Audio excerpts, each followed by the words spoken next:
a lot of units here right now as well, but his military count, it's dropping rapidly. 20 military units remaining. The Ghazi Raiders also dropping low here in count.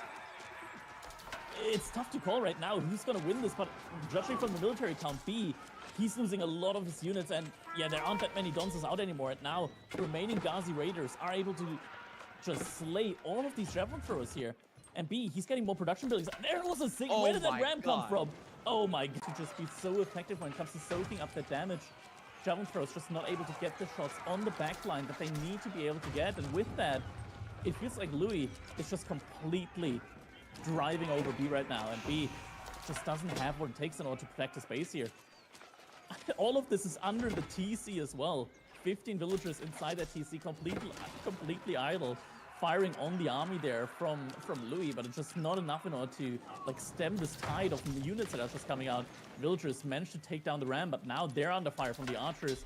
B bleeding a lot of villagers. Those archers, they're not just normal archers, they're Tower of Victory archers. They're going to be making those Donzos go down in the blink of an eye. And those Ghazi Raiders are going to have free reign. It looks like they're trying to escape a little bit through that gate.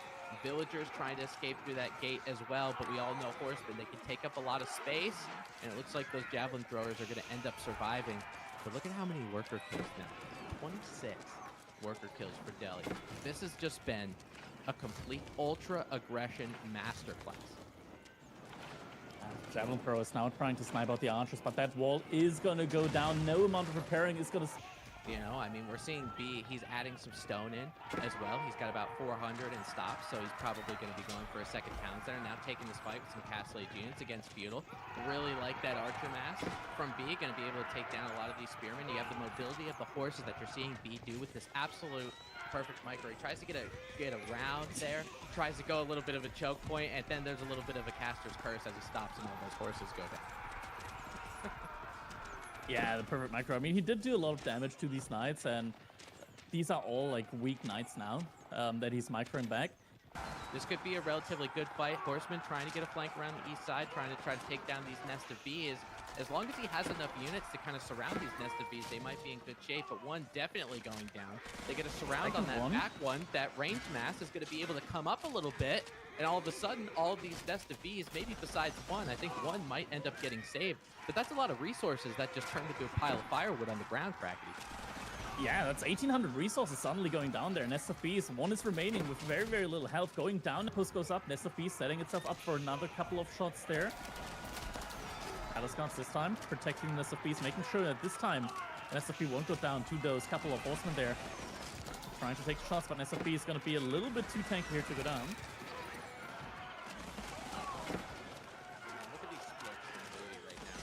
Those crossbowmen, and most of them end up staying alive throughout the duration of this battle. It feels like for B, it doesn't matter how many beehives he has, he just can't get a good shot. Yeah, now Horseman, it looks like Louis is going to try and wrap around, but the barracks, they're going to block all of his units here. Production is creating such a big choke point here, and the Nest of Bees, he's just not able to touch them.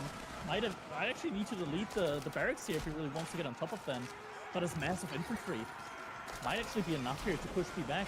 With the spread formation on his units, and SFPs just aren't able to get that much value. One goes down, Springel's in the mix as well, taking SFPs down.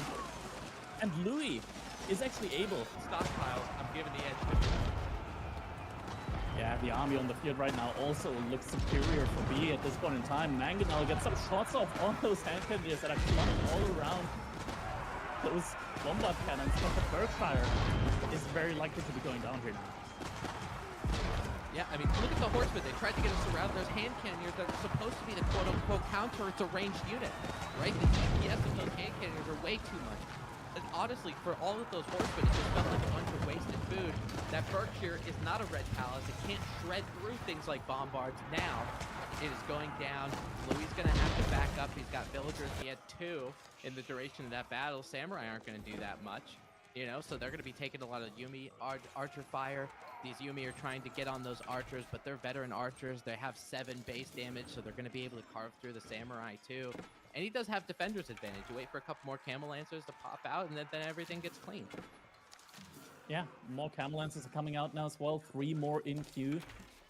The Yumi archers also are dropping now when it comes to numbers. B is getting close to his own castle age, and there is still some distance between them, so B should get a timing in to be able to go up.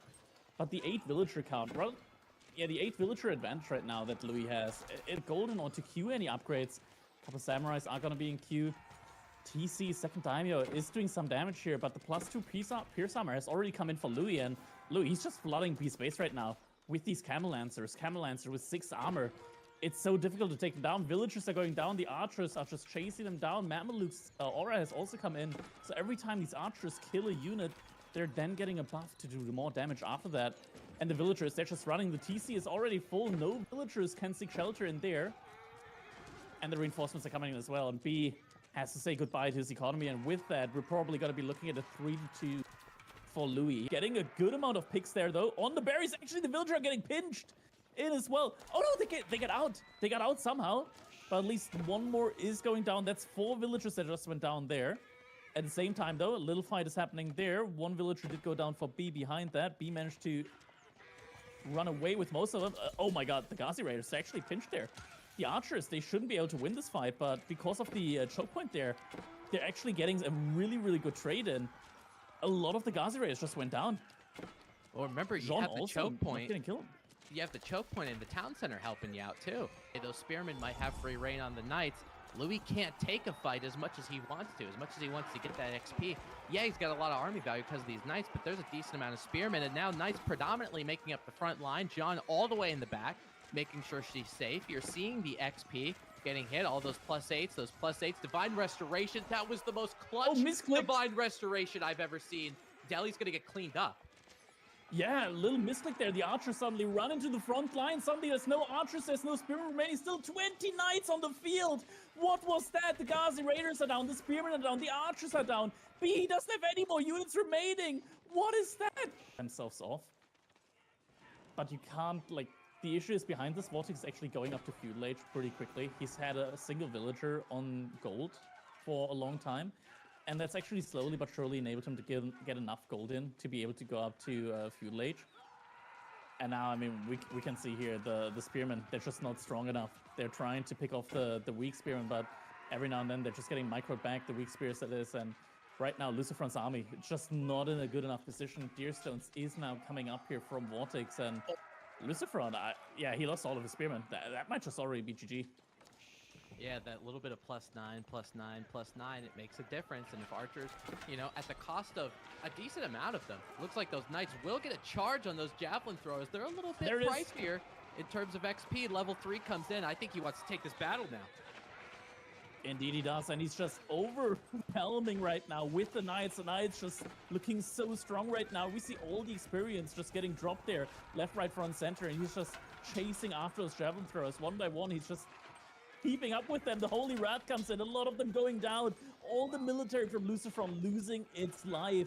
So he needs to, if he's going to win the game, he's got to win it pretty soon, and it looks like he's going to try to take it now. A bunch of men-at-arms coming up against that Donzo laden front line. It looks like Musafadis are going to be trying to make up that flank on the northern side. Vortex going to be able to get a decent amount of a quote-unquote surround. You got some Ghazi Raiders, got some Knights over there, but man, there are so many javelin throwers. I don't know if he's going to get that full surround cracking. This battle is neck and neck. Nah, this battle is way in favor for Vortex right now. He's just taking such a good trade there. The Ghazi Raiders, they immediately went on to the javelin throwers there in the backline. The Donzos didn't pull back for that. The Musafadi warriors weren't all there right now in position, and with that here. Ooh, okay, so he's not giving up the gold. Louis. Oh, this fight is... Yeah, but watch this. Landsnack. Here come the big boys looking for a swing. This is scary. This is very scary. Oh, these Landsnack are going to eat. Oh, no. Run. Oh, they're all dead. They're all dead. They can't even kill the horsemen. They're so bloody tanky. Come on. Oh. And that's good eating. That's some good grub right there for those Landsnack. They are well fed now. Wham's whole... Just realized how confusing. Don't let this happen again. Wait. This can't happen again. He can't keep getting away with this. Louis, defend your siege. No, Louis. Louis. But he has siege works, Winston. It's fine. It's just shoot it. Just shoot. A lot of dead man-at-arms on the horizon. Like a lot of dead man-at-arms. That's just Rams. Rams can't hold those guys. Yeah, those guys are a problem. Oh, wait. No, he's attacking the Rams! Using the Rams as bait. Wait, hear me out, Winston. This is the master strategy. It's the Zornhau clown car. You just put your Landsnecht inside, and then when they come to melee it, you jump out. Instead, he's going to run in under the keep. Surprisingly enough, even with all those guys dying, he actually got quite a good few swipes in there. Might have won that strategy against me so many times. I got really mad. The support, right? So like, you need to be careful. Louis losing one of those units is insanely expensive, right? Like, these Landsnecht are doubly as powerful as the HREs, but they are double the price. And we just mentioned that gold is a limiting factor. Like, Louis has now drained himself to the bone. He's got no reserve. If you remember, we were talking about a minute ago about the fact that he should have 3 or 4K surplus. He's down to 250 gold. Yeah, he still has 1,000 gold per minute, but that number is going down. It looks like maybe one of the gold mines just ran out, which could be really bad for him. But it's starting to be a competition for the wood on the right side of the map. It looks like some villagers are creeping forward for Louis, maybe with some siege there as well. Wow. Well, the wall's coming up. Might be a little bit late for Wham here. Wham! Whoa, boy! Yeah, They're the in. scouts are going to go for the burn, and There's Louis fighting in on Spears. with the warrior scouts. Is he looking for the farms? Because right now, Wham, he doesn't have that many farms, right? Like, it's just a small handful. So Louis is going to find that maximum impact there. Yeah, and the army for Louis is really, really solid. Still some upgrades to come out. Whoa. But this is a heavy hit, man. They've spread out. Da-da-da-da, da-da-da, da-da-da-da. And meanwhile, Wham isn't even reacting to it. He's too busy. Too busy losing the front line. Yeah, so Wham sees it this time. Yeah, but He's now, like, not again, not again. But his I do army not- to defend with is so small there, Winston. I think he's got like 20 units back to defend. And funnily Oh, enough, he's just Louis... going to take down the guild hall. You have to claim it Wham. before it goes down, right? But if Wham doesn't, he's stuck. He doesn't have a tech up. Otherwise, it's going to take him over 2 minutes to get the food together, and that's without producing units. Dive comes in, but it's not going to stop it. Wham! Not able to deny the tech up, and he forgets to get the food out! No. No way. John! John is trapped! She's trapped! Wait, what? She's trapped! She goes down! He's gotta. With the red bounces being built with only one bill! Wait. Okay, it's gonna be okay. Please, no, please. It'll be okay. No. It'll be okay. I don't know if it will. No. Oh my The God. landmark itself will not get. Panic. That's a Nobody lot panic. of Nobody villagers. panic. Everything is fine. This is fine. This is fine. Are you sure? Because there's a second wave coming. I don't know if it's going to be okay, Winston. What are those Maybe. scouts doing? The scouts are dancing. Wait, They ain't what? coming. Waiting for reinforcements? Disco party in the. Oh, not like this. I've seen games like this from Vortex, Winston. The ones that just make you tilt, and this has to be one of those games when he realizes that he just lost Hills. 4 villages to a free unit. He is going to be livid. 4 vills, man. What? Wait, what? Wait, what? Attack! That was Okay, the most 3 vills. unnecessary ranged mode activation ever. Where is the Desert Raider right now? It's right in the middle. Okay, in the oh yeah, middle. he's in there. There we go. I need to squint a little. So that aura is not being sniped out. Like, this is very problematic. The archers are targeting the horsemen. Vortex actually attacking the unit that is hardest to kill here. We got a ram dance. We got a ram attack, dance. don't attack Attention, the outposts, please. Attention, please. Everybody wiggle. Yeah. Hey, sorry, focusing on the game though. I mean, this is not enough This though. is the game.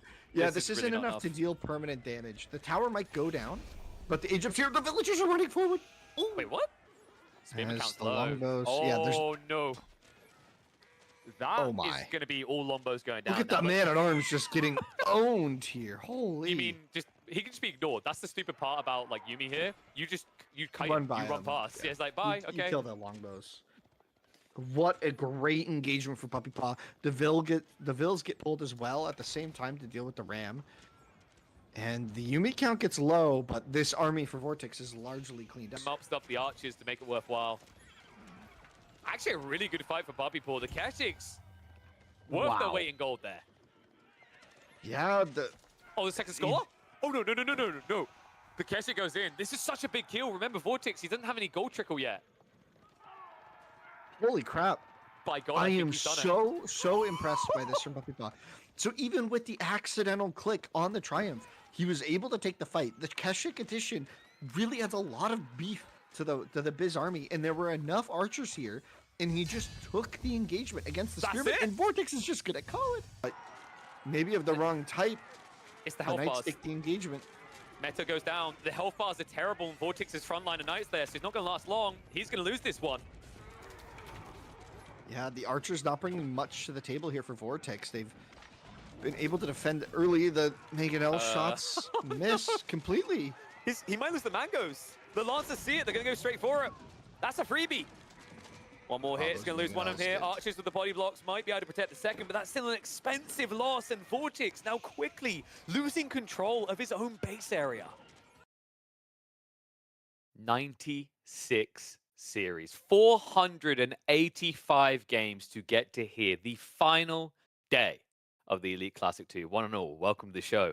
We've got a busy day ahead of us. We've got a third place match. We've got a grand finals, and what an interesting mixer it's been. Not everything going as expected here. We've got a different face in that grand finals to go up against Marine Lord.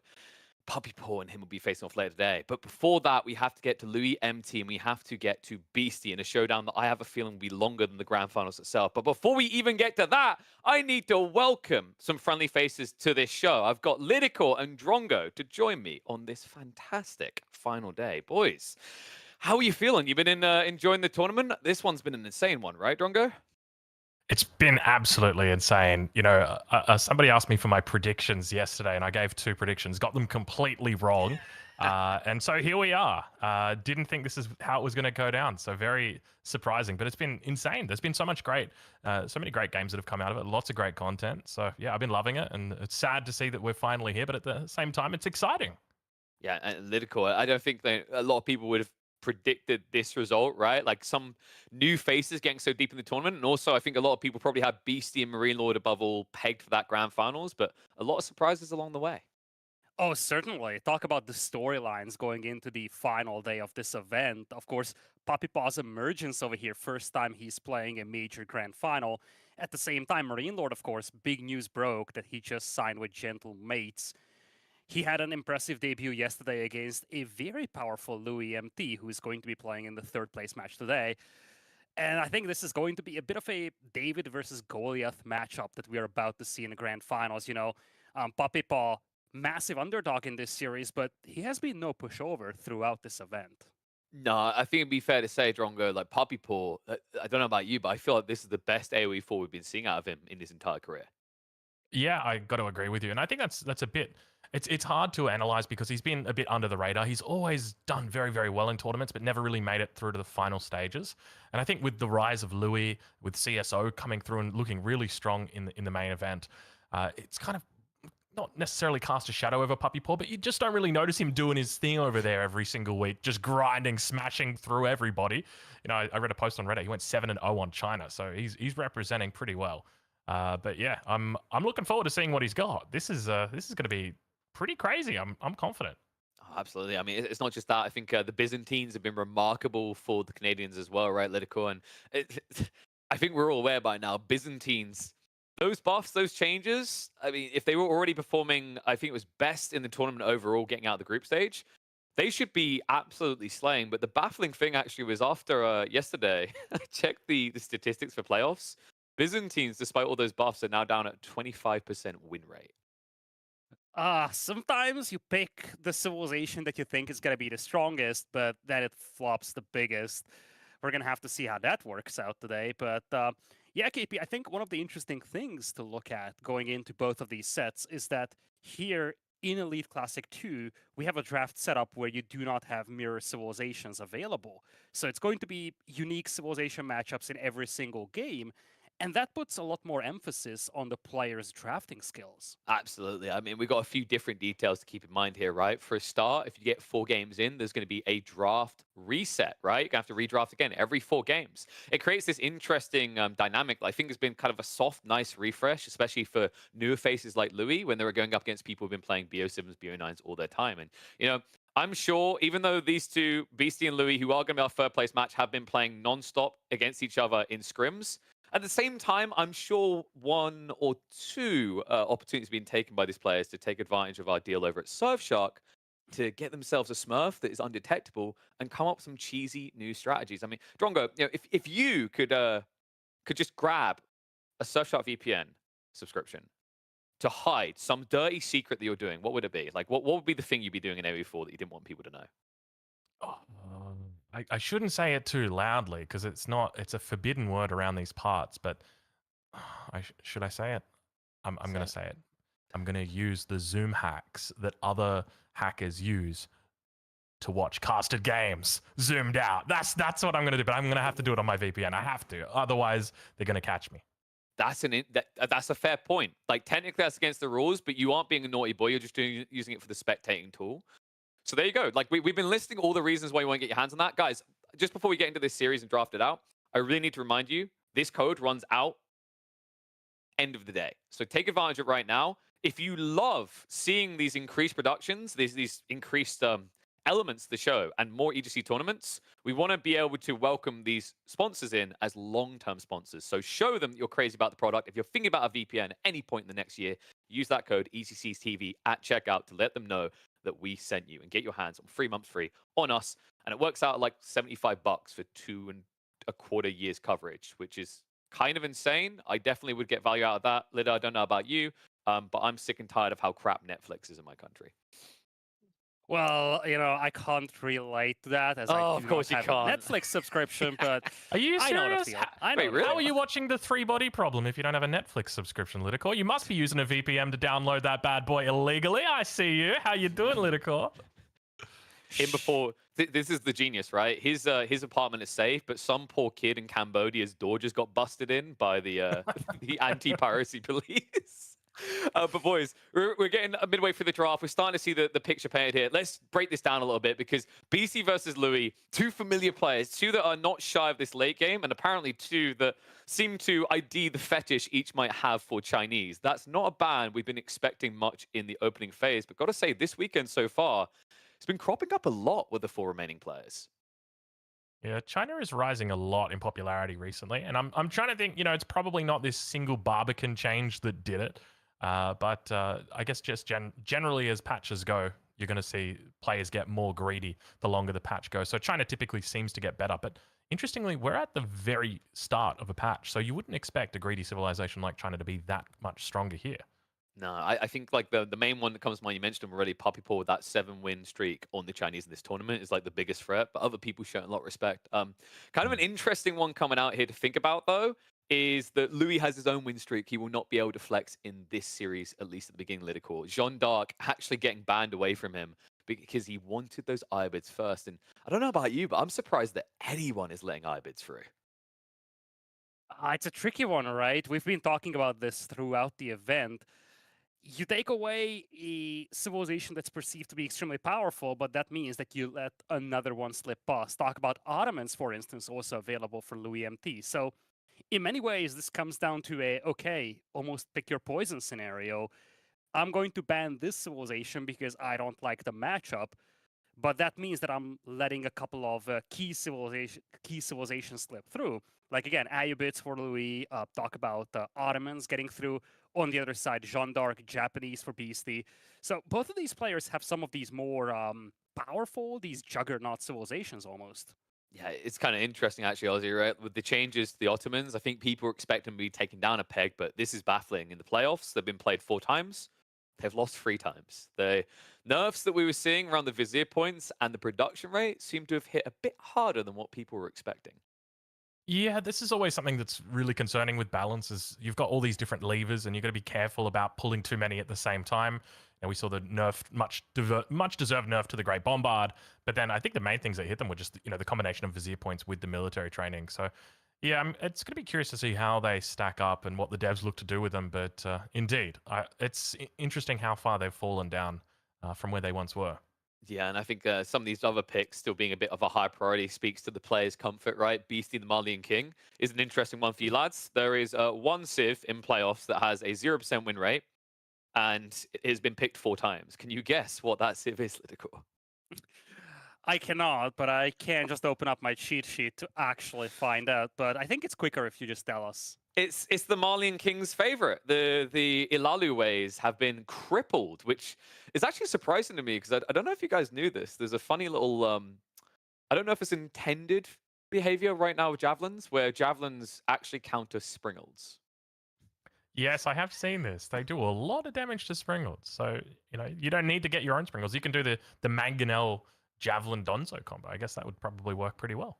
I mean, people wanted better answers to Springles. I just don't think anyone saw that one coming. But yeah, it's interesting that BC still leans into these things like the English, like the Malians. I love to see those Abbassids though. Kind of crazy. Civ went unpicked for a long time, and it actually has the best win rate alongside the Ibids. I think Ibids and Abbassids are both at 100% win rate. They're the only Civs outside Rus, which we'd expect. I think we saw one French pick, but the ones getting picked, those ones are the ones dominating. But we do have our draft for the first game. We're going to be going to Rocky Canyon.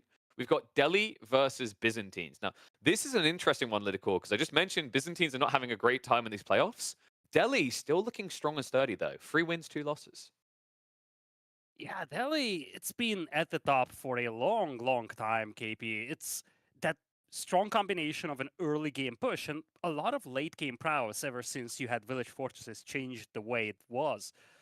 And now you're looking at this civilization as one of the more complete civilizations, something that can play into a more aggro meta, but it's also a civilization that's okay sitting back a little more and just letting the opponent boom, securing map control, and then taking this to an intermediate stage. I feel like you have a lot of diversity for the Delhi, and especially in this tournament, the Elite Classic 2, we've also seen a lot of Delhi late game, just showing how versatile the civilization can be throughout the game. And I think we've seen a mix of results between the Delhi and the Byzantines, right, Drongo? I think we've seen it twice. There was the Vortex Puppy Paw series where Puppy Paw went for the Hippodrome build. He was able to win in under 15 minutes, which is just absurd against the Delhi. And then we had the game yesterday, which looked more like a conscription run by Beastie. He bought so many villages, he actually couldn't afford them. So kind of makes you wonder, what kind of game are we in store for? Considering the names, I've got a feeling we might be going to that late game. I have a sneaky suspicion we will be. And I'm looking forward to seeing how it stacks up because obviously we've seen what a massacre it was yesterday. It was just absolute next level, this matchup. So I suspect we're probably going to be seeing a late game. And that's exciting because I think where Beastie preps for the late game, you know you're in for a good game because if he wants to get there, he will typically get there. And hopefully we see how he prepares for it. I'd be curious to see landmark choices here. I suspect it's probably going to be Tower of the Victory, but I'd love to see Dome of the Faith come out for him. Maybe looks to mix something up. But yeah, it's undoubtedly, this is going to be good. Oh, I'm excited for it. I mean, the interesting thing to think about here, Lido, is these guys scrim together regularly. They both have a fetish for the late game, I think it's fair to say at this point. And I believe Beastie even kind of said midway through their scrims, you know, if there's one player that's kind of looking spooky in the late game to him, it's Louis. Oh yeah, and when you look at Louis MT's trajectory, his performance in this event, you see a player that's good all across the game. He is very aggressive in early game, and he is able to put a lot of pressure on any player, really, even the best defenders.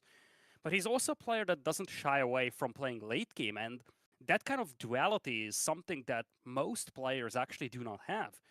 Talk about Beastie being one of the players who is just good all around, early game, mid game, late game. Kind of the same can be said of Louis MT. And when you compare this to some other players, some that, for instance, love to play early game aggro but kind of stall out in late game, that just goes to show why these two have made it all the way to the very end here. Whatever happens in the game, they do have an answer to it, and that's a very valuable trait and skill to possess in competitive AoE4. Yeah, I mean, it speaks credence to Louis that he's the only one who has a win over Marine Lord, right? Like, obviously, he had that 4-0 yesterday that was not in his favor, but in the group stage, he took that 2-1 victory, Drongo. You know, we actually saw a very interesting kind of mutation in Louis in that group stage. I'm wondering if maybe the patch came a little bit too close to the grand finals weekend, and Louis maybe didn't have enough time to prep reset. Maybe an extra day to reset and breathe is going to give us a different Louis on the second day of the weekend. Yeah, I wouldn't be surprised if that was it. I know with Marine Lord in particular, he has always been, I think of him as like a very studious player, always studying, always looking. And I know that within seconds of getting access to the new patch, he was straight on there studying it. He'd logged in on his account and I was trying to have a sticky beak. I couldn't find too much, but I think that could be the difference between the two yesterday. So hopefully Louis had time today to go do some research, study the strats a little bit and work on that metagaming. And comes in today swinging hard. And you know, I'm just gonna put a little something out there that I want to see in the series. It has to happen before a redraft. I noticed that these guys rounded out their drafts by basically picking what I'd say is the signatures here at this point. HRE in the hands of Louis, and then you've got Jeanne d'Arc in the hands of Beastie. I'm not sure if that works, the HRE. The buffs were kind of insane, so maybe we'll see. But fingers crossed we get that a little bit deeper in the draft. But, opening up on Rocky Canyon, are we expecting an attack-defend mentality here, Lidicor, where the Byzantines just have to chill? Or is this going to be more of an attack on both sides? I feel like, especially considering that you are facing the Delhi and Beastie, as you kind of touched on that before, doesn't shy away from taking this all the way to the Imperial. I feel like the Byzantine player has to make something happen. They do have the tools to be competitive in late game, but do you want to play a little bit more passive, a little bit more eco-focused, forfeit all the sacred sites, and then just let Beastie get to Castle Age, let him get to Village Fortresses? I feel like that's a risky call. So I feel like Louis needs to play aggressive to a certain extent. I don't think he needs to necessarily go all in aggro in Feudal, but at the very least, he needs to contest map control, because at the same time, if he doesn't do that, he could easily find himself overwhelmed by all those Delhi forces in Feudal. Well, we're just a few seconds away, and I feel like it is only my duty to remind you all about subbing. And that if you put at least 10 subs in, if you gift at least 10 subs at once, your name is going to appear on screen. So what I want you guys to do, I want you to wait for an intense moment, what looks like the most epic fight you've ever seen throughout the course of this day. And as soon as it's there, it turns into an auction house moment, right? To get that memorable moment, is it going to be the 10 subs? Is it going to be the 20 subs, the 50 subs? I leave it in your hands. But now, boys, I'm going to leave the games in your hands. It's time for our third place match. Best of 5. We kick off on Rocky Canyon. Beastie with the Delhi and Louis with the Byzantines. All right, Lidicor. It's time, baby. Here we go. The very first game of your best of 5 series. This is going to be the third place match. I don't know about you, but I got a little bit of funk going on my screen at the moment, so you'll have to excuse me while I work that out. But let's get into it, shall we? Spawning in on the west side of the map in the color orange, playing as the Delhi Sultanate. Ladies and gentlemen, you know him as the Beast from the east. This time he's on that west side. It's Beastie. And on the other side, the big rising star of AoE 4, Louis MT, now representing Team Elephant from China. He is going to be in command of the Byzantines with a fitting color, the purple. Indeed, it is. I feel like it's mandatory. They should make a law about this, Lidicor. If you're playing the Byzantines, you got to get on it. We got ourselves a little bit of split screen action here. One of the brand new things that we've seen come out recently. A huge shout out to our magical cow who is going to be doing this for us. Beautiful job that he's done. Look at that. We've got our sheep in parallel. 4 sheep versus 3 sheep. It's looking beautiful. Oh yeah, that's actually one of the cool things that we have here for the final day of production. You see split screen, left and right, of course, the 2 players' perspectives. And on the minimap in the bottom right, you can actually see the scouting info for both of these players. Yeah, it's great getting that different split screen. Now, one of the things I want to talk about here is the fact that we've got Louis quite early on. He's out on the berries. And that might not seem like a big deal, but to me, that is a big deal because it means that Louis is going to be looking to get out some mercenaries very early on. So it could be a very quick opening that we see. We know that there are possibilities where you can get mercenaries around the 5-minute 10 mark, 5-minute 15 mark. Get out those early longbows. But I'm curious which direction he goes, whether he's going to go into javelins, longbows, or keshiks. Do you have any idea on which way you think he might be going? I think one thing to look at here is that he opened with the berries, which is something that you usually do if you don't really care about the winery later on. So we could actually see an early Hippodrome build over here, because by the time he gets to Feudal Age, he's going to pretty much deplete his starting berries. And I think, considering that you're facing the Delhi, who is usually likely to open with Ghazi Raiders, I can see a Hippodrome Horseman opening being reasonable for Louis. All right, well, we'll have to keep an eye on it, but the age ups are now starting to come through, and indeed you are correct. Imperial Hippodrome going to be the way that it goes. It's going to pull off 3 villages from the berries, just throw that down, get it up nice and slowly, not too fast. You can already see the olive oil that he is cooking. He's at 455 already. 500 is going to be how much he needs for those longbows. I think he's going to need, what does it work out to be? 480, I think, for the javelins, but I'll be honest, I never really go the javelins when I'm playing the Byzantines. It's always those longbows. Yeah, one of the things I love about Byzantines, and I think part of the reason why it's a very popular civilization pick in competitive AoE 4 events, is the versatility that they get from all these mercenaries. Talk about longbows, talk about javelin throwers. Heck, they can actually go for elephants later on, and you know, that kind of diversity in their unit composition is immensely valuable in a competitive setting. Yeah, I got to agree with you. It can also be a double-edged sword. This is something I've actually pointed out to the devs. I've said, there is so much diversity when you're playing the Byzantines, it gets hard to add things to the control group. Like I'm adding Lance Connects, and I'm adding my Lemannai and my Varangian Guard, and then I've got, on another control group, I've got my longbows and my crossbows, and I've got archers. It's like there's so many different units that I'm controlling. It's a hard civilization just for that alone. So anyway, we see that Louis is still collecting more olive oil. So I'm curious exactly what the idea behind this is. He could just be looking to play a pretty standard 1TC opening here. Yeah, for the moment. Now, you guys will see a couple of little errors going on the screen. We're going to be working behind the scenes to fix this up. It might be a little bit laggy. We might have a couple of FPS drops, but I promise you we will get to it. We'll find the bottom of it, and we will sort it all out. All right, age up is through. It's going to be Beastie, who's up. Pretty late age ups here, 4:30. On the other side, Louis with a pretty late age up as well, so not going super duper quick. 4:45. We'll have a little bit of a look here as the scouts come out. As the new age has begun, and there we go, spotting out that scout on the backside, or having a look through. Let's take a look. I want to have a look inside the base of Louis and get a bit of an idea as to whether he's throwing down that mercenary house just yet. Yeah, I think it should, because first of all, as we kind of talked about this, he can open with the Hippodrome, but if you're so heavy on berries early on, then you have to leverage this. He's at 700 olive oil. It would be almost wasteful not to go for any mercenaries at this point. Yeah, you've got to run it out. So I'm curious exactly which direction he goes, because obviously this map, there's quite a bit of berries out here to grab, so he could easily leverage this into, double longbow, triple longbow. But we don't see anything on the UI just yet. But have a look at this. It's a second TC maybe coming out from Beastie. There's a lot of villagers here on stone, and immediate pressure getting placed. Just the racks coming out to respond, though. Spearman will be able to nullify this for the moment, but still no military units in queue from Louis out of that mercenary house just yet. He's got it on the front. Let's take a look and see whether he's picked his contract up just yet, because this is... There it is. It's going to be Keshiks coming out for him. Interesting decision. It's also very interesting to see Beastie going for a two-town center approach over here, assuming that indeed this is going to be the plan for him. He's up to 400 stone, actually. It's not something that you commonly see from Delhi, mainly because they prefer to get into Castle Age and then just use their own keeps as their quote-unquote town centers, their extra town centers. Beastie's playing a very different Delhi game from what we usually see.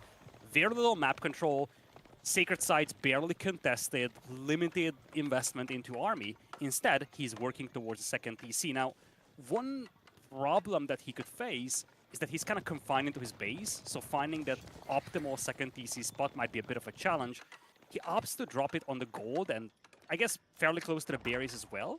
But you can see that this is definitely a more condensed base layout for Beastie, as he doesn't really have the liberty of moving out to those more resource-rich areas of the map.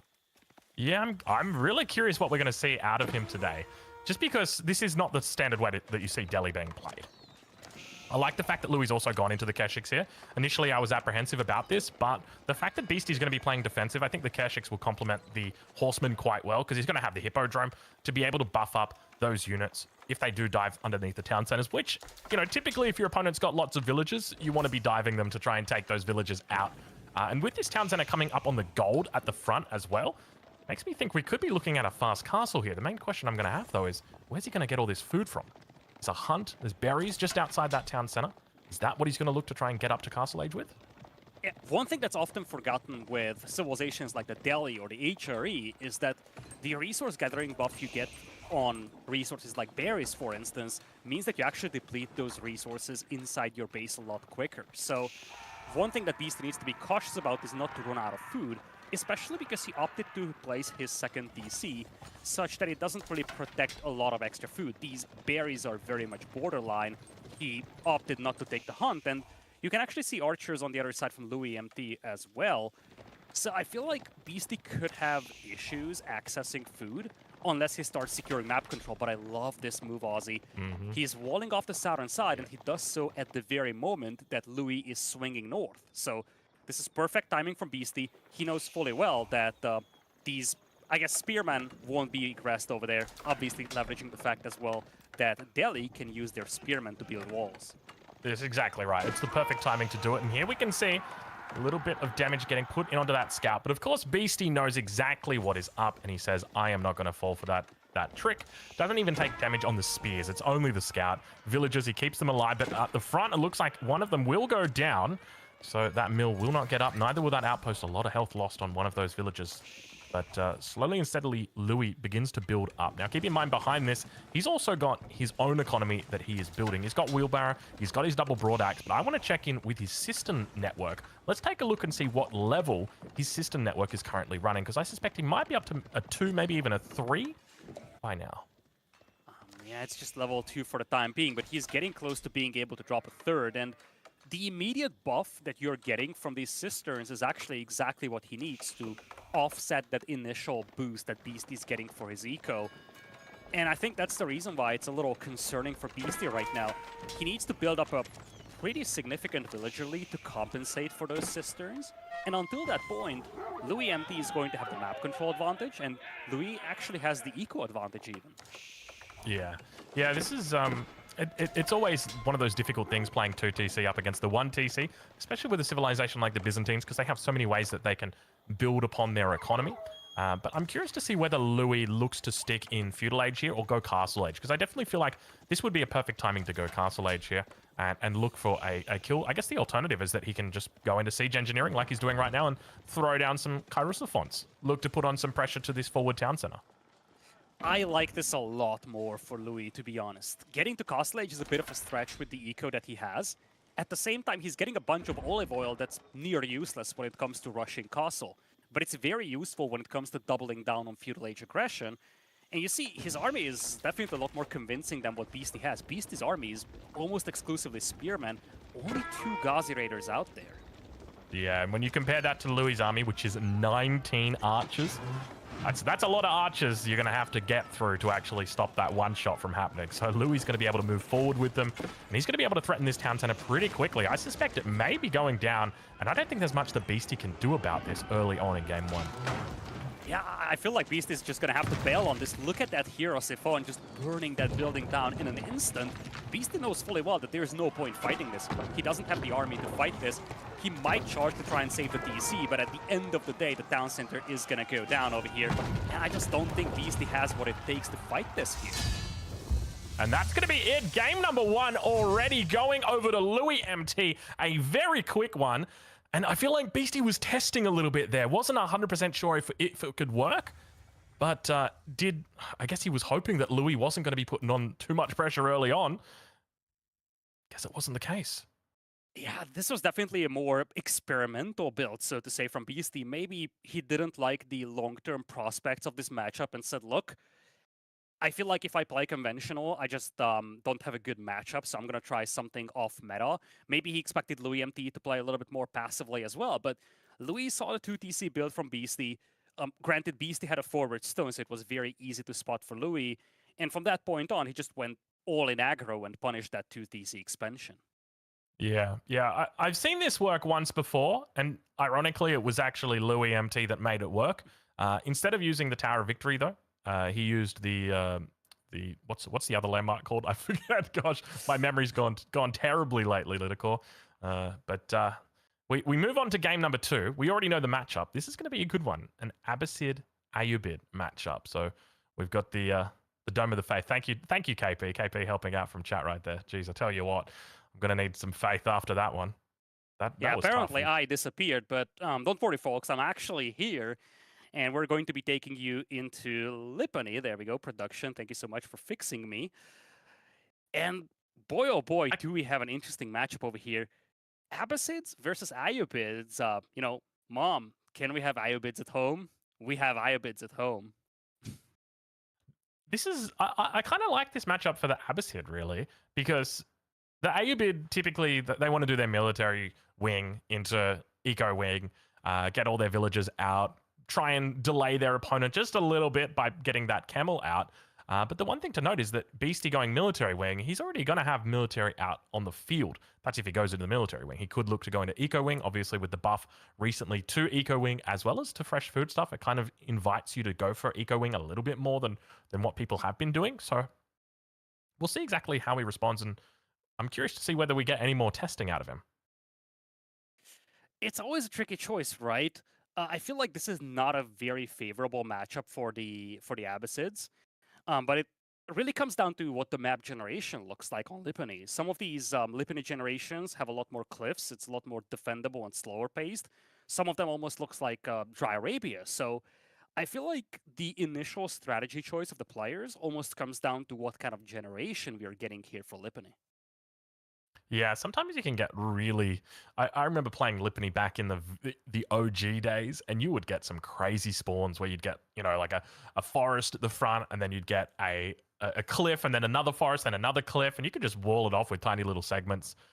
So I know that with this version of Lipany, it has been fixed up a little bit, but it still is or can be a very wallable map. So we'll have to keep an eye out for that because that can be really good on the defensive if you're looking to play and avoid being harassed. But it looks like game number 2 is up, folks. 1-0 lead right now for Louis Empty against Beastie. This could be the first time he ever beats Beastie in a competitive set, although the sample size is rather small. This is only the 3rd time that these two have ever played against each other in a competitive series in AoE 4. All right. Well, the game is about to begin. Rather. Jeez. I'm starting to lose it right now. I guess what is the time? It's 2:30 in the morning here. Yes, it's only natural. But the game's about to begin. Oh my! I said it again. Begin. Jeez, I'm losing it. The game is about to begin, Lidicor. Let's get into it. Well, it looks like we are being baited. We might have some slight tech issues on one of the players' side, so we actually have to restart the game. Means that we have a little bit more time to discuss the remainder of the draft over here. And I think this might be a good time to actually bring back KP and have a bit of a chat about, I guess, what's coming up beyond game number 2. Oh, he's put me on the spot. Good film here. Hello, folks. Yes, welcome back. Interesting first game, actually. That type of aggression out of Louis is what I think is making him a really threatening player. But, the interesting thing to actually look at now, boys, is are we going to have a very quick 3rd place series on our hands? Because I've got to say, this Ibid versus Abasa matchup heavily favors the Ibids. In fact, before the most recent buffs, I would put this at like an 80-20 in favor of Ibids. The problem, and I'm sure you remember, Drongo, we've seen it so many times over the years, is Abbasids, they don't really play tempo very well, right? Like when you're talking about these quick unlocks, Castle, Imperial, that's where they tend to stutter a little bit. And you have to realize, Ibids, I mean, is there anyone who's a truer king right now of those tempo tech up timings? Yeah, I don't think so. Like when I think of the tempo tech up timing, it's got to be the Aobids, right? They're incredible. They're able to match 2 TC builds very easily on the village account, secure relics, pop down those additional town centers easily afterwards, and they've taken full map control. It just feels so good playing the Aobids. You feel like you can do absolutely everything, and there doesn't really feel like there's a way to stop them either because they've got that early aggression coming out of the gates. So unless you are very coordinated in your response, which I'm sure Beastie will be, it's going to be difficult. And what kind of response do you think we're going to be looking at here, Lidicor? Because I feel like, military wing's still as good as it was. We have been seeing some interesting TC builds, especially with the buffs to fresh food stuffs. Is that maybe the optimal way to now try and contest the new Camel Lords? Maybe. I feel like the issue that you're running into is that Camel Lancers is something that you're going to struggle against no matter what. That's one of the most powerful and unique units available in the entire game, and it's something that's challenging to deal with in any civilization matchup. Especially when the two civilizations are so similar, it gets even more so of a challenge. I don't know what to expect from this matchup, to be honest, because I do remember Lipany games back in the day, Abbasid Mirrors, where we've seen essentially a race towards 19 town centers on each side. This could also go in that direction, but I think Louis MT with the Iobids has that flexibility and versatility when it comes to hitting these timings and potentially playing something a little different than just an eco-focused approach. It's also quite comedial, isn't it, when you think about it, Drongo, right? Like on one side, we've got the Abbasids, the OG of this Civ that loves TCs, loves villages, loves to build them until the sun sets. And then the new breed So the Iobids, it's almost like they're allergic to TCs, right? They just want the relics, which, funnily enough, is something we rarely, ever see Abbasid players remember to get. I think it's quite interesting to think just how many examples we've got where old Civ and new variant Civ play so drastically different.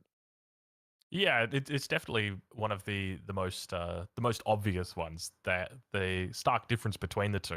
You've got the Aebids, which are probably more like a Holy Roman Empire esque. You know, their main focus just getting to that castle age. Yeah, compared to the Abbasid, which love to stall out those games, take it late game. But it is about time for us to get into the game. KP, It is. I'm hungry for action. Well, let's see if it's going to be a camel extravaganza. Let's see if we can get that late game that was been fabled and dictated to us so often that we see between BC and Louis. It's time for game number 2. All right, Letakor, here we go. We got ourselves purple again for Louis MT. Very exciting.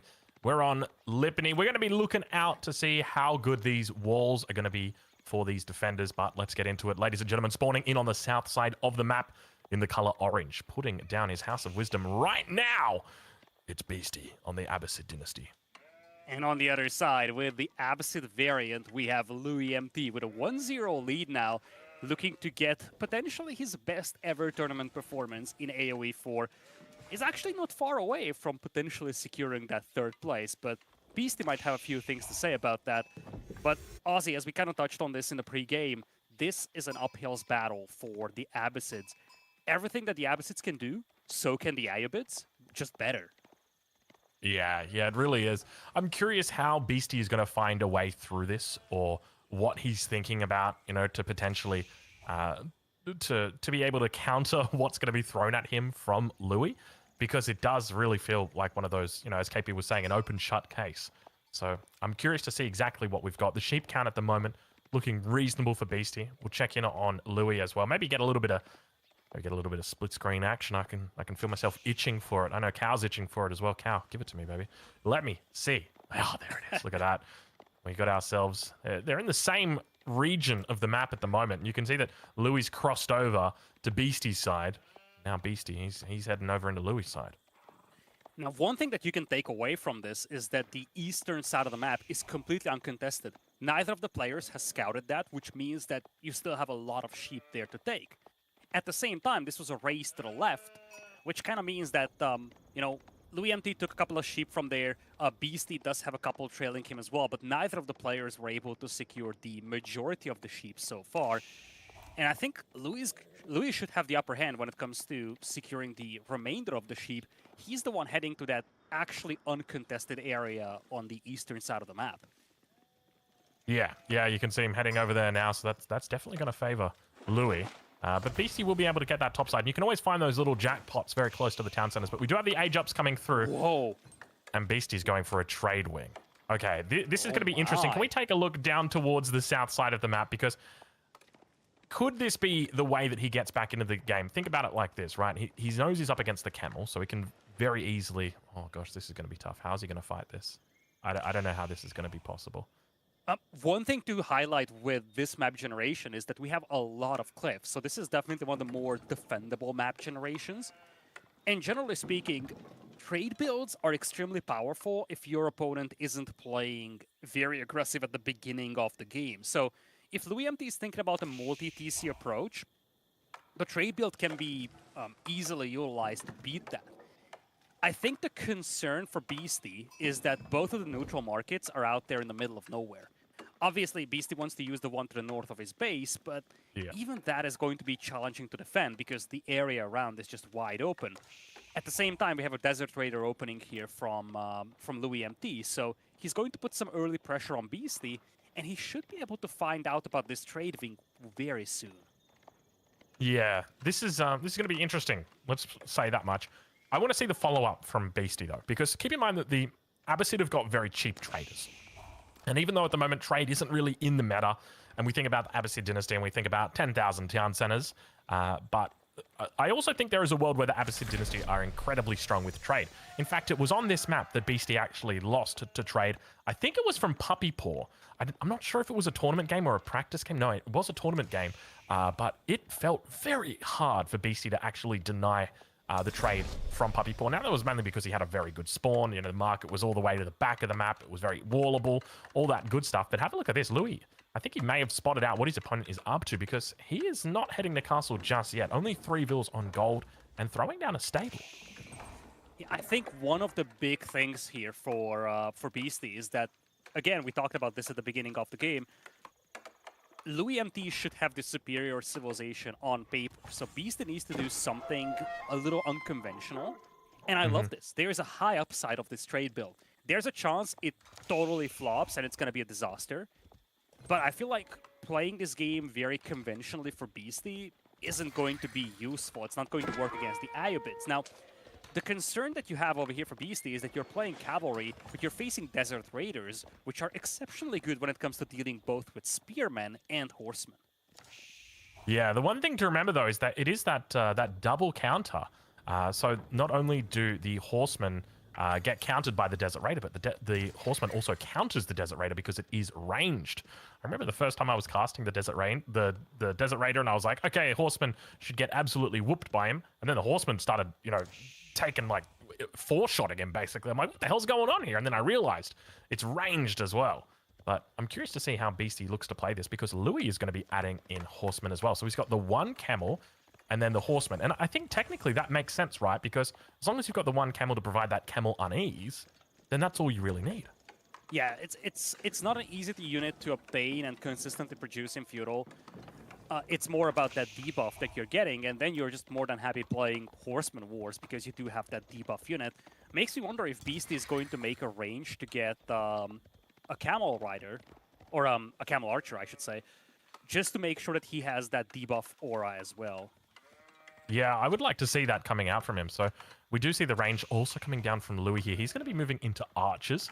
And still, this just feels like, you know, Beastie can pretty much just go 100% horseman with the exception of a camel archer or 2 here. Now, obviously, we've got Omnivision. We know what's happening, whereas he doesn't. But we do see now the horsemen are going to be pushing through together with the scout. It's going to spot out Louis' horseman, forcing it back. And we'll also see the archer here as well.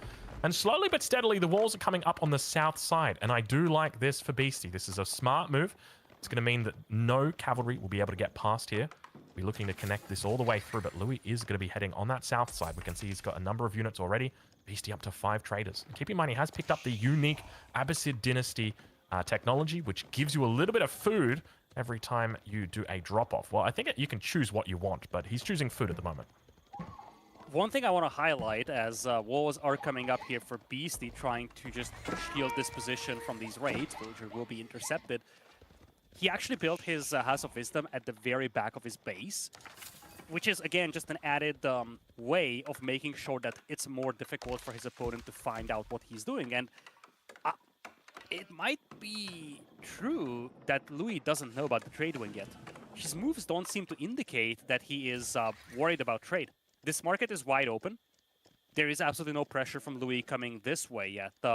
We haven't seen him trying to aggress that southern market either. So I'm actually wondering if Louis knows about the trade wing at this point. I'm 99% sure he doesn't know, but he knows. And that's because he sees the walls. You don't make walls like this unless you're trading. You make a much tighter onion initially, and then you'll expand it out. But these are very aggressive walls, and especially being so far away from the main base, Louis, I suspect, almost knows. You can see he's actually camping up the marketplace in the west side of the map, and Beastie, unfortunately, will lose that first trader. And trade has 100% been confirmed now. But he did get the trade off right before it died, so definitely worth. You know, whenever you die in a game like that and you've got the opportunity to say worth, you've got to say worth. It's just you're throwing salt in the wound. Yeah, now walls are coming up for Beastie, slowing down this game, and Louis now knows that he's facing some trade over here. One thing that's a little concerning for Louis, I feel, is that he went very heavy into archers. Right now, there's not a single unit that Beastie made that actually dies to archers. Maybe you could say that they are good against the camel archers, but Louis is actually investing into a unit that gives him little leverage in these engagements. I really have the feeling that he might have been expecting spearmen from Beastie at this point. But right now, his unit composition isn't something I really admire. Beastie doesn't really have the raw numbers yet, but I think Beastie's composition, camel archers and horsemen, is just going to be far superior. Yeah, I got to agree with you. However, this could change very drastically if Louis decides to add in double racks. That's when it can go downhill quickly, because the number of archers can be very well translated once that happens. But Beastie's going to lose out a couple of units here. Horseman will go down. Camel probably going to go down as well.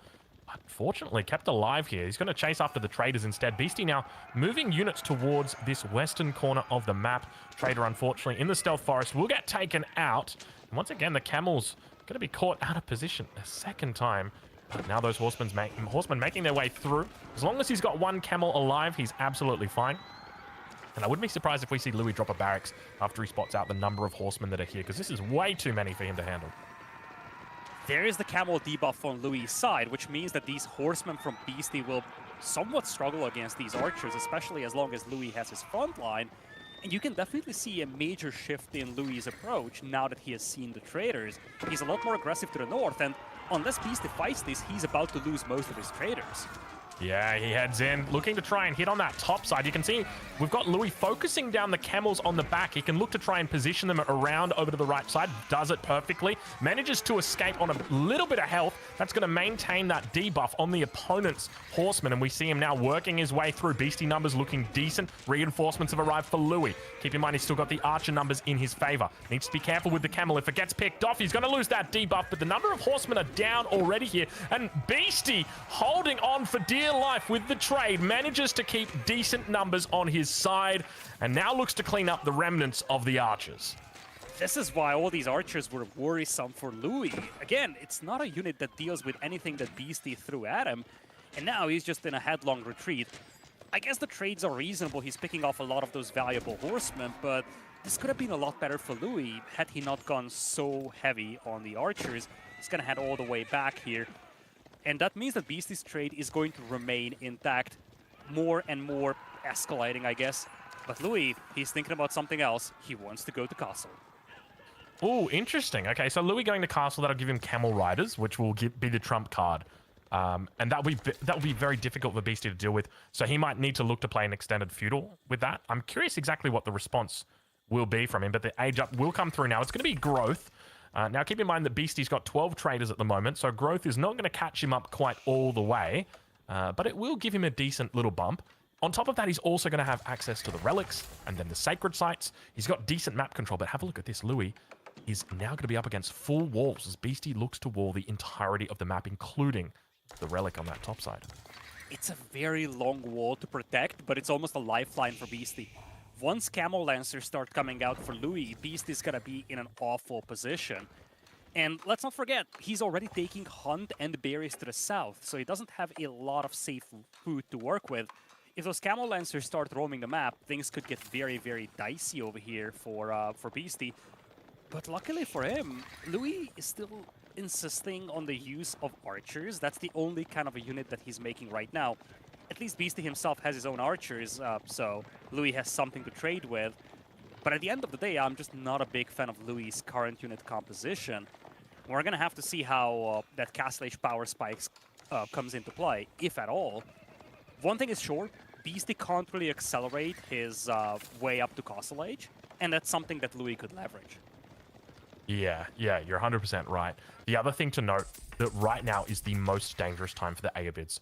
So many games I've casted where I have seen the Aeobids going Castle Age, just about to hit Castle, and then the enemy units arrive. And it's taken so long to get to Castle Age, but they lose a heap of villagers. So I'd love to see Beastie look for that attack, or look for that angle as soon as his opponent hits Castle Age, because guess what? There's 8 more villagers on the field that you can take out, 8 less villagers that can fit in the town center. So he's going to look to try and siege down the gate. He'll get met by a couple of archers on the front. He's clicked up to Castle Age as well behind this, because he knows he's got the ability to do that. His enemy has definitely got plenty of space, but so far this is looking good for Beastie. The most important thing now is just maintaining the integrity of his walls and making sure he's going to have an answer to these Camel Riders, or rather to these Camel Lancers. Beastie has the mobility advantage, which is critical here. He just needs to run circles around Louis' base, and as long as he does that, Louis cannot really move out. And that's exactly what he's doing to accomplish 2 things: to finish the walls and to get to Castle Age himself. He actually decides to dive over here just before the veterancy finishes for Louis. And this is an impressive timing over here for Beastie, that Manjanique is far from completion. he's willing to sacrifice all his horsemen just to buy time and get to Castle Age himself. Yeah, I think this is a really smart move. And you can see, even though the horsemen do so well against archers, just the archer number was overwhelming there. And a little bit of interesting intel that Beastie gets, that there was a Manjanique that was being looked at for the Aebid player. I bet he was probably scratching his head thinking, what are you doing with why do you want a Manjanique? I got all horsemen, mate. Yeah, I'm actually wondering if Louis is grossly misjudging his opponent's unit composition over here, because, again, that Manjanique, it's hardly countering anything that Beastie has. It's not a bad unit, but it's expensive for the value that it would provide to Louis. And you see, Louis has gotten veterancy. He's actually getting ranged defense, again, on his archers. I think he's expecting Beastie to play very heavily into archers. There's no other reason. He doesn't have a single layer of melee defense, but he does have the second range defense upgrade on his archers when he's only facing a handful of archers from Beastie's side. Look at this, Beastie now with 5 stables. He's going to have 3 lancers in queue here. This is a lot of lancers. What exactly is Louis up to? Because look, from Louis' perspective, he's got 32 archers out right now. Louis, is he playing a different game? Does he think that Beastie's going into combos? Is that his thinking, that it's going to be a military wing, he's going to make archers, he's going to go into combos, so I need to defend against the combos with my own archers together with Manjaniques? Is that the thinking that he's going for? Is that the angle? I'm trying to decipher it, but I really can't, Lidakor. I feel like Louis is just running into his own demise over here. He's going to try to bash his way through these walls, but right now it's a pure archer army, and when you look at Beastie, he's got horsemen, now he's up to Castle Age. He's got lancers coming out, he's got some camel riders as well. He's actually even building springolds at this point. It's actually a very funny dynamic. Preemptively countering look at the amount of traders there Louis. But yeah, Lidakor, did you see all those traders? From Louis is just bad. Lit up, did you see those traders? Look how many traders he's got. Yeah. He's got 31 traders, dude. If Louis doesn't Imperial kill in him a right minute, now, boss. Louis loses this game. Oh my. And I think it tells you a lot of things, that Beastie's not even concerned about this aggression against the walls. He doesn't send the horseman back home. He's fine with whatever he has back at home to deal with this. He's going to send a couple horsemen forward just to the small group of archers. Lance is also going to be coming in up against the camel riders. Immediately take them out. There's literally nothing here to defend these poor little archers. Look at this. Up against the lancers, up against the horsemen. The cavalry is just looking to feast like piranhas right now, having been thrown into the ocean. They're just devouring everything in front of them, these horsemen. At the same time, we've got a little bit of a counterattack over on that east side of the map. But Beastie's not even going to need those units, and by holding this attack, it almost guarantees that Beastie is able to win this game. You know, I thought he was trolling. I'll be honest. When I saw him go trade wing, I said that he's got to be trolling, right? No, he knew something. He knew if he held out long enough, this would be his last hope. He was playing for the upside, and that upside worked out perfectly. At the same time, Louis, he had a bit of a weird game plan in here. At some point, he lost his scout and he never remade it. And this is, folks, why oftentimes the moment the pro player loses their scout, they build a new one. They need that intel. And in this game, it just felt like Louis grossly misjudged the unit composition that Beastie's going for. And he's playing a unit composition that gets easily annihilated by Beastie's forces. And see, the thing is, I feel like Louis didn't do a whole lot wrong, right? Like, he went for the early horseman. We knew that he was going to try and do that. I feel like he probably just... He delayed Castle Age, and he didn't need to. I think that's, like, the biggest thing. At this point, mass archers might just be a preemptive response to crossbows that are meant to counter the camel lancers. Just, again, you're facing so many lancers out here that archers is just not the unit that's going to save you in here, and I think that shows on the battlefield. Beastie is pushing deeper and deeper into enemy territory. And remember, this is a game where Beastie has a 40 eco lead already, so he doesn't even need the bush at this point, yet he is still doing it. Yeah, he's doing very well in this game at this stage. I'm hoping, it looks like he's got the re-wall back done towards his base. The trade is going very strong, and remember, the longer this game goes, the better it gets for Beastie. He never has to leave his base to get gold. He's also getting extra food or wood, depending on what he wants. And yeah, realistically, now he's just moving out on the map to go and get food. But he can throw down farms at any time as well. That's another big factor here. He'll probably be looking to go Imperial Age with the... I guess he'd go the Eco Wing? Could also go... Yeah, probably Eco Wing. I think Beast is going to double down on Castle for the time being, simply because his population isn't convincing. He lost a lot of troops. Eventually, he's going to get up to Imperial, but I think he wants to build a bit of a population lead before he does that, especially considering that he is kind of taking all the berries available on the map, so he wants that map control. And he's in no rush. That's the most important thing, I feel. And instead of dropping keeps, he's actually dropping a lot of defensive towers, equipping them with fortifications, with Spring Golden placements. It just feels difficult for Louis to break into this. So I guess he is going to resort to the use of the Tower of the Sultan. Not just one, folks, but two right off the get-go. I feel like if you've got nothing else that you can think of to win, falling back on the Tower of the Sultan is definitely the right call. I mean, do you just throw all of the units inside now, right? Like that's what happens. Yep. But, all right, let's see how this one goes. Could you put... Louis had 5 more Camel Lancers, I would say maybe. He only has 3 of those out there, and Beast does have 17 Lancers. By the way, the archers, they aren't even just jumping in. Those are empty towers. Yeah, that's a lot of Lancers, man. That is a crazy amount. And you can see that that's just Beastie converting Beastie's all of setting that up a gold. bench. Oh, Look at the here it horsemen to the comes. north and the Lancers to the south. Yep, and then everything's coming from the base, from that main attack route. Here it comes from the north, looking to take out every single unit in one foul sweep. Beastie runs in. He's going to work to try and siege down that first Tower of the Sultan. Wants to maintain the integrity of the wall. From behind, the Lancers come through. Archers and crossbows able to take out the remnants of the camels, and the first Tower of the Sultan will go down. Second one will now be targeted down as well. And this is just looking like a cleanup. Beastie's got so many Lancers on the field. I don't see any way that Louis holds this, Litter. I know. This is just a complete disaster for Louis at this point. He's sitting at 94 population against 163, and a composition that's just vastly inferior. For a moment, we could see 9,000 army value against 900. Just goes to show how much better Beastie's army was. Well, I gotta be honest, that was actually a really cool strategy. That was amazing. As I mentioned, Beastie's lost to this strategy before when he was playing Puppy Paw, and I remember he was a little bit upset because he was like, he didn't know how to beat it. It just felt impossible for him to really make any ground, and I think that was definitely the case for Louis. If there was one thing that happened in this game, though, that I want to bring your attention to, it's the fact that I feel like Louis lost this game rather than Beastie won it, because Louis was going for archers when Beastie wasn't making anything that was countered by archers. Yeah, exactly.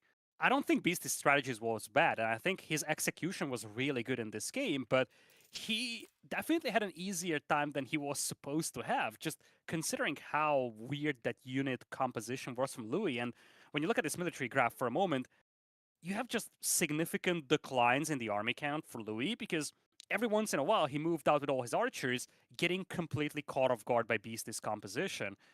And for the first time in Feudal, I was like, okay, he didn't expect this. But the fact that he kept adding archers even that late in the game, with basically no support units, no crossbows against the Lancers, only a handful of Camel Lancers, it was just a weird choice, and it was a significant contributor to him losing the game. Yeah, I got to agree. Because early on, I mean, this is a very obvious thing, but playing up against trade, you're on a timer. Your timer is, I need to shut down trade. And if I don't shut down trade or significantly hamper it, I'm going to be in a really tough position. Because trade scales very well into the late game per population. And just because it's quite affordable to get into, you're only paying 100 wood for a market versus 750 resources for a town center. So there's a big difference there between the barrier price. But yeah, mainly you're on a timer. And as soon as you've lost that first fight, it's just all over. Well, not all over, but it's very hard to come back from that, especially when you look at the security of the walls that Beastie had in that game. But nonetheless, we move on to game number 3. It's all even at this stage of the game, which basically resets us back to a best of 3. We've got the Holy Roman Empire for Louis up against Jeanne d'Arc for Beastie. How do you feel about this matchup, Litter?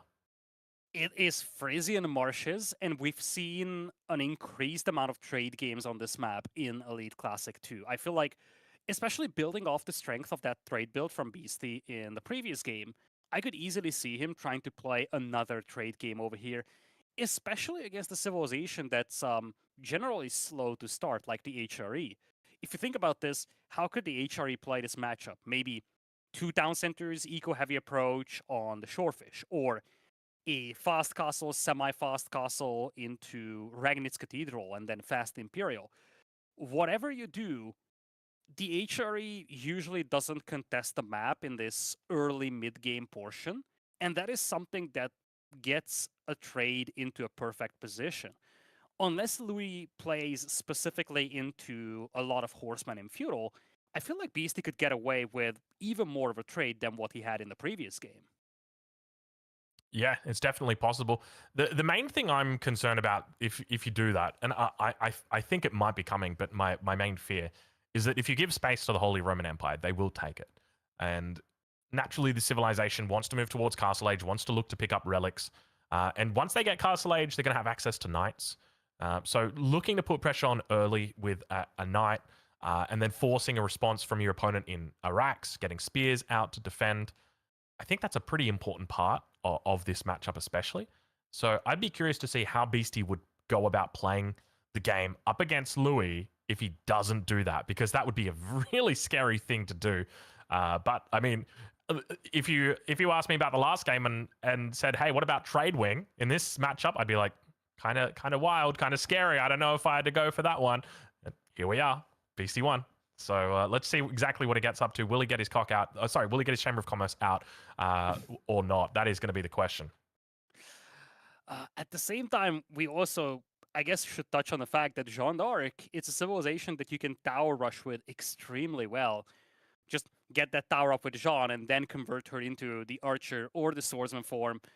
Whichever way, I feel like Beastie's got a variety of options over here. And I think for the first time in this series, I feel like he's got a bit of a civilization advantage. Not in the usual sense, it's more like the amount of things that he can do with Jeanne d'Arc and the power of those things just greatly seem to exceed what the HRE is capable to do, especially in early game. Yeah. I think one thing to note, though, is obviously we've seen a buff from the HRE recently. The big one is the military drills is now going to be coming through for free. It's going to be coming through automatically, which is definitely something that helps them out, especially in this matchup. You know, getting around to cover different villages on different resources with those spears.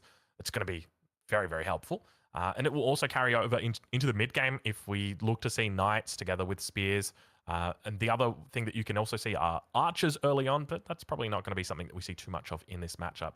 But I think that just that one change could be pretty decent here for Louis on the defensive. Probably not enough to swing the matchup in his favor, though. What are your percentage chances right now? If you had to give it, Beastie, what do you reckon his chances to win? I'm going to say 90. I'm going to go aggro on this, but I'm a big believer in the versatility of JD, so I'm going to say 90%. All right, that's pretty big. I was going to go something smaller. I was going to go like 89%. I was going to go like 60%. But now that I think about it, I mean, it's not an easy matchup, right? And you've got the versatility of Jeanne d'Arc in the event that we reach late game, which these two players will tend to do. Louis, especially if he's looking to make it to late game, Beastie will probably let him. So yeah, we'll have to wait and see how it goes. But ladies and gentlemen, it's time for game number 3. Oh, we got ourselves a little bit of speed right here in the early game. We got out of there very, very quick, but fortunately, we've slowed things down. Ladies and gentlemen, welcome to game number 3. We're here on Frisian Marshes, sporting it on the north side of the map in the color orange, playing as Jeanne d'Arc. We've got Beastie. And on the other side, it is Louis MT, once again with the color purple in command of the Holy Roman Empire. And I guess this is where we have to touch on, once again, the impressive work that our production crew has been doing. You can actually see Jeanne d'Arc, the Jeanne d'Arc level indicator to the left of the screen, so we can always keep track of her status when it comes to experience. Yeah. I'm going to take my hat off right now. Not that I'm wearing a hat, but if I was wearing a hat, I will take it off to Magical Cow. Magical Cow has just been doing everything he can to push the envelope when it comes to production for Age of Empires 4. And look, what we've got right now, it's pretty good. But I've got a sneaky suspicion that what you're going to have in the future is going to be even better. As long as we've got the cow on board, we're going to be fine. Anyway, let's move on. Let's talk about it. Lidicor, we got ourselves Jeanne d'Arc. We got ourselves the Holy Roman Empire. We've got ourselves 2 front golds as well, which makes me think that Beastie could look to be aggressive here. The gold not to the back means that, maybe he could look to try and get the knight out. We've got to have that landmark coming up soon. Which way is it going to go? Is it going to be the Chamber of Commerce? Oh, this is such a good map for it, isn't it? It could also be a tower rush. We kind of touched on that. But yeah, to your point, this is definitely a position where Beastie can play aggressive and punish a slow opening from Louis MT. Louis, by the way, opened double scouts here compared to Beastie's one. But I'm not sure if he actually got good value out of that. Never mind, that second scout is actually doing a lot of work over here. So Louis is able to secure a lot of sheep for himself, which is kind of significant considering that he didn't have the best of all spawns when it comes to the pawns spawning close to his base. This feels... Oh, there it is. There it is, ladies and gentlemen. Rock out with your socks out. It is time. I wish I could have said the real word, but we're in game now, so it's time. We've got ourselves the Chamber of Commerce. This is going to be built with one Joan of Arc. She's going to get her level 2 from this as well, and we can watch as it goes through. But how amazing, can I just say, it feels so amazing as the Holy Roman Empire to get this many sheep. This is the most amazing thing there is, because what this means is I can go to Imperial just with sheep. Well, not really, but you can get pretty far with this bad boy right here. This is a lot of sheep. This feels incredible. It's extremely important for the HRE, because especially if you plan to play a very condensed and defensive game early on, having all that extra food under the town center means that it's a lot more difficult for your opponent to just starve you out, so to say. At the same time, Beastie has no intention of doing that, and kind of building on the success of the trade build that he had in the previous game, he's going to trade once again. And, you know, we had a bit of a discussion about this in the pregame, Ozzy. I feel like that's a build and that's an approach against which the HRE will struggle extremely badly. I don't know. I'm trying to extrapolate it in my head right now, and I'm just thinking, okay, Louis, here's how it's going to go down. You're just going to open with a stable, make 2 horsemen, harass any traders that you see, go Castle Age, get relics, make knights, keep making knights, and if Beastie stays feudal and he makes knights, then you're just going to add spears in and keep pushing the trade line. And Beastie's going to be forced to stay feudal because he's not going to be able to keep up on the unit count because you're going to be keeping the traders down. That's the way I feel like it should play out in my head, but whether that it plays out that way or not, you can see we've got Louis looking to try and scout out a little bit close to the town center. Unfortunately, he heads back the right way, but he's looking for that landmark. He hasn't spotted it just yet, though. The lack of landmark should tell him what's up. You always build your School of Cavalry to the front because you want your production buildings to be on the front to make it easier to reinforce the battlefield. So the lack of landmark out there should tell him that it's likely going to be a trade build, but I think one of the key things here, Ozzy, is that, you know, in the previous game, we had some awkward choices when it comes to unit selection from Louis. So, you know, you kind of touched on the possibility of Louis being able to counter this trade build. This time around, he's going to have visual confirmation on that Chamber of Commerce.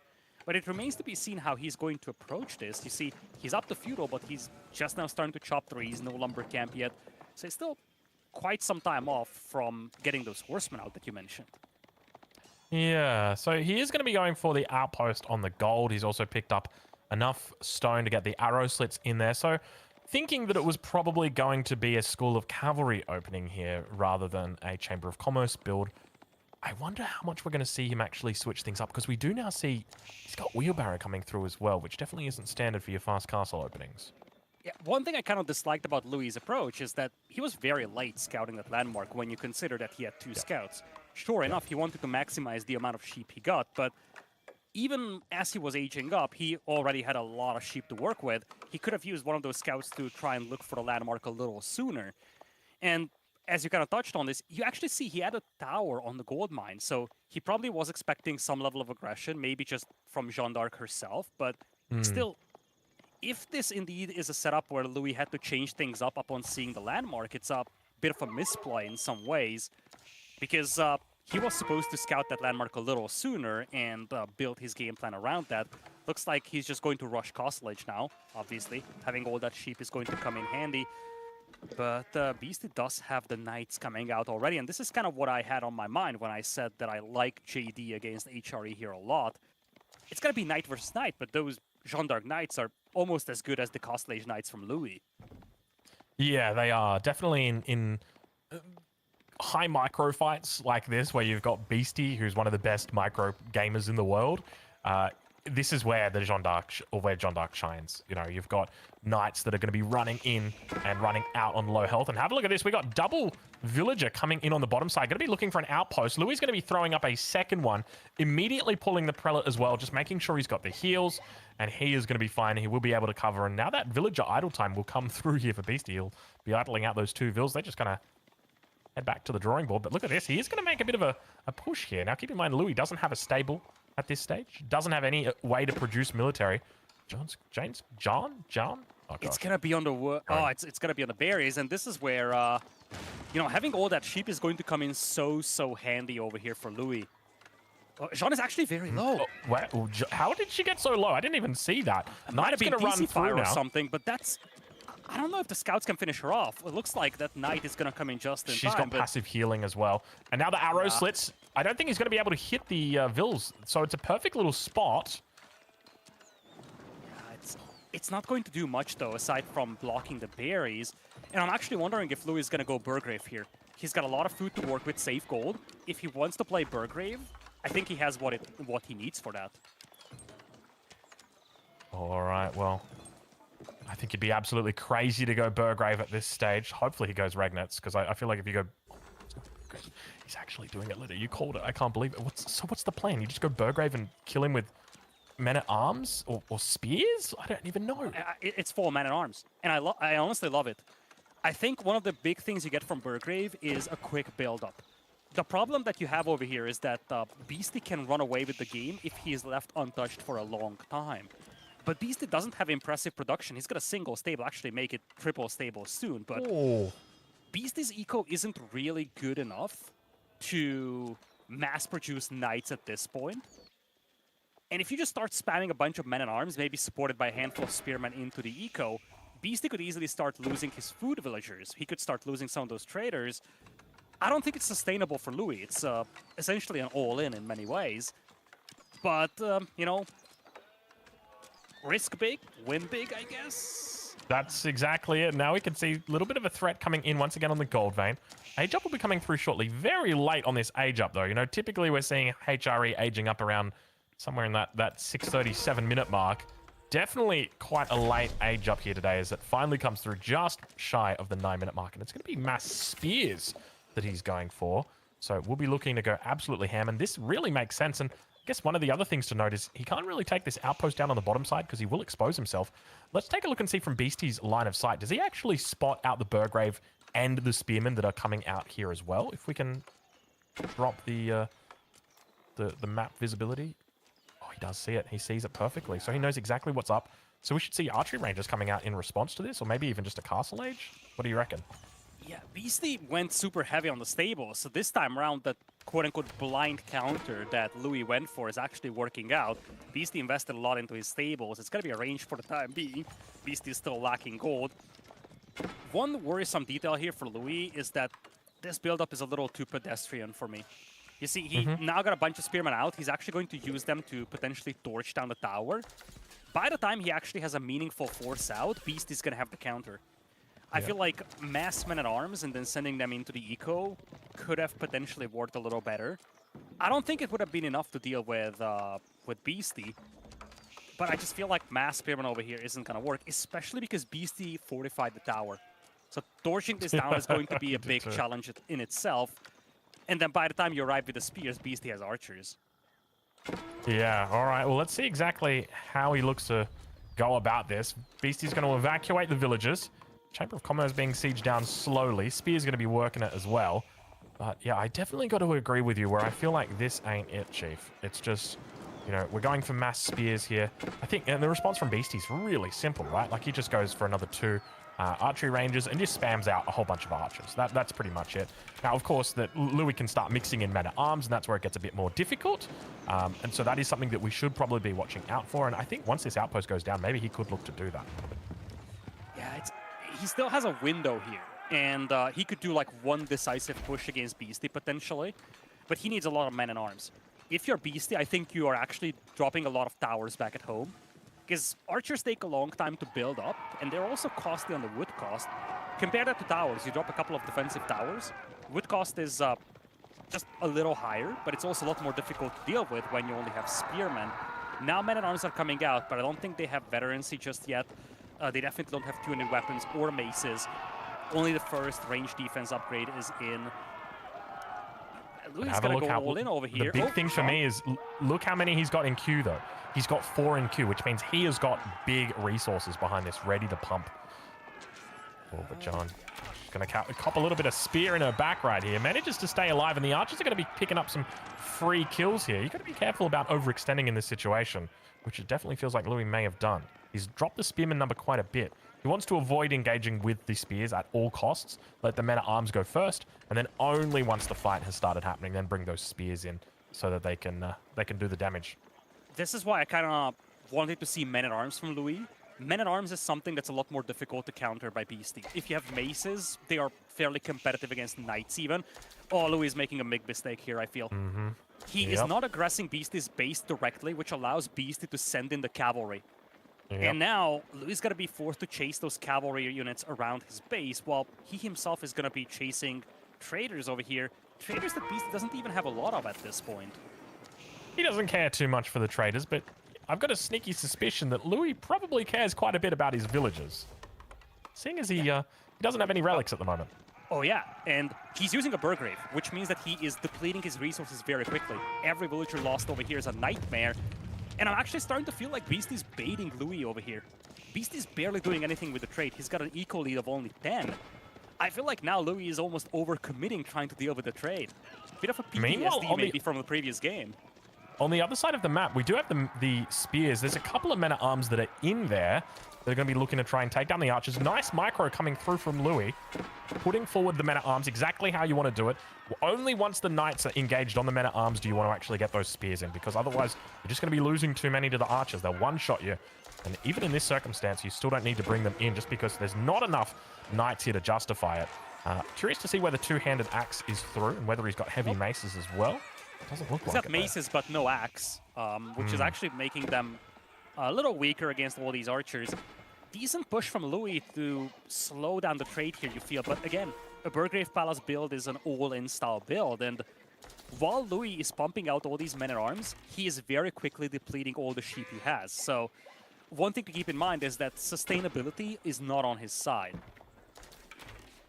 All right, well, the men-at-arms continue to make their way down south. He really wants to rendezvous with his reinforcing units, but they're on the other side of the wall. So he's going to have to try his best to get through. We can see he's broken through, but look at the knight numbers there now, really starting to rise. Could be cornered.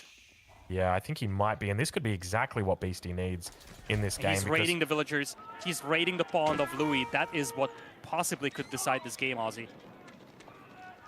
I can't see it, but I believe... Oh, there it is. Okay, all right. That is big. That is very big. Spear's going to try and break out.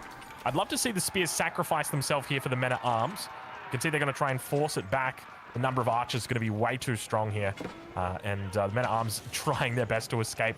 Meanwhile, on the other side of the map, it looks like the knights are finding more and more targets. He's going to have to take this fight on the west side. Not the best fight. Still way too many archers here. Beautiful micro from Beastie. Knows exactly what he's doing here. This is looking like a cleanup, and now it's getting ugly here for Louis. Beastie's got a formidable army. Oh, my lord. Wait a minute. Louis says, hold on. I have one more trick up my sleeve, because this is not something that Beastie expected, apparently. A direct men-at-arms push, pushing Beastie away from his gold mine. Yeah, this is exactly what he needs right now. Just full men-at-arms, go absolutely ham, send it. Yep. And we can see that the upgrades are really starting to come through for Louis. He's picked up Bloomery.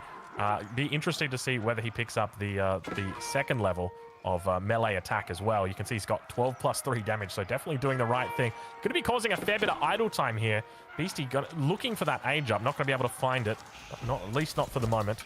Meanwhile, Men-at-Arms just having a field day, and this is where it starts to get a little bit scary, because once the Men-at-Arm numbers get high, you're going to have a lot of trouble dealing with them, even with the knights in the feudal age. Because even if just a couple of spears are mixed in, it gets very difficult to fight against them. And maces plus 200 weapons in itself makes these Castle Age men-at-arms be fairly good against these feudal age knights. Now, this is a lot of knights to deal with, but Louis might still find a cost-effective engagement over here. He needs one desperately. He's lost a lot of workers back at home, but now he's killed quite a few from Beastie's side. Eco is neck and neck. This is a cleanup, and Jean is up to level 3. But I guess Louis lives to see another day for the time being. We're going to have to see if there is a little bit more left in the tank for him, though, because now he's depleted his sheep. He is reliant on all those little pockets of eco, the hunt, the fish, and that is exactly what Beast is going to target in the next few minutes. All right, well, Beastie's been cleared for takeoff. He can go to Castle Age now. He can look for those upgrades, and I think that's probably what he's going to want to do here. Push out, secure, maybe do a little bit of raiding, go Castle Age, get your upgrades, and then you can just finish it off. And have a look at this. We got ourselves a trade across the map. He's doing big trades right here. Interesting walls. I gotta love them. Just securing the villagers on the foot. But yeah, Beastie wants to go to Castle because he wants Arbaletry. As you kind of touched on that, Knights, unless you have a numbers advantage, you won't beat these men-at-arms with them. But once Beastie gets to Castle and he gets Arbaletry, this whole composition from Louis is going to fall apart. Yeah, this is going to be really tough for Louis because keep in mind, behind this, he's got one relic in his possession. Second relic has been picked up, but these are not Regnit's relics. These are just poor little relics. We will see the Wallalol come down. Not going to be able to do too much here. And Villager's going to get chased away. Slowly and steadily, that Villager count starts to fall for Louis, being raided in multiple positions here. All right, it's going to go down. Underneath the Ark, and there's also Villagers that are going down. They're falling everywhere right now, Lidical. Yeah, it's a lot of casualties on Louis' side. It becomes a now or never almost because his eco is a complete train wreck. But he's sending all the men-at-arms across, and Beastie doesn't have more than 4 knights. He's just now queuing up the Arbaletry. I feel like Louis could punish over here. It's almost his only lifeline at this point in this game, but that feels like a scary push going into Beastie's base. Yeah, the other thing to note is he's not going for veterancy on the archers, and he's not looking to pick up +2 ranged attack lord. either. That's a lot of vills, though, Lidicor. This could be really bad for Beastie, actually. As you just mentioned, there's only a handful of Arbaletry here, and this is exactly what Louis needed. This is the Flood. We're watching the Zerg right now invade into Age of Empires 4. Look at them go. They just won't stop swinging their axes. He's going to try and hold on to Arbaletry, tanking it up. No Gambesons through, though. It's going to mean these guys are not the tankiest units against these men-at-arms. And we might have ourselves just a swing right here. Yeah, there's a second wave as well behind this. Beastie's doing the right thing. He's actually sacrificing the archers to buy time to make Arbaletry. And remember, Beastie isn't losing eco right now, but still the posturing of Louis in front of his base, the fact that he's got double the army size and there's a second wave on the way, all of these things make it a lot more concerning for Beastie, I guess, especially because Jean is gone. Yeah, he's going to throw the Arbs inside the town center, look to try and pop them out the other side. The only issue is there's men-at-arms absolutely everywhere, and the Flood is just only beginning now. Meanwhile, starting to work down these walls on the south side, and that's going to be it. Louis MT somehow manages to find a way back into this game. What happened to the Knights that game, Lidical? There were so many Knights on the field. They went over and raided on the other side of the map, and all of a sudden there was no Knights left. That was what was holding Beastie in that game. I felt like he was in such a great position after he took that fight in late feudal. He just needed to go castle, get veterancy on knights, veterancy on archers, +2 range attack, maybe make a couple of Arbaletria, and he was fine. Yeah, but it went south so quickly. Beastie needed about 1.5 minutes in Castle Age, and he wins this game. If he can get like 10 or so Arbaletria out, he annihilates all these men-at-arms, but you know, such a weird game in many ways. Beastie almost playing this bait trade game. He didn't go super heavy on the trade this time around, and Louis MT kind of had to all in this, just being afraid of the trade escalating too quickly, like it did in the previous game. And now, Louis went super aggro with the Burgrave, and it felt like it was going to stall out, especially at that 16-17 minute mark. It felt like he just ran out of juice, but then Beastie just had no tools to deal with a second wave of mass men-at-arms, and at the end of the day, Louis secures the game, puts us onto match point over here for Louis.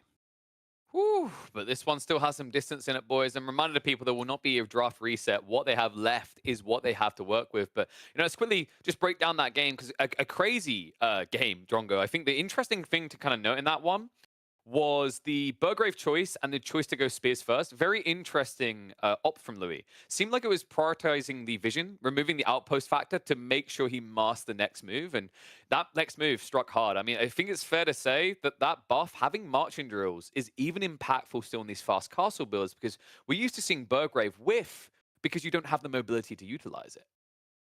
Yeah, I think that's exactly it. I mean, it was a really smart move because initially when those spears come out, I think both Litter and I were scratching our heads. But then after he cleared the outpost, he switched straight into men-at-arms, which I think was a very smart move there. Never really looked to push with the spears independently. But overall, I think Louis played this really well. I think Beastie, I mean, it was a tough game for him. I think probably the biggest mistake there was pushing out in that castle age. But it was definitely Louis' game to win, and he did a really good job. I'm super duper impressed with Louis and the fact that he was able to pull that win out with the Burgrave. And it's interesting, right? Because by going a Spearman, you then force the Archer commitment out of BC. You're essentially keeping him in feudal for a longer time.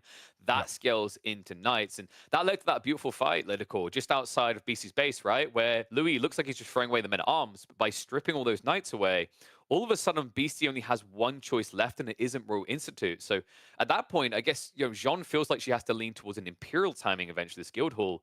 And that plays more into the Burgrave, right?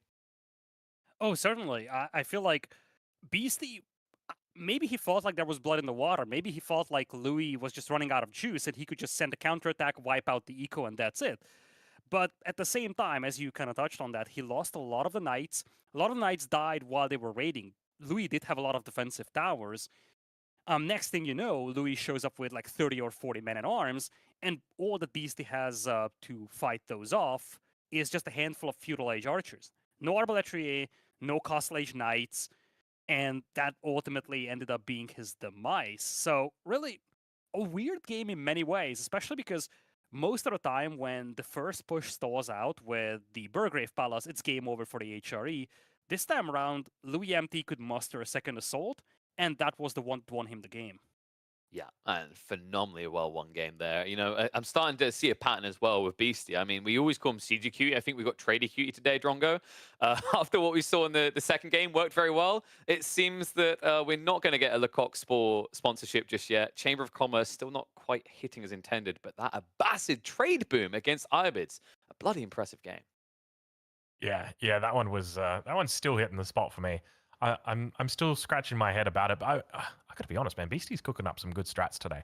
I want to see what he brings out here in game number 4 because naturally, when you said that, normally we have CG Cutie, but today we got Tradie Cutie. Straight away, I looked at his civilizations and I said, okay, which one is the civilization that he's going to be able to trade here? He's got the English, he's got the Japanese. Not really. And then I looked, I said, what about the Malians? He hasn't used them. And then boom, there they are on the main screen. So it's going to be Malians. Will we see him potentially look to go for Malian trade? I tell you what, I would be excited if we did. A full trade-off on each side, right? Silver Tree versus the scaling trade of the Malians. Another kind of interesting thing is like my brain after that second game, I'm thinking, is there anything Louis could do that's weirder, right? We saw that Tower of the Song game, and you remember when like earlier Drongo was like, things that you'd use a VPN to hide things you were doing. I think that's exactly why I'd actually want to get my hands on Surfshark VPN. If I was going to do a Tower of the Sultan game like that, I don't want that anywhere on my history. I don't want that to be traceable back to me. Or I'm going to admit that I would happily, and do in fact, use a VPN to hide my dirty little secrets. So guys, make sure you take advantage of that to do it as well. ETC TV at checkout. But there's one thing you could do, Lidical, right? No, I'm not going to go there. We're not going to see Magadai. It's not going to happen.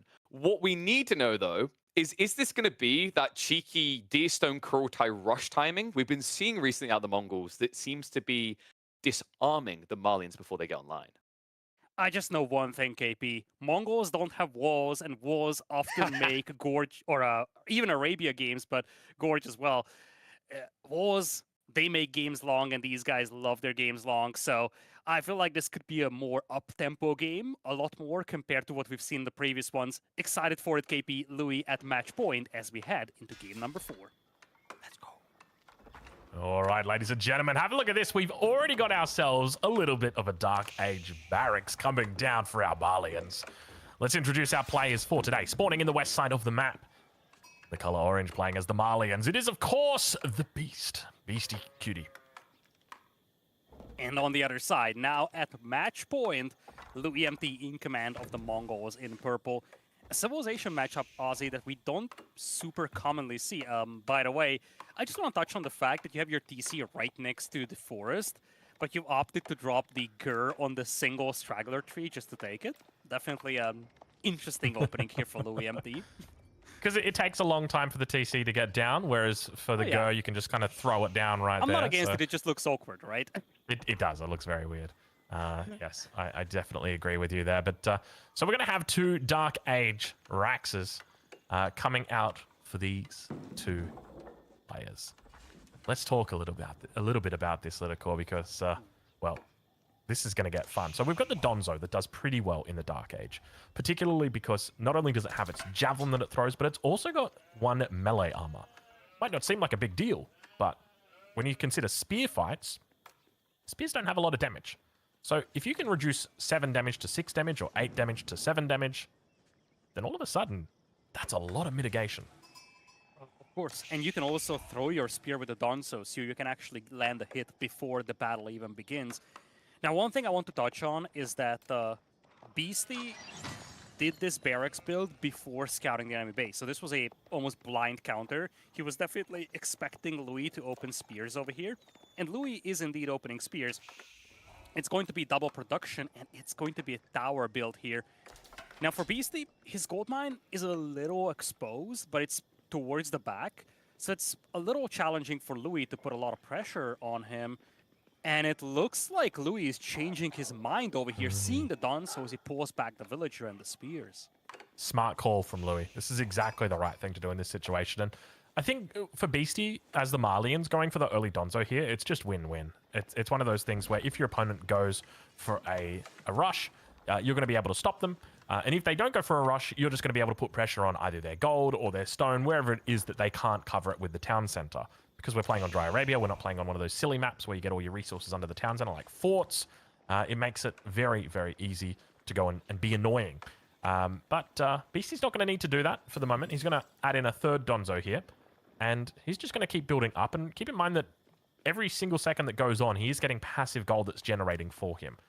On top of that, the fact that he's got the back gold is just so nice. It's exactly what he needed in this matchup. You know, when this seed was born, you have 1 player with gold at the front and 1 player with gold at the back. And fortunately, Beastie got the position with the gold at the back, and that just makes it so much easier for him. It's a little tricky, especially when you consider the Mongols, because a lot comes down to where you place your TC. But I think the more important thing is that normally going into spear wars against the Mongols is a bad idea because they do get a massive discount with double production. But that's not the case for the Malians over here. Malians are more than happy chilling in Dark Age and just getting that passive gold income to offset this deficit in terms of the spear war. For now, Louis has a lot more spears to work with than Beastie does with Donzos. But again, I think Beastie is more than happy with this. He actually has essentially the gold he needs for Feudal Age at this point, just from the passive income. Yeah, that's exactly it. So just by putting his houses down, his pit mine, he's able to get that gold passively. Meanwhile, Louis, you know, still, he's got the gird down over on the gold, but whether he's actually doing it, and are we seeing a 2nd barracks in the Dark Age? Is that really what we're seeing right there? What am I looking at? We talked about this, Ozzy. Louis doesn't shy away from aggressive builds, but this is one of the wackiest series we've seen in this entire tournament, you feel. All of these games have just been so off-meta. Yeah, you're not wrong. And I think what Louis could be looking to seize on right here is the fact that the Malian houses, keep in mind, they only give 5 population each. They've got less health, they cost less, but they give the same bounty as every other building in the game. So if you can get there, that is a gold mine waiting for you to access. So I mean, literally. I think Louis, yeah, quite literally. So if Louis can get his hands on that, he's going to be a happy little camper. But one thing to note is he's looking pretty good, looking pretty healthy. Can we check what the food status is for each of these players under the TC? We get a bit of a sheep count. Active sheep is, oh, that doesn't look good. Oh, let's have a look and see. Can we do a select all and see how many sheep we've got? We've got 1, yeah, so less than 1,000 sheep. Or less than 1,000 food, which might not sound, or might sound like a lot, but it's really not. It'll run out very quickly when you're pumping out Donzos and villages, and yeah, compare that over to Louis. Do cattle here. Oh, Beastie might actually go for cattle in Dark Age. Can you even go cattle in Dark Age? I don't know. I've never seen anyone try that, but I'm just like, he built a mill right next to his wood line, so I'm suspecting that he's thinking about it. Oh, I think, okay, yeah, there it is. Oh my lord, he's actually doing it, and you know what? All of a sudden, everything's fine. Because look, he is committing, and wow, we are seeing ourselves a bit of a Dark Age right now, Ludicrous. 6 minutes into the game, neither player even thinking about it. There we go, I take it back. Beastie's cancelled a cow. He's going to click up, but we can see he might be struggling a little bit here. Definitely not enough Donzos to deal with this. And Gosh, you can see how much damage those spears do. The thing is that, again, Louis gets all the bounty for torching down these houses, but it also puts Beastie into a weird position. He might actually struggle to make new Donzos or villagers if he starts losing those houses. Yeah, see, and he's only got 2 vills on the Mansa Quarry as well. This is not a good position because, well, you can see he's trying to pick off each of those spears. But look at that. Louis up to 25 spearmen in the Dark Age right now. Beastie's housed. Beastie's housed, folks. He's 37 out of 35. Oh, and it's just getting worse because he's just losing them one by one. He's going to try and spam houses down on his wood line. Oh, this isn't good right now, Lidicore. This is not good. We're on match point here. This is a 2-1 right now. You could have yourself a very quick game number 4 if you're not careful. And Louis got the resources he needed for Feudal, basically purely from bounty at this point. Wow, he's aging up with the Deerstones himself. Oh, the age up comes through, but he's already torched 2, 4, 5, 6 houses. That's 150 gold, 150 food. And even at this point, if Beastie takes the engage and he does well, it's not going to matter. I mean, Louis just got so much value out of this attack. Oh, certainly. And Beastie's nowhere close to being able to make a counter unit. Like, he's still just making Donzos. His houses are being torched down. He had to rebuild all these houses at very weird locations. That passive gold income is no longer a thing for him. And I feel like Louis MT has just embraced chaos. And I just don't know how really Beastie's coming back from that. He really has. Has Beastie picked up the hardened Donzo upgrade? Can we just quickly check on that if we click on his if we click on his Donzos? Because he doesn't have that many Donzos, but he is taking this fight, which makes me think he does have the hardened Donzo. We're not going to be able to see, unfortunately, as we got picture in picture, but don't worry. We'll never know if they were hardened or not. Production is trolling us, man. Yes, that was a good troll. Well played, production. Okay, there yes, it they is. are hardened. Okay, there we go. But So, look at just all like the his Chamber damage of that has Commerce. been done. Beast is actually trying to pull a villager to save this pit mine. I think he's gonna be able to. Louis is actually retargeting. Pit mine's gonna go down. Louis does get cleaned up, but just look at all the damage that has been done to Beastie. And Louis has a massive resource bank from all that bounty. Yeah, this is a really painful opening here for Beastie. This is so tough, and I mean, I just want to commend Louis right now. That second Rax was kind of weird, but absolutely chef's kiss. Like, it was beautiful. I couldn't believe the timing on it as well. It felt very late, but he managed to punish Beastie very well with that. Yeah, now, one thing to keep in mind is that Louis' spearmen are mostly gone. He's just now getting the hardened upgrade, and his villagers on the hunt are awfully exposed. So as crazy as it sounds, there is actually a world where Beast turns this around. It was a very chaotic start for Beastie. He got beaten up very badly, and we're looking at archers now coming in here on the front line. No double production for Louis. I guess the thing that goes for Louis right now is that pretty considerable resource bank that he was able to accumulate. Aside from that, his army is far from impressive. Yeah. Yeah, Beastie definitely holds the advantage here on this. And we can see he's got javelins in queue. It's going to take a while to get up to the front here. But he can just play Donzo Javelin quite effectively now through this feudal age and then rebuild behind this. As long as he's able to keep Louis stuck in feudal age, fighting him, he'll feel good about it. But we can see the archers are still doing pretty good work back here. It looks like the javelins or the Donzos will get cleaned up. Definitely not the best fight here for Beastie. Didn't take out any villagers either. Archers now also joining the fray. Definitely not the best fight there for Beastie. Beast is going to play 2 TCs here. 2 TC Malians in feudal. He is mining stone, he's chopping wood. There's the second TC all the way to the south on the boar and the hunt. An absolutely ludicrous game here, Aussie. Just chaos all over the map. Yeah, but look at this. Louis heading straight to it with the Khan. Doesn't know about it, but he is just beelining straight towards that position. Wants to find villagers, and boy, oh boy, is he going to find... He could find the boar. He could look to pull the boar to help out. Let's have a look and see. Oh, the Khan might not spot it. Just a little too late. Just outside. Now the javelin. Oh, he might have seen the carcass. I think he might have. Now he spots it. It might be a bit too late, though. There's plenty of vills here. He can still pull the boar. You can see he's got units on the way as well. Archers from the top. Javelin should be okay. Boar's going to get pulled. The vills don't have to move that far to actually get into position here. He needs this town center up, though. So important. Oh, this could be it right now. Beastie, this is match point. If he loses too many vills, he's going to be really putting his head in the sand. But only 2 go down. He garrisons immediately. Town center gets up. He's only got a villager. He's only got a villager deficit of 2. So not terrible. Not terrible. Could have been a lot worse. Oh yeah, it's still a very messy game for Beastie right now, and I'm just worried about his resource income. You look at the top of the screen, he never has a lot of resources to work with. His army is very scrappy. Look at Louis on the other side. He's got a sizable resource bank. The resource income is a lot better compared to Beastie's. Currently, he's got that eco and army lead, and it would take quite some time for Beastie to recover. That second TC will eventually get him back into this game. And Louis is on a bit of a timer right now, I feel, but Louis' position seems to be a lot stronger right now. Yeah, I got to agree. I think the one saving grace that Beastie's got is that Louis is not trading. That definitely feels like, okay, that's a positive, because if he was, you just know it wouldn't feel good going the second TC right now. So I think that's a big positive here. But at the same time, I'm kind of curious how Beastie's going to look to deal with this inevitable Mongol pressure that's going to be building up here. Do we see a potential Castle Age coming up from Louis? I feel like we might see it coming through very soon. I actually don't know how Louis is going to follow up on this. He's making Keshik for the time being, and I think a lot is going to come down to how Louis approaches this. I could see Castle Age being a thing, secure the relics, get a big boost to your eco, and then snowball the game. But let's not sleep on Beastie's comeback potential over here, because Louis definitely slowed down a little.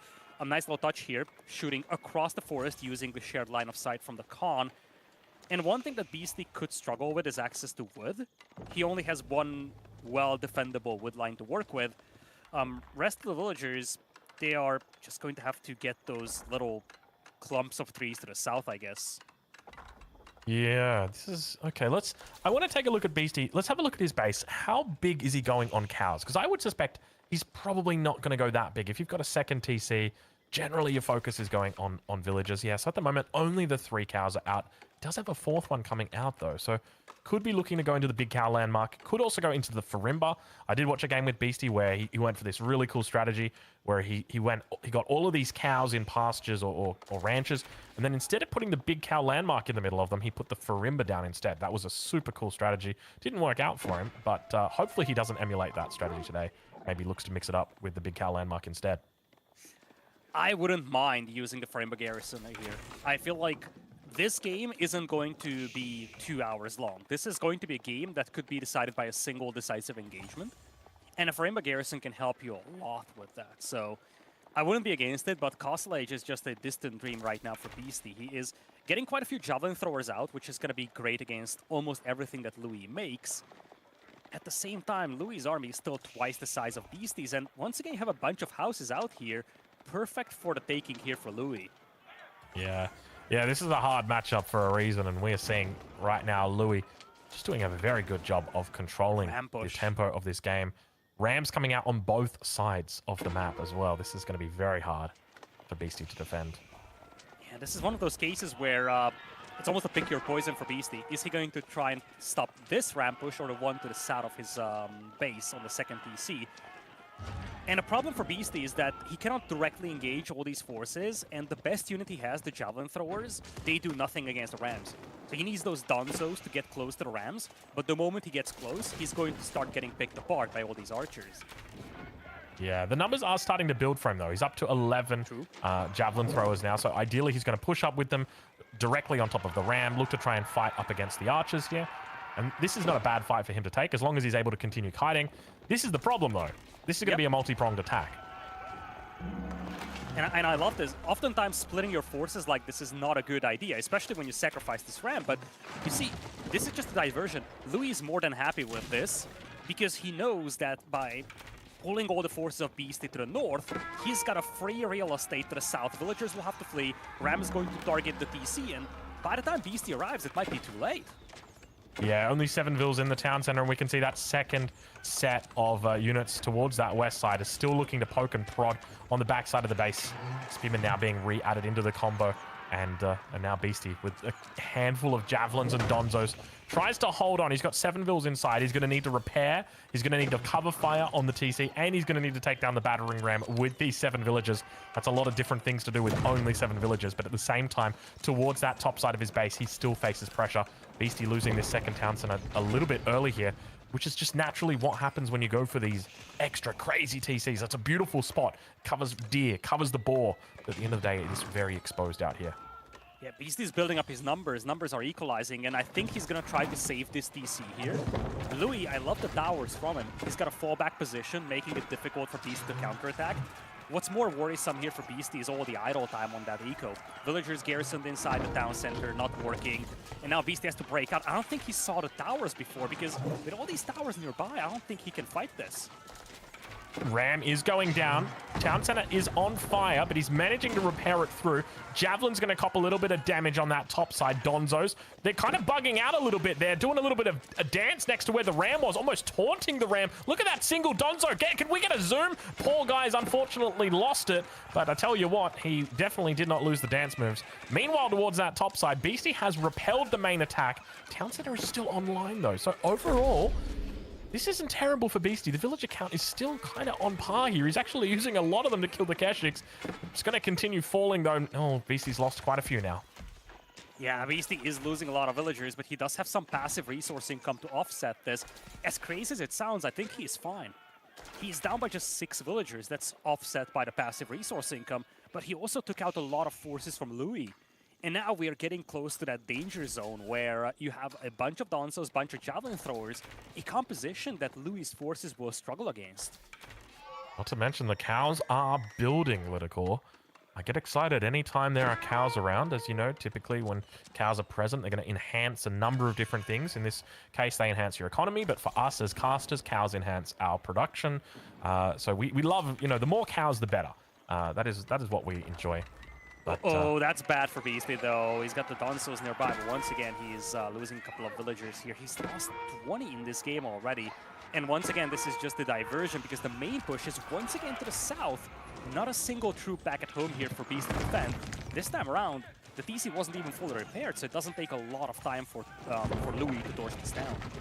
Yeah, it looks like he might actually just be giving up the TC. We can see units up towards that top side. They were just kind of heading top side rather than coming down here. He's got decent numbers, so interesting that he's decided. But yeah, he is indeed going to be ditching here. And this is going to be tough because he's behind 10 villagers at this stage. Donzo's coming through. Numbers are looking pretty decent for Louis. He's up to 37 archers, which is starting to get very, very scary for these javelin throwers because keep in mind, they do like to focus down individual archers. And when there's lots of them, that makes their job harder. And on top of that, the more javelins you have to make, and they just overkill everything. Now pushing through. Donzo's going to look to try and defend on the front. Archer's going to be able to take them out. Javelin's just teeing off towards the Keshiks instead. The numbers are way too good for Louis right now. Able to push back Beastie from this hunt, idling him out. He's got cows on the back line, but that ain't going to be anywhere near enough. He's going to try and bring them forward a little bit. Go, cows. Do what you have to do. Not a lot of Donzos left for Beastie. Those archers did a lot of work here picking them off. And you see Beastie's very cautious with his leftover Donzos at this point. He needs them to hold off the Keshik. Yeah, you can see him focusing down these Keshiks. Louis not even thinking about Castle Age at this stage. He is all in on Feudal. Beastie going to get into the line formation. Definitely the right call when you've got this many Javelin throwers. Need to try and get that damage more evenly covered, but those Donzo numbers are really starting to fall. Archer's able to focus them down one by one. You can see him working to try and take down these Keshiks. The Spearmen going to soak up a little bit of the damage as well on that front. They're not really doing much. They're just annoying, and they just get out of here, Spearmen. So you just got to take them out. But he holds for a little bit longer. Keep in mind, even though he is down 15 vills, he does have the cows on his side. Yeah, when you look at the overall resource income, it's still not promising, though. It's still a massive eco lead for Louis MT. And don't forget, one of those pit mines is all the way to the south. It's something that could be easily taken out by Louis. In fact, I'm actually wondering if the ram that he had before is still taking down those houses in that area. Indeed, it is. And it's actually supplying Louis with a lot of bounty. In fact, he's getting so much bounty at this point that he could actually justify getting the bounty upgrades. It's kind of crazy when you think about just how much bounty Louis got this game. That would be, that would be something really cool to see. Often I'm thinking, what would be really cool to see on the UI for casters? How much bounty has our Mongol player got in this game? Because I reckon it's probably approaching 1,000 resources at this stage. So many buildings have been lost this game to the Mongols. Population is not looking healthy for Beastie. 74 against 122, and Louis is aging up to Castle Age with the Kurultai. He's got double the army, and when that Kurultai completes, he is going to have a massive combat advantage here on the front line. Yeah, not only do you get those extra Castle Age upgrades like +2 ranged attack and veterancy for all your archers, but your Kurultai is also going to be providing you healing and a nice little DPS boost as well. I suspect when Beastie sees this, he's pretty much going to know this is it. Let's see what the reaction's going to be from him, because this is such a tough position to hold now that his opponent has made it through to the Castle Age. Beastie's going to look for more upgrades, though. He's going to start walling in. On the other side of the map, though, Veterancy now coming through. It looks like it's going to be Veterancy for Keshik's, Veterancy for the Archers. No +2 ranged attack just yet. A little bit of a raid on the backside. And Beastie will be able to find Castle here. You can see he's got some decent numbers on the income. He's managed to pick it up. A lot of Donsos, though. In general, he doesn't have a lot of forces. I feel like the danger for Beastie is that the moment he hits Castle Age, Louis is going to dive before the Castle Age upgrades hit. Agreed. And when that happens, Louis is going to have the Kurultai buff and an army twice the size of his opponents. And now Men-at-Arms are approaching as well, something that Beastie doesn't have anything that can deal with. Yeah, that's going to be really tough. He needs to move into Sofa Warriors, but he doesn't really have the timing for it, definitely doesn't have the space for it. And now that age up's coming through, Veterancy not quite here for Louis, but give him a second or two and he'll be done, Mum. There it is, baby, coming through right now. Villagers having to be idled out. He can't get the age up through. Javelin Thrower's holding on for dear life. He knows how important it is to hold on at this stage. Cows, they're just chilling out, having a good little time, but the Keshiks are going to come through, and that is it, ladies and gentlemen. It's going to be Louis MT taking the 3rd place in this series against Beastie Cutie. Talk about a career arc here for Louis MT. For so long, he was in that good, not great category, competing in all these events, usually getting taken out by the big names. But this event, he's shown that he's something else. He took out Marine Lord in the group stage, lost to him yesterday in the semifinals, but he comes in here into the 3rd place match. It plays a very competitive, super off-meta, and extremely entertaining series against Beastie to take home the 3rd place. Definitely the biggest moment of his AoE 4 career so far, and I feel like throughout this event, we've seen the rise of a new star in AoE 4 in Louis MT. Yeah, Louis has played a very methodical tournament. He's played incredibly well, and he's obviously going to be very proud coming away today. You know, if you asked him at the start of the season, you reckon you'll come 3rd or better in this tournament coming up? He'd say there's no chance, mate. But wow, that was great stuff. And unfortunately for Beastie here, you know, it's so common that we do see him make it all the way to the grand finals, and so common that we see him win those big events. But you know, it's always tough going into a big event like this so recently after a new patch, because it just means all that preparation that's existed previously for your understanding of the game has just kind of gone out the window, because there is a whole new paradigm that comes in. All right. And well, at the same time, of course, Beastie is going to finish at the 4th place over here. A good run for him in this tournament, obviously. You know, he's been so successful back in the past that a 4th place almost feels like a bit of a disappointment, but let's not forget, this scene is more competitive than ever, so still a decent result here for Beastie. Obviously, he was looking for more, and Louis MT, probably one of the biggest surprises of the tournament, but maybe not the biggest. Whew, I don't know. Louis is definitely on fire. I'll give him that much. 3-1 storyline. I just want to I'm going to take a little victory dance first of all, boys. That was my first prediction. I said Poppy Paw to take it 5-4 in the finals. We'll see if I actually hold up to that one as well.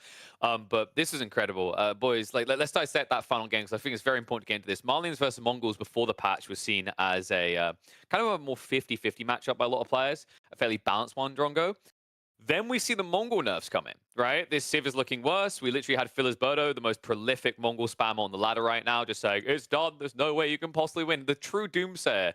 Yet Louis is able to find a way around it. And you know, I want to really focus in on the micro, the multi-angled assaults. I feel like that's where Louis doesn't get enough credit. We always highlight his macro play, how great he is in the late game, and his decent drafts. But I think, you know, someone that maybe we didn't get to see yesterday, and maybe it's just because Marine Lord is just so on top of his micro game, Louis is a god-tier player when it comes to these finite moves with his troops. Yeah, it's so important to be the attacker in situations like this, because for Beastie as a response, he needs to make sure that he sends enough units to kill whatever it is that's attacking him from that second angle. But he also needs to make sure he doesn't send too many units that now, because he's being attacked from that second angle, he needs to make sure that the first angle gets the appropriate coverage. And that's what I think we saw Beastie not necessarily struggle with here, but Louis just did very well with his control. He was always really on the ball from that top side, and it felt like even though he was attacking there, he was never really committing there. And that's what I think was so impressive. The goal was always that second town center. Even after the Ram went down the first time, the goal was still always the town center. It was the big focus. And that was a smart move from Louis. He knew exactly where to go to hurt Beastie, and that's what did it for him.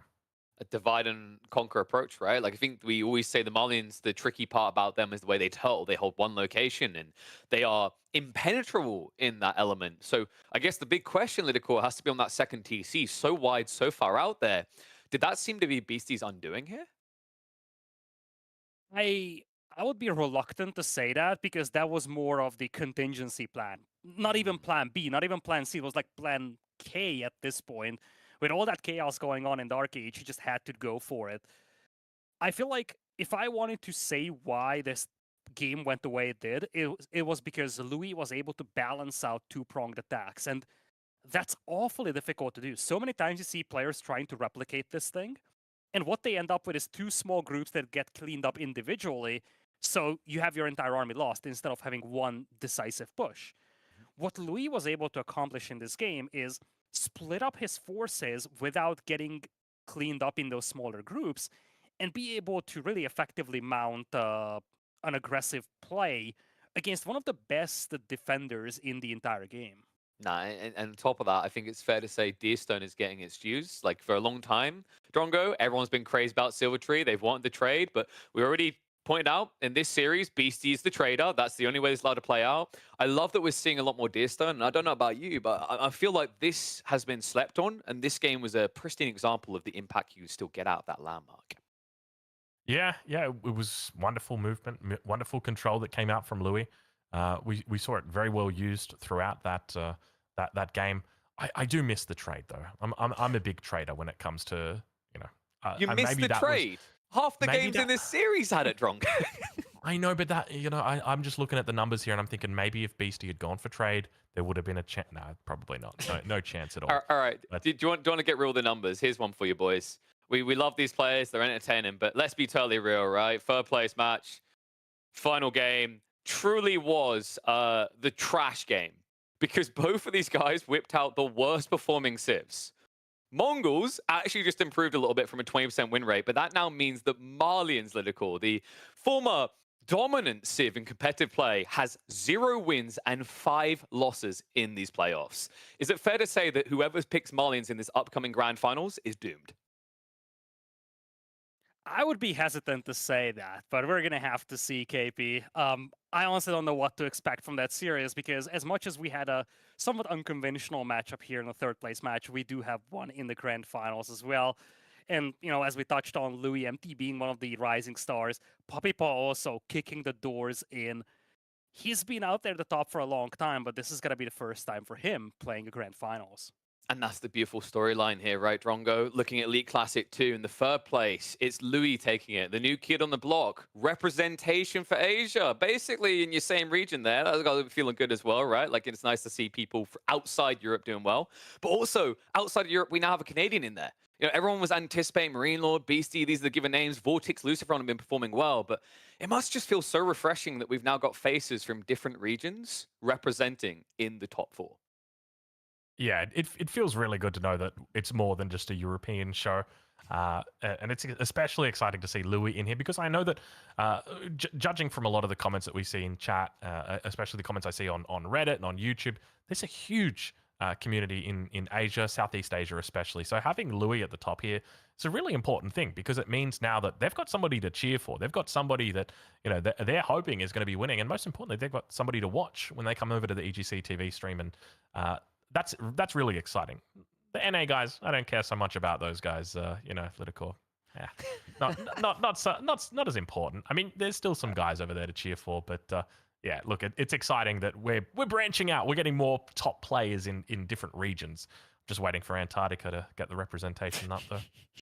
I feel like you're going to have to wait a lot for that. Maybe Penguins can figure out how to operate the game with their flippers. I mean, maybe. Oh, actually, console controller gameplay might make that feasible. We'll have to see. Anyway, we all need to be cheering for NA because I know what's coming up. In the grand finals, boys, we've got Marine Lord versus Puppy Paw in a best of 9. I know there's going to be at least 15,000 French people watching on a certain other stream cheering for him, so we may need to channel for NA to give him a hope, a shot, a chance. But I need you two to get prepared for that. So quickly go take a break because in about 10 minutes, we will be getting ready for the final series of the tournament. But when do you think you're going? What? No. You thought that this was a break? You thought you were...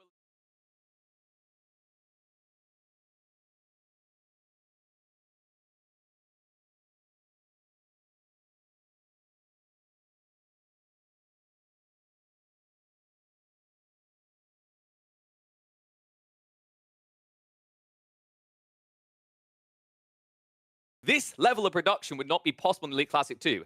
Have you guys been enjoying this? Wait, have we got sound? Are we back? All right, we're back. As I was just saying, you guys are not allowed to leave. You have to stay here because we need to talk. All right, there's a lot of thought around esports that it's all just free. We take it for granted. We don't even want ads. I see you guys there. If you're not subscribed, if you're not using the Prime, I don't know why. But did you know that running these type of tournaments costs a hell of a lot of money? And that's why it wouldn't be possible to deliver this level of production without our title sponsor, Surfshark. Surfshark is the place to go for all your VPN needs. Why would you need a VPN? What does that mean? Very potentially good network? No, it's actually so much more than that. It's going to offer you the ability to hide your data, to make sure that these people who are just scraping your data on the internet, to shill products to you that you don't even want a part of, or send you spam in your emails, can't even find you. That's a cool thing that actually Surfshark has, is this ability to create anonymous identities for you and also kind of bridge gaps on your email chains. On top of that, you can share it with mum, dad, and everyone else. And let's be totally honest, if anyone here has been watching Kit Bogan and seen how many old ladies are getting scammed on average from third world countries each day, unlimited devices sounds good. If you can help mask your dear old nan, your dear old grandpa from these potential scammers by making them pretend to be in a different country, by making them just appear with a weird name online that isn't their real one, that sounds worth it. And did I mention, by the way, that you can get all of this for the low price of $60 or $75 if you want to get the extra little peak elements. And all you have to do is click that link and use the ETC TV code at checkout. But I've given you a reason why to protect mom, why to protect dad, but there's so many other reasons why you can benefit yourself. I'm going to tell you a story, guys. The other day, I was casting on my channel, as I do. Many people know this. I'm a bit of a sweat lord. I cast way too many games of Age of Empires 4. And I happened upon a game with a guy called KJ in it. And, you know, KJ could mean anyone, right? This game was quite peculiar because this lad played HRE. He built an Arkan chapel. He started building his farms. And you know what you do when you build farms around your Arkan is you place mills. It's very important to get those mills around so you get efficient drop-offs. KJ, bless him, he put lumber camps. A few of them, in fact, instead of mills. And I would not have known who the hell it was if it wasn't for the fact that I was able to open up AW4 World and see that they were from Sweden. Straight away, boom, I knew it. I said, Kaiser Johan, sorry to shout you out, bud. I know it's you. You can't hide from me. You know who could hide from me? Wham. Wham has an account on the ladder right now. I think it's the Chuckosaurus Rex one that is registering as German. Every Chadley play, but also every mistake he makes, I don't even know about. This is the type of things that you can hide from people. It's not just about the obvious ones where, you know, obviously you want to hide an interesting strategy. I mentioned it earlier. We all have our shames. We all have our dirty kinks we don't want people to know about. And that's why these things are so beautiful, to keep that info from other players, to keep that info also from these vicious marketers that are just trying to spam things down your throat you don't want. Did I mention it also has an ad blocker? I know you guys have got ad blockers and you think it's good, but anytime something's free, realize that you're the customer. You know, I just mentioned that these guys are going to help you hide your data. If you're like me and you've had AdBlock Plus in the past, they're scraping data. These type of websites have to scrape data to make some sort of money to enable the development costs, right? If they're not paying for it, you're the customer. It's the classic statement. So for that low price of, I think it's $2.50, $3 a month, not only are you getting the VPN, which can allow you to watch all the Netflix you want from a different country. I need that as a Brit. We kind of got screwed over by Brexit. I don't get the NA variety. On top of that, I'm going to make sure that I've got an ad blocker that isn't just sending my data across to Tom, Dick, and Harry to use against me, and I don't want that. On top of that, I should mention there's a 30-day money-back guarantee, so take advantage of that. I want you guys to actually do this weekend. I cannot emphasize this enough. Same with the Kickstarter. These things are about to end. This is a fire sale, ladies and gentlemen. If you guys have been enjoying the elevated production we've been seeing on this broadcast, we need to crack that 10,000 euro goal ASAP. If you like seeing me, if you like seeing Cal, if you like seeing these segments, if you like all these things, it's critical that you actually do go across and donate to get us to that threshold. On top of that, once again, bringing it back to the Surfshark side, because I think it is really important. I mentioned that sponsors make the money that allow these things to happen. Sponsors need to actually feel like this investment is worthwhile. So genuinely, if you guys are thinking of getting your hands on a VPN next month, 2 months, 4 months from now, get 2.25 years of coverage for $75. Use the EGC TV code to enable that. And all of a sudden, you're going to allow us to run more broadcasts at a larger scale throughout the course of the coming year, while also protecting yourself against all those grievances I mentioned before. But I would also like to plead to any sugar daddies that may be in the chat. I saw one of them earlier dropping all his subs. To Santiago, you're an absolute madman. I definitely want you to consider going across in the future. If you think about dropping subs, please do actually consider going and getting yourself a VPN, because we love that you guys support a lot, but I think one big deal with me and why I want to bring these guys on board is saying to Pesci, I was like, I want us to be able to bring products to you guys that you would find useful, that would be something of worth to you. Instead of you just giving us money blindly, which we definitely adore, we want you guys to get some in return. Now, of course, usually I'd say at the start of a tournament, subscribe, ad-free viewing experience, because we're at the end here, I want you guys to get that Surfshark value. Other kind of interesting thing, I want to take these last few minutes to kind of hear you guys out in the chat, because I'm wondering, who here has been using VPNs? Who's been considering it? What have you actually been realizing you need a VPN for? You might be surprised by some of the necessary requirements. I did mention in the past the fact that you can save so much money if you're buying certain products, right? Like for me, it's Adobe. I shouldn't be saying this because I'm going to get scammed when they figure it out and they realize that I'm not Casva from Turkey. I'm paying 10% of what I should, courtesy of VPN. For anyone who actually has Adobe and has a year's subscription, they will tell you that $75 to save 90% is a bargain. If you have these type of situations, if you have, for example, a place that you're buying keys off of games off of, right, that usually would charge you £60, but you can get it for £30 by pretending that you're from, say, South Africa or somewhere like that, would you not take that opportunity? I think on average, most of you gamers out here probably buying, 3 to 5 games a year? It's a no-brainer at that stage. It's one of those things that's very easy to forget about. But another weird one, I was talking to some people the other day, and they mentioned to me that they play MMOs, and they found that actually they play Korean MMOs, for example. And by using VPNs, they actually got a lower ping than just connecting directly. It's wild the amount of different uses you have when you think about it. And did I mention, by the way, you can use that on your phone, not just on your PC. So if you're thinking about, Netflixing on the go, it will help with that as well. But folks, it's been a crazy tournament so far. I can't believe it's almost coming to an end. I really, once more, I'm just going to emphasize it because I want you guys to get this deal. It is running out at the end of the day. Take advantage of it, because I've talked to Surfshark guys, and they're like, you know what? If people are receptive, if they like our product, if they engage with it, we are going to look to sponsor future events. They're considering that. So show the love. That's all I'm going to say. But you know what? I need to give some love to the games and love to the chat. You guys have been incredible throughout this entire tournament. The support you've been showing EGC TV, whether it is through getting your hands on the VPN, whether it is through subscribing, simply by watching has been incredible. I was talking to Pesty, and it feels like actually AV4 is going upwards like this again. And that is music to my ears, my friends. Not just in terms of viewership, but in quality of games. I think we can all agree that what we've been seeing from the Elite Classic 2 should probably become the new standard for competitive formats. The midway redrafts, maybe even the no mirror picks is, I think, a desirable outlook for the future of AV4. And I love that we've got that representation. We were talking with Drongo and Lytical earlier. You've got Louis MT now showing up. If you just missed that series between BC and Louis MT, definitely check it out. It wasn't a 15-hour long grind. It was actually intense, back and forth bloodshed. But also go back across the YouTube side and check out all of those replays. So many insane games played. The group stage alone had 90 games played. In total, across this tournament, we have now had 97 series with a total of, I believe it's 489 games. And we might be about to add another 9. Marine Lord versus Puppy Paw is coming up in just a few seconds. This is a nail biter. This is the true trial and testament to Puppy Paw and his improvement. Can he break the curse? Marine Lord, at every given opportunity, has flaunted, has flexed his 100% win rate over Puppy Paw. But now, in a BO9, the Canadian has an opportunity to strike back. It's time for the grand finals of the Elite Classic 2. I look like I'm stuck. Am I stuck? You're stuck here with me forever, Drongo. Like, you know what? Actually, I like. No, no, no. That's good. You need to be stuck. That's you I'm just gonna dreaming stay of. like this, all right? You look like you're dreaming of Juji buffs.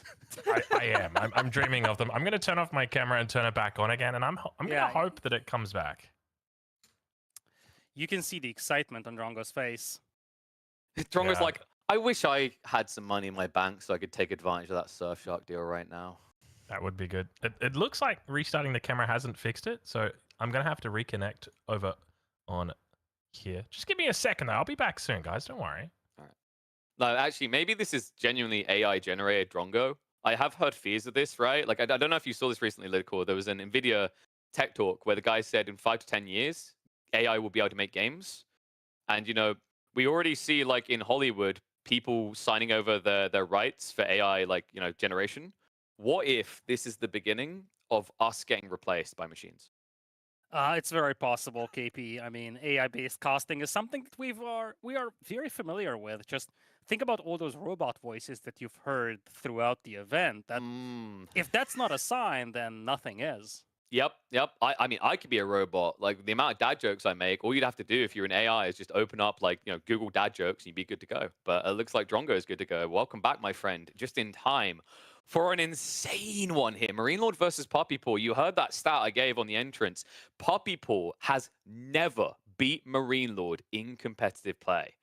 Can we change that today? Is this a new breed of Puppy Paw? It's kind of scary when you think about it, but at the end of the day, there's not many people who can say they've beaten Marine Lord in competitive play. Like Louis has only just beaten him in this event, but it's still going to be tough, right? Like, I guess when you think about, back to N4C, the very first big event there was after Genesis, no one had beaten Marine Lord, I guess, at that stage. Anyway, the point was there was a young Korean man by the name of Lee Nock who rose up to the occasion. Will Puppy Paw be the one that rises up today? We'd hope so, right, Lidical? I mean, Puppy Paw, I said it at the start of the day, I think it would be fair to say, and he'd agree, this is his best showing we've seen in a very long time. And, here's a kind of little cheeky thought for you. Marine Lord, the reigning champion on LAN, right? Red Bull Wololo. He only lost to a single person that event, Magic. Magic's been scrimming with Puppy Paw, and from what I've been hearing through the vines, Puppy Paw has been absolutely slaying his fellow Canadian. It's a tricky matchup, right? You look at all these metrics, you look at the numbers, and then you're trying to draw conclusions, only to realize that sometimes life works differently from the numbers, and this could very well be the case over here. If you just look at those previous statistics, no one in this world would say that Marine Lord can be taken out by Puppy Paw. At the same time, we go back to the semifinals yesterday, Puppy Paw versus Beastie. You ask people in the chat, people across the AoE 4 scene, 9 out of 10 people will probably say, oh yeah, that's a Beastie set. Puppy Paw comes in guns blazing, takes out Beastie 4-1. So it's definitely an uphill battle for him going into this set, but as you kind of touched on it, he has played his best AoE so far. We've seen signs of drastic improvement even going back to the end of last year into the EGC finals. But really, he became a lot more complete of a player heading into Elite Classic 2. This is going to be his big test, whether he can really rise up to the occasion, though.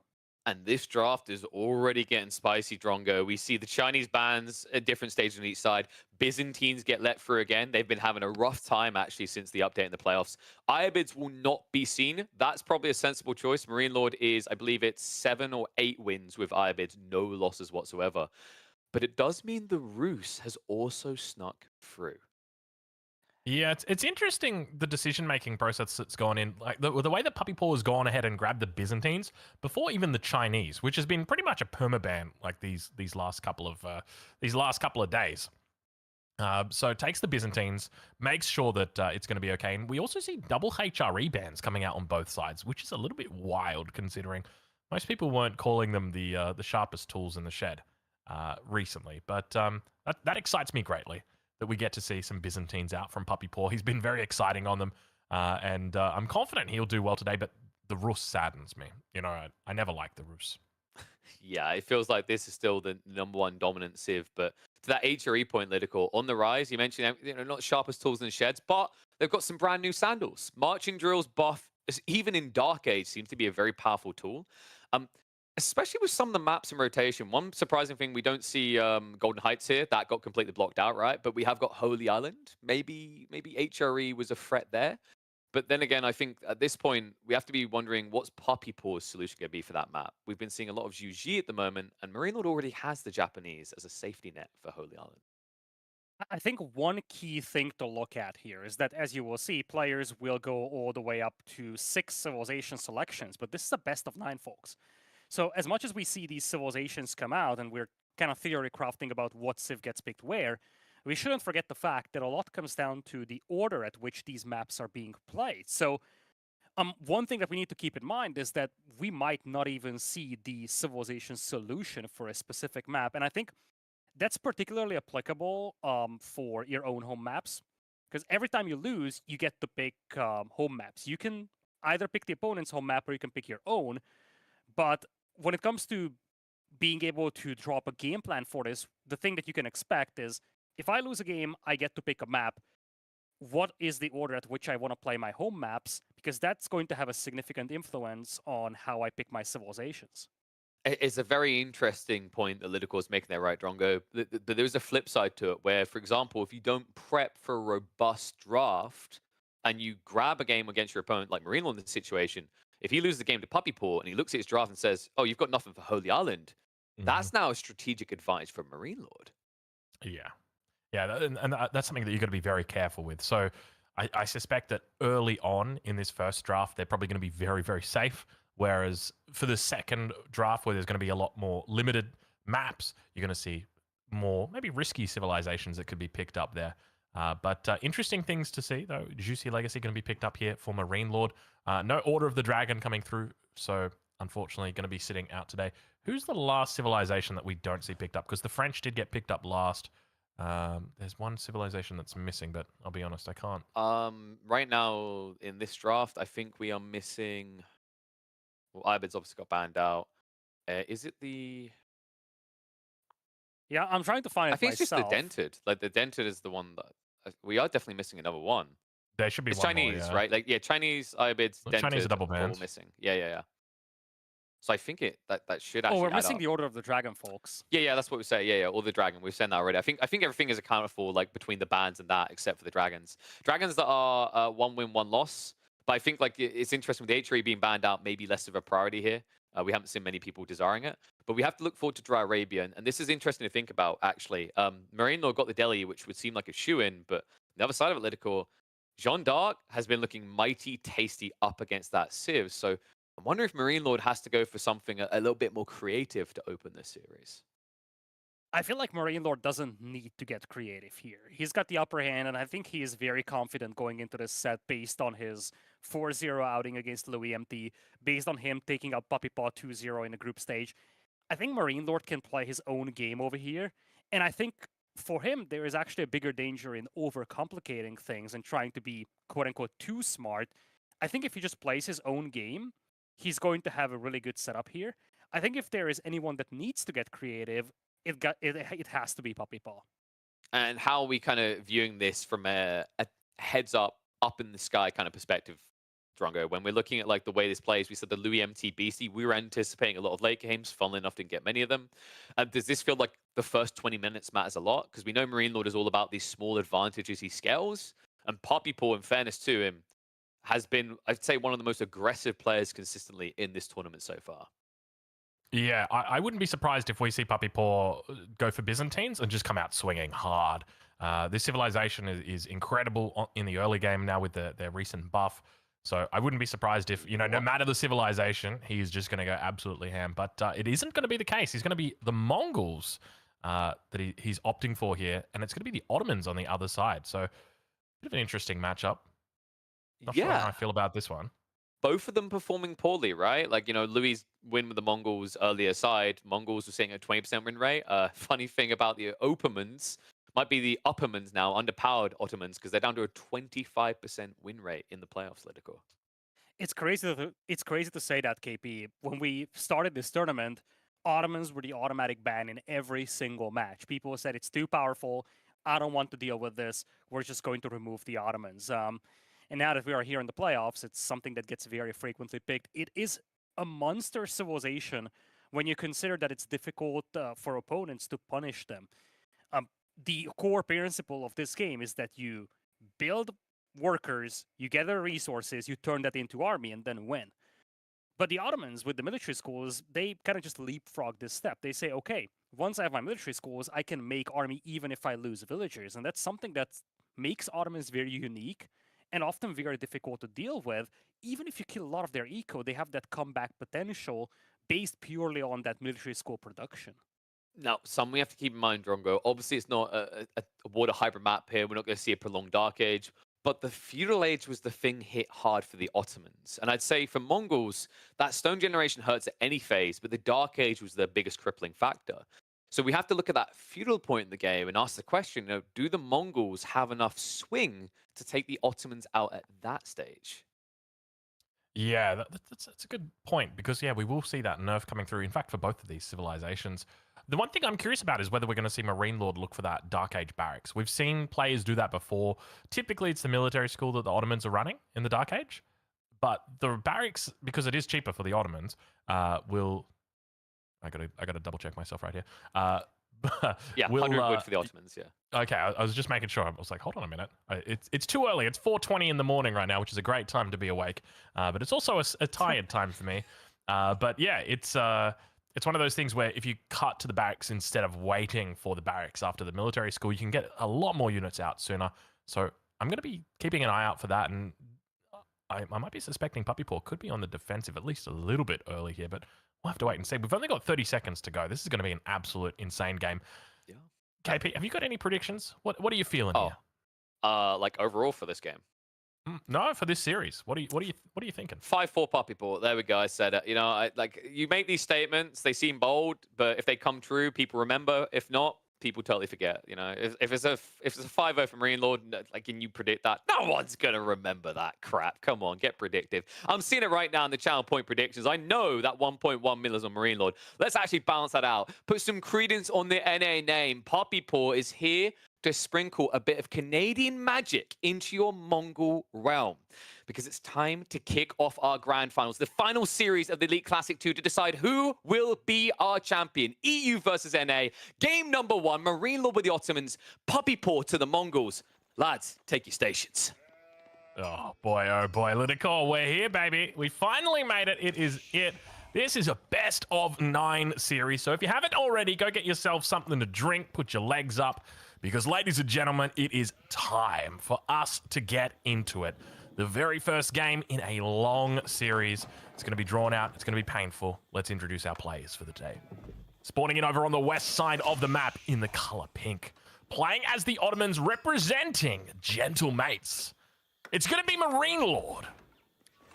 And on the other side, a player who finally made it into a grand finals over there, representing Canada, Puppy Paw with the color blue as the Mongols. And Ozzy, this is one hell of a storyline going into this set. Marine Lord, of course, just picked up by Gentlemates this week. He had an impressive debut in the semifinals for his new team against Louis MT. And Puppy Paw, someone that hasn't won a single competitive set against Marine Lord back in the past. But here he is in the grand finals, and he can really show that massive improvement that we have seen from him in the last couple of weeks.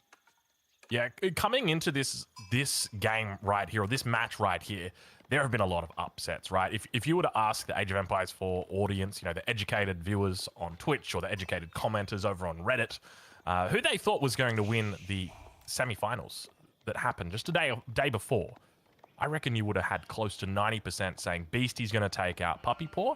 And after Louis MT took out Marine Lord in the group stage, surely he would be victorious yesterday. Well, both of those outcomes did not happen. Instead, what we see is the opposite. We've got Marine Lord here now taking on Puppy Paw. Now, as you mentioned before, Marine Lord's taken out Puppy Paw every single time these guys have met before. Not once has Puppy Paw ever been able to strike down Marine Lord, but there's a first time for everything. Will it be today? I think one important thing to touch on is that these two have met in the group stage, and that was a 2-0 win for Marine Lord. However, again, you go back to just yesterday's sets, Puppy Paw won 4-1 against Beastie. It wasn't just a win, it was a decisive win. and he's out here for blood. He's opening with double Spearman. Spearman will be sent out by Marine Lord to meet this advance. He kind of needs to fight this because his gold mine is very much to the front. Needs to stop this tower from being completed. Oh, but he deletes the mining camp before the bounty can get collected. The Khan didn't fire off an arrow. Neither did the spears throw anything towards that mining camp. Let's take a look inside the base of Marine Lord as the Twin Minaret Madrasa is going to be coming up. Looks like it's going to be towards the north side of the town center, which is not considered to be the best side, but it will be a military school opening as well for him. So looking to invest a little bit more with that military school rather than going into the early barracks and look to defend. One thing I'm looking at here, Ozzy, is that Marine Lord's gold mines, they are very punishing. He's got no safe gold to work with. It's not a major hassle for the time being for the Ottomans, but it's definitely something to keep an eye out on, and this initial tower from Puppy Paw is going to be pretty valuable.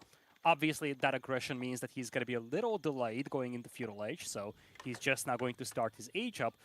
But I feel like one thing that Puppy Paw could do is kind of play this aggressive Feudal Age game, because as long as he postures in front of the base of Marine Lord isn't really going to have the gold he needs to get up to Castle Age. And boy, we talked about this in the pregame, Ozzy. If there is anyone in this set that needs to play a little unconventional and change things up, that's got to be Puppy Paw, and he's going to open with the Silver Tree. Yeah, so Silver Tree going to be coming down. We will be seeing trade this game from Puppy Paw. That's exciting. I love a good trade game because a trade game basically... Oh, he's pushing the deer away from Marine Lord's base. How rude is this? Can you believe this guy? I thought Canadians were meant to be the most polite people on the earth. I remember reading reports about it in the news that said the Canadians are the most polite people on earth. And yet we see this. We see this, Puppy Paw? Fun little fact here. The different units have different sizes of hitboxes when it comes to pushing these animals, and Spearmen have fairly big ones, so it's actually a lot easier to push those deer with Spearmen compared to pushing them with a Scout. Yeah, it seems very easy to push with spears, but he does manage to take them all out. Did he put them up over on the boar as well? Out of all the places he decided to pick, it was on the boar, which I guess that's actually quite functional. Thanks, man. Thank you. I appreciate that. That's actually not a bad spot. But let's talk a little bit about how this game's unfolding. We'll take a look inside Marine Lord's base. It is going to be archers that are coming up for him, as well as the Sipahi in queue. So I think we've got the archery range down, as well as the military school that's going to be switched over onto Sipahi, and already some pressure is now going to be put out. He's going to be ignoring the outpost towards the front of the base, and we'll just be focusing on bypassing that. I think one key thing here is that by opening with spears, Puppy Paw forces Marine Lord to open with a range. Sure enough, Sipahi are coming, but they come from military school, and this is critical for Puppy. Military school building of Sipahis means that it takes quite some time to build up your numbers, and this buys a lot of precious time for Puppy to establish the trade. If Marine Lord went into stables, if he went aggressive with the Sipahi, this trade could be doomed right from the beginning. Yeah, you're 100% on the money with that. So definitely makes sense to get your opponent into archers sooner rather than later. Gives you a little bit more time to build up. But we also note, not only did Anatolian Hills come through for Marine Lord over in our west corner, but on the east side, Puppy Paw's actually moved his landmark onto the Uvu, which means he does have the opportunity to go for double production. We'll quickly check in with him and see whether he's gone for a single trader or a double, because the first one is out. We'll also get an idea on how that trade is going. There we go. The first one, or second one now coming out. Yeah, I'm curious to see what kind of number he's picking up. Only 23 gold, not the best. Yeah, that's the trade-off that you're having, although he is just now moving his Silver Tree. I think for a moment he contemplated using double training, but it's a balancing act. You do that, it means that you're sacrificing military production, and he opted to just double down the archer count, and he's got a serviceable army. In fact, he's actually the aggressor in this case. Marine Lord was on the stone, has to move away for the time being. Small reminder, Marine Lord doesn't have access to gold, so he simply cannot get any of the technologies. Not a single eco-tech in for him, no blacksmith upgrades, of course. Castle Age, nowhere close, as you would expect at this stage of the game, but I think these towers, and just in general, Puppy Paw's posturing in front of Marine Lord's base is definitely having an impact on Marine Lord's early build. Yeah, and one of the things to note is that with Puppy Paw, he's on a timer right now. Well, not he's on a timer, but well, he's got a timer that's ticking, and that is going to be this trade. So as long as Puppy Paw is able to continue that military production and make sure Marine Lord's army doesn't get too big, too hefty at this early stage of the game, his trade will build up and he'll be able to get some decent Keshik numbers towards mid to late feudal because of all that extra gold that's coming through. Remember, you've got to spend that gold on something, and it's not going to be always aging up, especially up against the Ottomans, who are notoriously aggressive. I'm actually seeing some interesting parallels over here when it comes to the relations of trade to 2TC builds compared to this game. When you play trade against a 2TC build, the concept is that your eco buildup is much faster, so you will get your return of investment a lot quicker. And you can actually draw some parallels between this game and a game like that, because with Marine Lord and the Ottomans, they get their power over time from the military schools. Their buildup is a little slow, and that's something that you could exploit with a aggressive eco-based opening like trade, and just try to build up your numbers leveraging that trade a little quicker than the Ottomans can using the military schools. Yeah, I think you're 100% on the money with that. We'll have to keep an eye out on Marine Lord, though, and see how strongly he looks to invest into the feudal age, because we've got some walls that are starting to come up now. So I guess just fearful of maybe Keshiks roaming in onto that bottom side towards the wood line, wants to avoid any of those sorts of shenanigans happening. But it doesn't look like there's any real plan to do much else other than just commit to feudal. No vills on gold, no vills on stone, so definitely no second town centers, no castle age is going to be coming through. But remember, with no vills on gold, that means no upgrades coming through either. So we don't have any double broadaxe, no wheelbarrow. We've already got double broadaxe through on the other side for Puppy Paw. Just remember, he's kicking through gold with each of these traders. Yeah, it kind of adds up. Now, this is a critical wall coming up here for Marine Lord. That's going to secure that gold mine to the left. Puppy Paw saw those villagers walking out the wall, and this is where things could get a little concerning for Puppy Paw. Up until this point, as you kind of touched on that, the lack of upgrades actually hindered Marine Lord a lot. Now with access to gold, things will get a lot more interesting. Blacksmith upgrades could become a reality. I'm actually wondering if Puppy Paw is contemplating a dive here, though, because he's got a sizable force of archers. He does lose the condo, so he's going to lose that ability to buff these units. One of the things I'd love to see Marine Lord do is just wall this back little gold segment completely in and just chuck a gate on that bottom side, just to make sure he's safe from any potential run by, because you know how it is playing up against the Mongols. You know, 1 second you're there, and then 1 second later, all your villagers are dead. So maybe just avoid that happening, get that wall in, and it just keeps you safe. But we do see a raid coming through. Keshik's going to be hitting the bottom side, no villagers down just yet. Manages to keep them alive, pretty low health on this. So we've got ourselves an unsuccessful raid coming through from Puppy Paw at this stage. So how do you feel so far that this game's gone? Do you feel like it's in favor of Marine Lord? Do you feel like it's in favor of Puppy Paw? Do you still think it's pretty even? I think it's slowly starting to swing in the favor of Marine Lord. Puppy Paw does have a reasonable trade, but he's also very vulnerable. You see, he's actually taking both patches of hunt that he has. His trade doesn't have a lot of towers in there. In general, he doesn't have a lot of traders, and his army is very one-dimensional. He's facing a lot of archers, but those archers will be buffed by a meter on the other side. He's slowly mixing in Kashik, but he's facing an increasing amount of Sipahi. But I guess the most worrisome detail for him is that we are reaching this point where Marine Lord is going to be maxed out on military schools, and that's where the Ottoman snowball begins. Yeah, second Vizier point about to come through right now. There it is. Probably going to be military campus. Indeed it is.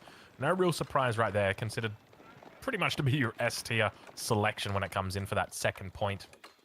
Other options maybe like the imams we occasionally see players go for if they really want to stick it in feudal for a bit, and it's getting quite hectic. But yeah, for the most part, that's what it's going to be. So no real surprise seeing that one come through. He's going to be looking to drop down that third military school soon, and then he'll be really online. But I guess the one thing to note is that Puppy Paw, his lead's not particularly big at this stage. He's only up by 7 workers, which isn't that crazy when you consider that, realistically, the trading landmark that he's got can produce workers or traders very, very fast. And let's not forget, Marine Lord is getting a lot of units for free, so there's probably not even an actual eco lead here for Puppy Paw. You could argue that Marine Lord is ahead at this point. Army numbers are neck and neck. Puppy Paw 2 minutes ago actually had a pretty sizable army lead, and now Marine Lord is looking to punish this area. There's a lot here for Puppy Paw to defend the hunters, the trade. It's got 1 defensive tower with arrow slits, quite a few archers, archer count looking fairly even, but there's no con here to buff this army for Puppy. Yeah, not at the moment. The meta on the backside. You can see how far back Marine Lord is keeping it. Look at that positioning from the meta. Beautifully positioned, just making sure it does not have... There's no risk of it going down whatsoever. Khan's going to come out, needs to be careful. It avoids getting too close to that Archer pack. Will get focused down. One volley. There's the second volley. It's going to be going down, but he gets the arrow off right before. A little bit of attack speed to help out here. Now on the front side, he's brought the meta through. It looks like it's going to get focused down, and both players making micro mistakes here in this grand final. Not something you typically see at this level, but I tell you what, they must be feeling the nerves right now, Lidicore, because these two are really starting to clash. And Akashic are coming in clutch here. Archers don't do a lot of damage against them, and as the Akashic fight, they do regain their HP. And Marine Lord doesn't really have a lot other than Archers at this point. Not a lot of Spahi, no Spearmen to work with. Those few Akashics are carrying this fight so heavily, I feel. Yeah, the Kashyyyks are notoriously difficult to deal with, especially in the feudal age. A little bit of extra armor goes a long way, but I think the big thing to note is that as the gold continues to trickle in for Puppy Paw, it's just going to mean more and more Kashyyyks onto the field. He's got 3 in production at the moment, and he's getting so much value from them at the moment. This is incredible when you consider just how much value he got there. He's up 10 archers now compared to his opponent. Oh, the Matter. That was nasty for Marine Lord. Took a big beating on that Matter. Might be able to counterattack this, but let's not forget, Marine Lord is getting a lot of his units from the military schools, which take a long time to produce these units. So these continued slugfests are not something that benefit Marine Lord here. Yeah, and just remember, as time goes on, Puppy Paw continues to add more traders, up now 13 workers over his opponent. Very happy to take this fight. I don't know why Marine Lord's taking this. He does not have the archer advantage in this situation, but he's got reinforcements. Has Marine Lord Reinforcements disconnected? are idle. Yeah, has Marine Lord disconnected? Look, the archers are just sitting there. I feel like Marine Lord's disconnected. I'm 99% sure Marine Lord's disconnected. Yeah, I think Marine did. I'm not 100% sure what's happened, but I'm 99% sure Marine Lord has crashed. This guy is good, okay? He's not going to be making this mistake. He was sitting still for a while there. We're going to have to head back to the drawing board and let you guys know exactly what's going on here. But Lidicore, I suspect we're probably going to be coming back through shortly because the game, I suspect, is probably going to crash any second here. Or not crash, but end. So if it does, don't be surprised, ladies and gentlemen. And we'll let you know exactly what happens behind the scenes. So that's going to be it right there. So we were able to see it was indeed a crash for Marine Lord. But, okay, we have received confirmation. So Marine Lord lost internet during that game. And as a result, it will be a win for Puppy Paw. So that's come through from the admin. So a bit of an anticlimactic start there, Lidicore, to our first game in the grand final series. Oh, normally it's the Canadians that are losing internet. What's the deal here? Oh man, that's a tough break for Marine Lord. But to be fair, things started to look very, very good for Puppy Paw. He had a really good battle as Marine Lord was retreating. And even if they trade armies, that's something that we touched on before.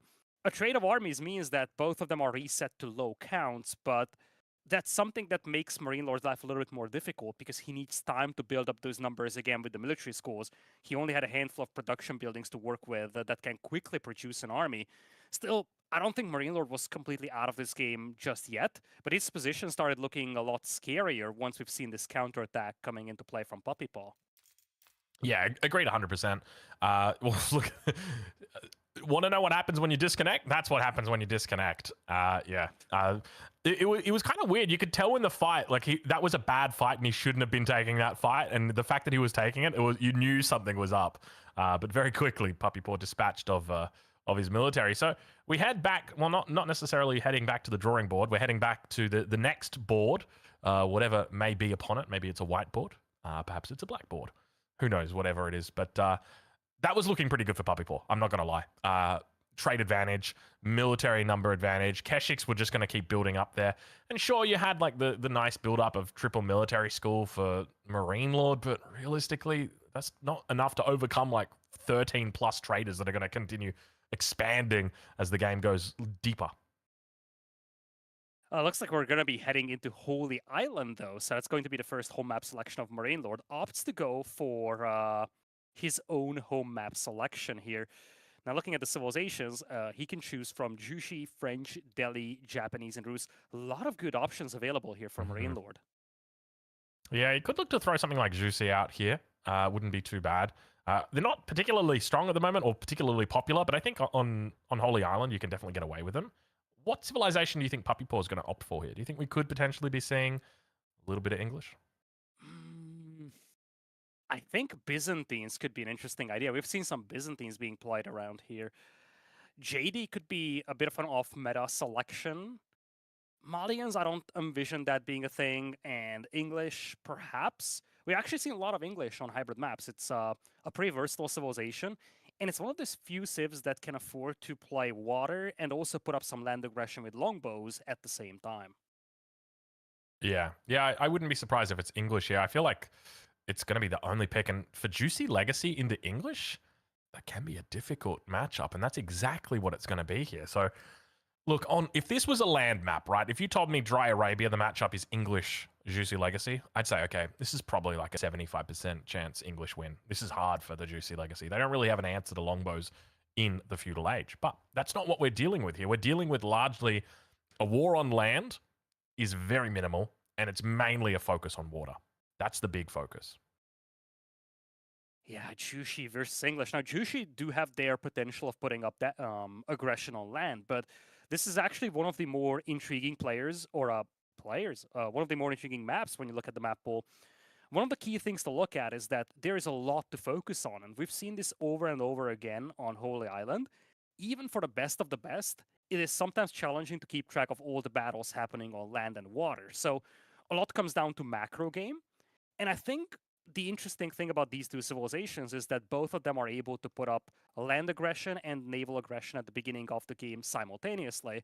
So there's going to be a lot of things happening here, even early game, I feel. Yeah, I've got to agree with you. I think we're going to see a lot of action early. I'm curious to see exactly how Marine Lord looks to play this, though. Maybe he could look for an early stable, look to get some pressure out, and just try and deal with any threat. But by the same token, from Puppy Paw, we could potentially see Men at Arms out as well. That's something that has been quite common in the past. But we've got another 5 minutes until the game starts, so we got plenty of time to think about this so far. Yeah, Holy Island. I feel like English is probably the only thing he could have really thrown out here. Yeah, Abbasid, definitely not going to be the case. It makes sense. It makes perfect sense. All right, well, Lidicor has disappeared. It's just going to be me for now. Goodbye, Lidicor. Thank you for everything. I don't know what happened to Lidicor. I'm still here. I'm still here. All right. Welcome back, everybody. He's playing around. He's playing around. No, it's just something went into my eye, so I guess I needed to take a couple of seconds off camera, but back we are. So I guess this is a good time, Ozzy, to have a bit of a preview of the upcoming maps, though. Frisian Marshes, Bridges, Rocky Canyon, Lipany Gorge, Cliffside, and Coastal Cliffs for the players, respectively. Again, we're going to have a Civilization redraft after game number 4. So the civilizations that you see available over here, that's only for the first 4 games. Marine Lord, I think he went with the most straightforward way so far. Just pick his first home map selection as game number 2. Jushi versus English, it kind of leaves French, Delhi, Japanese, and Greece for the remaining maps for Marine Lord, with Abbasids, Malians, Byzantines, and Jeanne d'Arc for Puppy. But again, I think a lot comes down to the order at which these maps are going to be picked. Otherwise, without knowing the exact order, it's just difficult to theory craft. Yeah, I agree. It's to be honest, it's strange how there's 2 different drafts that happen. And it definitely throws off a lot of my thinking because you're looking at the maps and you're like, okay, I'll play this here, I'll play that there. But then you're like, well, hold on. I get halfway through and then I can just redraft anyway. So I need to use my best civs right now because I might not get an option to pick them later or use them later. So I need to have them. So I wouldn't be surprised if we see, next match it's Rus versus Byzantines, 2 very early picked civilizations, and the map after that might be Jeanne d'Arc versus the Japanese or some combination of that. But yeah, it definitely leaves quite a lot of options open for these players. I'm trying to think what I would pick if I was in Puppy Paw's position if I lose this map. I'd be surprised if he actually loses this though. This is I guess it just comes down to water, doesn't it? It's not so relevant, the matchup on I land. think if he ends up winning this, he's going to be more than happy saying, okay, Marine Lord, you picked the map again. Then again, if he ends up losing, I could see himself trying to play something like Lipany or Gorge and try to play a trade style game that he tried to pull off in the previous game. He still has Abbasids available, he still has Jean d'Arc available. And again, I think when it comes to Puppy Paw, the principle remains he needs to play a little bit more off meta, because what he usually does, the standard gameplay, is just not something that seems to work well against Marine Lord, at least based on the match history of these two. See, I was thinking Coastal Cliffs and Byzantines. I've seen Byzantines work very well on Coastal Cliffs in the past.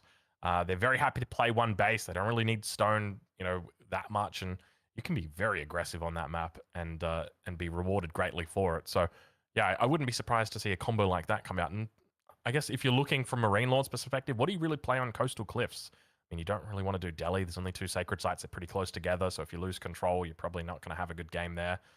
Maybe the Japanese, but if you're up against the Byzantines, they're going to put a lot of pressure on. I mean, there's lots of different options for you, so we'll have to wait and see how it goes.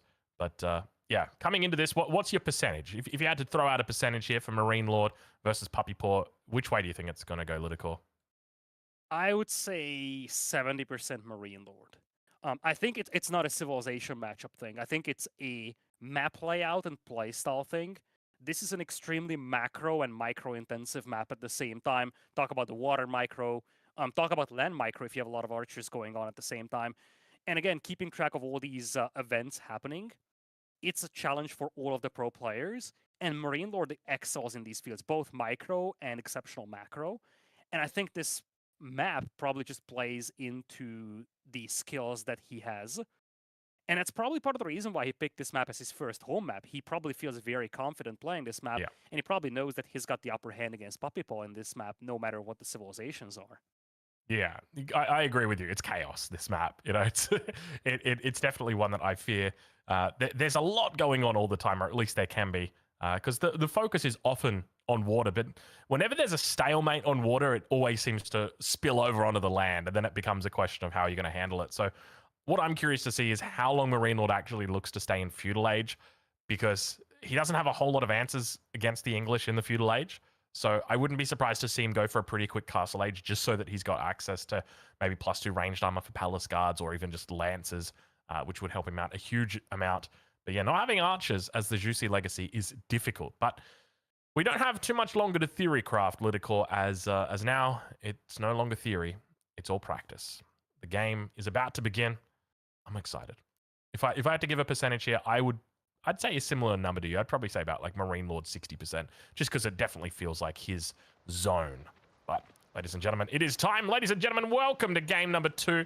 It is a pleasure to be here, to be enjoying this cast with you guys. Spawning in on the west side of the map in the color pink, playing as the Juicy Legacy, representing Gentlemates. It's Marine Lord. And on the other side, it's going to be Puppy Paw in command of English, playing as the color blue. We talked about this, Ozzy, in the pregame. This is a tough map to play for any of these players, but it definitely feels like a Marine Lord map. This was his first home map selection over here. And we have the generation where the forest spawns in front of the players. This map can spawn in 2 ways. Either it's a fully open front, or you do have a forest spawning in front of your base for both players.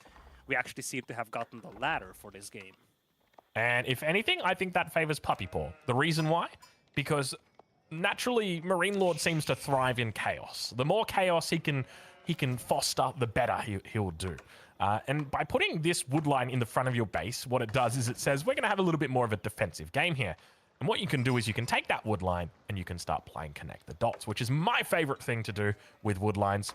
And all of a sudden, you can start to draw this bad boy out to stone or to gold or to anything else that you might want to try and connect it to. And you can get yourself a beautiful little defensive wall. That's my TED Talk. Thank you for coming. All right, well, let's take a look out at the ocean and see exactly how many fishing boats we've got, as it looks like both players are going to be heading out there pretty early here. Keep in mind, both civilizations have got different bonuses when it comes to the water. So the Chinese, or the Juicy Legacy in this case, they build things a little bit faster. They train them a little bit faster. And the English, they pay a little bit less to get into it. So 2 advantages. I think it's 10% reduction in ship costs for the English and 10% extra dock speed for the Juicy Legacy. And that 10% that you have for the English, you can turn that into longbows eventually.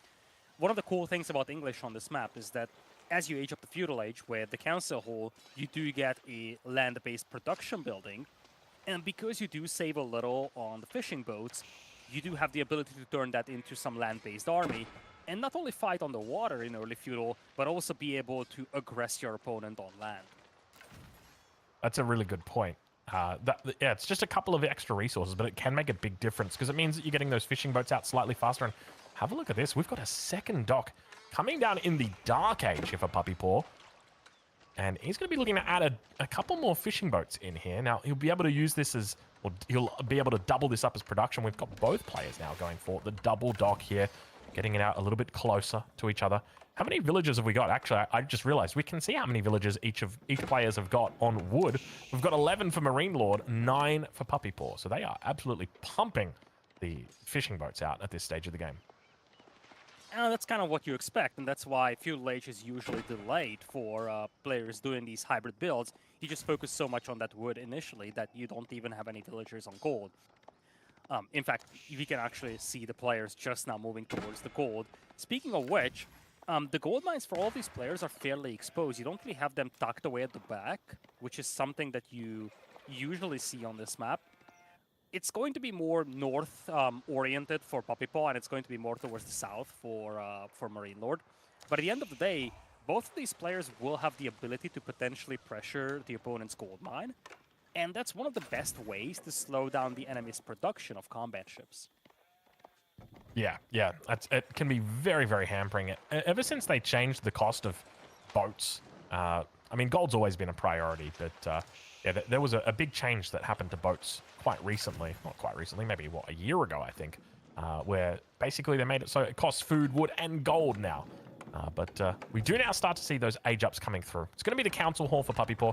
5 villages on it. Pretty early timing here, coming just before the 5-minute mark. Keep in mind, he is on double dock, so this is a pretty aggressive or pretty greedy opening. 29 villages in the Dark Age. That is a lot of villages. It also means that the escalation is going to be a lot more rapid once you get to feudal age. You do have powerful economies heading into feudal. So as you get there, you will be able to spend a lot of resources on navy and army, and that is one nice landmark spot here for those meditation gardens. 25 stone, 25 gold, and what are we going to be looking at on the food? Maybe, what is it? They're 6 each, are they? Because they went from 8 to 6 each, so 36, so 72. So not bad, 120 plus for this meditation gardens. Pretty decent, considering it's post-patch. So I think Marine Lord's going to be very happy with this. But yeah, age-up's going to be coming through around the same time. Have a look at the stockpiles for each of these players. They're going to be spending a lot of resources as soon as they age up on military ships here. Council Hall about to finish for Puppy Paw. And have a look at that queue. Straight away, 4 longbows in queue. No vessels of the sort. No ships, no nothing like that. But we do have double broadaxe coming through for both of them later. I like this approach from Puppy Paw. At the end of the day, a single combat ship isn't going to do enough. It's an expensive investment. You make that combat ship, by the time you get to the enemy base, he is going to have his, so you won't be able to do a lot of damage. Compare that to the longbows. Marine Lord is starting to make some horsemen, sure enough, but the whole point of this approach from Puppy Paw is that it forces Marine Lord to make an expensive production building, the stable. Now, one thing to keep in mind is that Puppy Paw doesn't have any spearmen, so he needs to be extra careful when it comes to engaging these horsemen, especially because this is going to be a very aggressive build over here. He's dropping a tower with 2 villagers. All right, well, he's also going to be throwing down the palings down on top of those villagers, making sure that those horsemen aren't going to be able to get too close. Now, keep in mind, he's going to look to try and pick up reinforcements here. It looks like he's supervised out a total of 3 horsemen at this stage, and now just looking to try and find any. Can't spot anything, though. He's just got, what, 6 longbows out? I think only a handful, 2 or 3 have made it through to the front. Will spot out that there is an outpost coming up, knock their front on the palings, and it looks like a cleanup will be coming through. Keep in mind, there are 2 vills here to call. This tower should not finish. The palings didn't do enough. Tower is close to completion. Villagers weren't focused until this point. They still aren't. Oh, horsemen There's didn't focus no the way. walls enough. How? I have no idea how that happened, but even with that outpost getting up, I don't think it really does anything, right? Like, it's not like the Mongol outpost on the gold where it's like, now I can't get gold. What am I gonna do? Like, it's not that bad. It was a tower. Marine Lord played that well though. I like his opening. Yeah, it's 1 HP. I think it was the scout beating up the villager, and because of that, you couldn't have an extra horseman. Yeah, it was So body blocking you the actually replaced horseman. a lot higher damage output with a scout, which does nearly no damage. That's what it was, 100%. Yeah, it's got to be it. But we got ourselves a little bit of a water battle coming out. It's going to be 1-1-1. We got a war junk, we got a junk, and we got ourselves an explosive junk out here as well. We got everything going. Meanwhile, for the side of Marine Lord, we have got... what is it? It's hard to tell the difference between these. There's one with 2 sails, 2 with 2 sails, and 1 with 1 sail. So we've got 2 war junks and a junk. Oh, I didn't even know junk. they have different counts of sails. I've learned something today, I guess. They've also got oars on them as well. That's another way to tell the difference. Cool. Now try and tell the difference between a fishing boat on fire and a fishing boat. No, I won't do that. I can tell the difference between a horseman and a longbowman. I'm fairly confident about that. All right, how about a jukunu and a crossbow? Nope. Me either. I've played like 1,000 Chinese games, still can't tell the difference. But have a look at this. You'll be able to tell the difference after that. There's quite a few shots that have been taken into that horseman. Lost a lot of health, but does manage to make it away. And Marine starting to build up the resources back there. What's he thinking about doing? It's going to be Jukunu. Have a look at this from Marine Lord in the feudal age. Oh, definitely a bit... It's scary, man, playing Jukunu into the English. They can just kite you for days. You really want to do that? I guess one thing to keep in mind is that right now it's not a kiting thing for Puppy Paw. He's actually chasing. He's chasing away those horsemen. He doesn't really have the mobility. And at the same time, bit of a naval engagement over here. Demo comes out. This is where things could get very dicey for both of these players. Have to pay attention to the land-based battles, and at the same time micro their navies. Yeah, this is that chaos that Marine Lord loves, and this is where he feels so good. Have a look at this now. Into the wood line, we've got ourselves a little bit of double trouble. But players continue to find it out on the water. See Hulks going up against the war junks. Number advantage in favor of Puppy Paw at this stage of the game. Meanwhile, over towards the land battle. Got spears together with the longbows that are going to continue building up. The Jukunu able to do some decent damage here. As long as he's not kiting, he'll be A-okay. Looks like so far so good coming through from Marine Lord. He's picked apart everything with the Jukunu. And this battle is fundamentally different from a battle that you see between these two civs on a map like Dry Arabia, because, again, Puppy Paw needs to pay attention to his navy as well, so he has a lot less time to micro his forces around, and we've seen that come into play over here.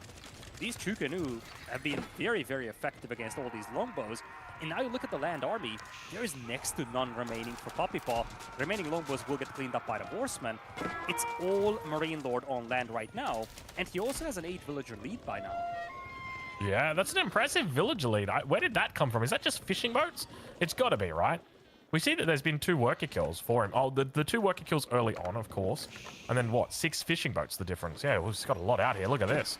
17 fishing boats compared to the 11 on the other side, I guess is what we're probably seeing.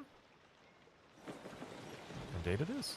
Yeah, you have multiple docks here for Marine Lord. I think Marine Lord might be running 4 docks at this point compared to Puppy Paw's 3 or so. And of course, he does have the meditation gardens for the extra resources. Yeah, 1, 2, 3, it's gonna be 4 docks. Potentially even 5. Whereas we definitely have a lot less for Puppy Paw to work with. Nice meditation gardens here. 110 resources coming through for him now. But the push coming through. Arrow slits is in for the dock up the front. It's going to be really careful about engaging with it. You can see it firing off there. It's got a huge range on it. Meanwhile, towards the north side of the map, we've got units looking to apply pressure towards the wood line of Puppy Paw, so we'll keep an eye out on that as well. But slowly and steadily, the numbers are building, and it feels like Marine Lord might have himself a little bit of space to go castle here if he wants to. He's definitely got the numbers advantage on water. I feel like he's got the ability to go castle there. Yeah, and I think he should. He's more than fine on water. When you look at the navies, it's kind of neck and neck. In fact, he does have weapon emplacements on this dock, so he should be able to hold this. And if he gets to Castle Age, he can start getting some ballast guards out. And that's where things get very dicey for Puppy Paw. Things are looking so grim for the English player over here. Down in eco, cannot break this naval defense, and his opponent is about to get to Castle Age. Yeah, this is a big problem. One of the saving graces for Puppy Paw, I'll give it to him, is that every civilization's got access to a special technology that increases pretty much the health and health of their warships. The Chinese have the ability to supervise most of their buildings, which will increase how quickly that tech comes through. The only thing is, they can't supervise the dock, because it would be massively overpowered. Think about supervising the dock, how crazy that would be, Lidicor. You would get extra food from your fishing boat drop-offs, but you'd also get extra production time as well, or production speed from the Imperial officials. It would be crazy. And that's the reason why you can't do it, because it would be absolutely broken. But the consequence of that is that your upgrade is going to take some time to come through as well. We can see it on the way now. Castle Age is in for Marine Lord. He's also getting some Shaolin monks out, so he's getting ready to pick up the relics, further escalate that eco lead that he already has. And it's going to be Lancers actually for him, not Palace Guards. He still has a couple of Chukenu. Those will get the veterancy before this battle begins. Now, Puppy Paw could do a lot of damage here on this wood line, but Marine Lord was cautious. He pulled the villagers away, and I guess Puppy Paw now knows that he's going to face Castle Age units, so there is no point diving. I think the worrisome detail for Puppy Paw is that he is behind in every aspect of the game right now. And I'm just struggling to see how he's going to turn things around. He might need a miraculous naval engagement or something. Because right now, the two players are doing very similar things, but Marine Lord is ahead by a mile. Yeah, and this is going to just get even harder if Puppy Paw loses the water, because by Marine Lord keeping the water, what it means is that he never has to do a farm transition. He's getting all of his food from the water, never has to think about farms. And Puppy Paw, while farms aren't the most expensive thing for him, it's still something you want to avoid doing if you can. But now, slowly and steadily, the dance of the warships begins. Marine Lord pushing up. He's got a slight number advantage. 10 versus 9.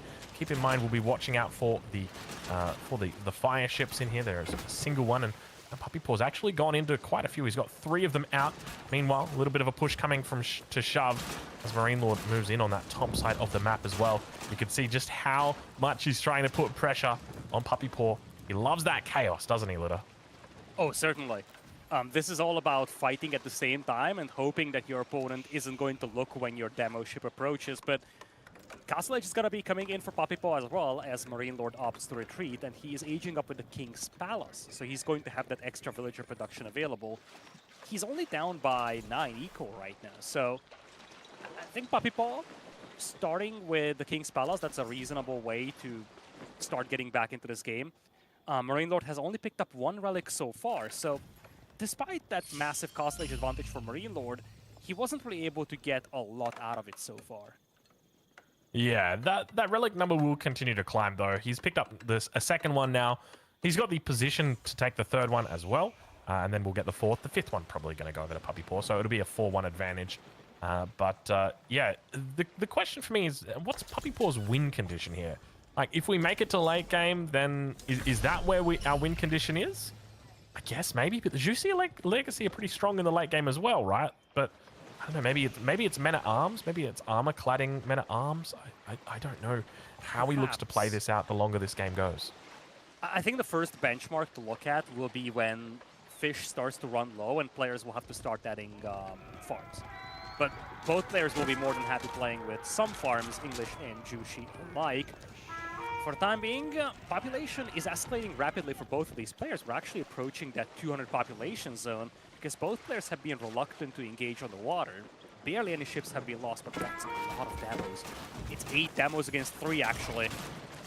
Yeah, you got to be real careful with the demos because with the arrow ships firing out, they've got that AoE, and he's going to send 1 in, 2 in. There we go, big explosions. Arrow ship's going to soak it all up. He's got 3 out here. Puppy Paw idling out his own demo ships, and he's only just realized at the end there that he's got to keep them moving, baby.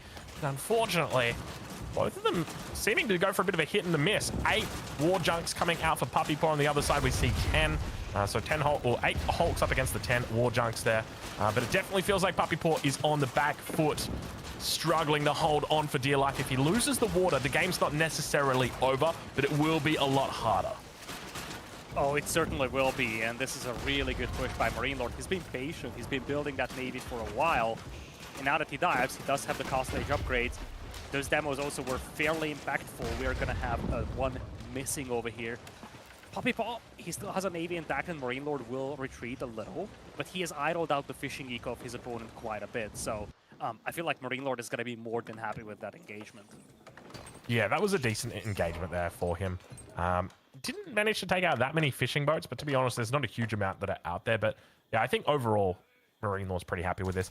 I think the big question is for Puppy Paw, like one of the things I would be looking to do right now is almost just ignore water, right? Like the farm transition isn't that hard for the English. You're paying for farms half price and you're getting way better farms.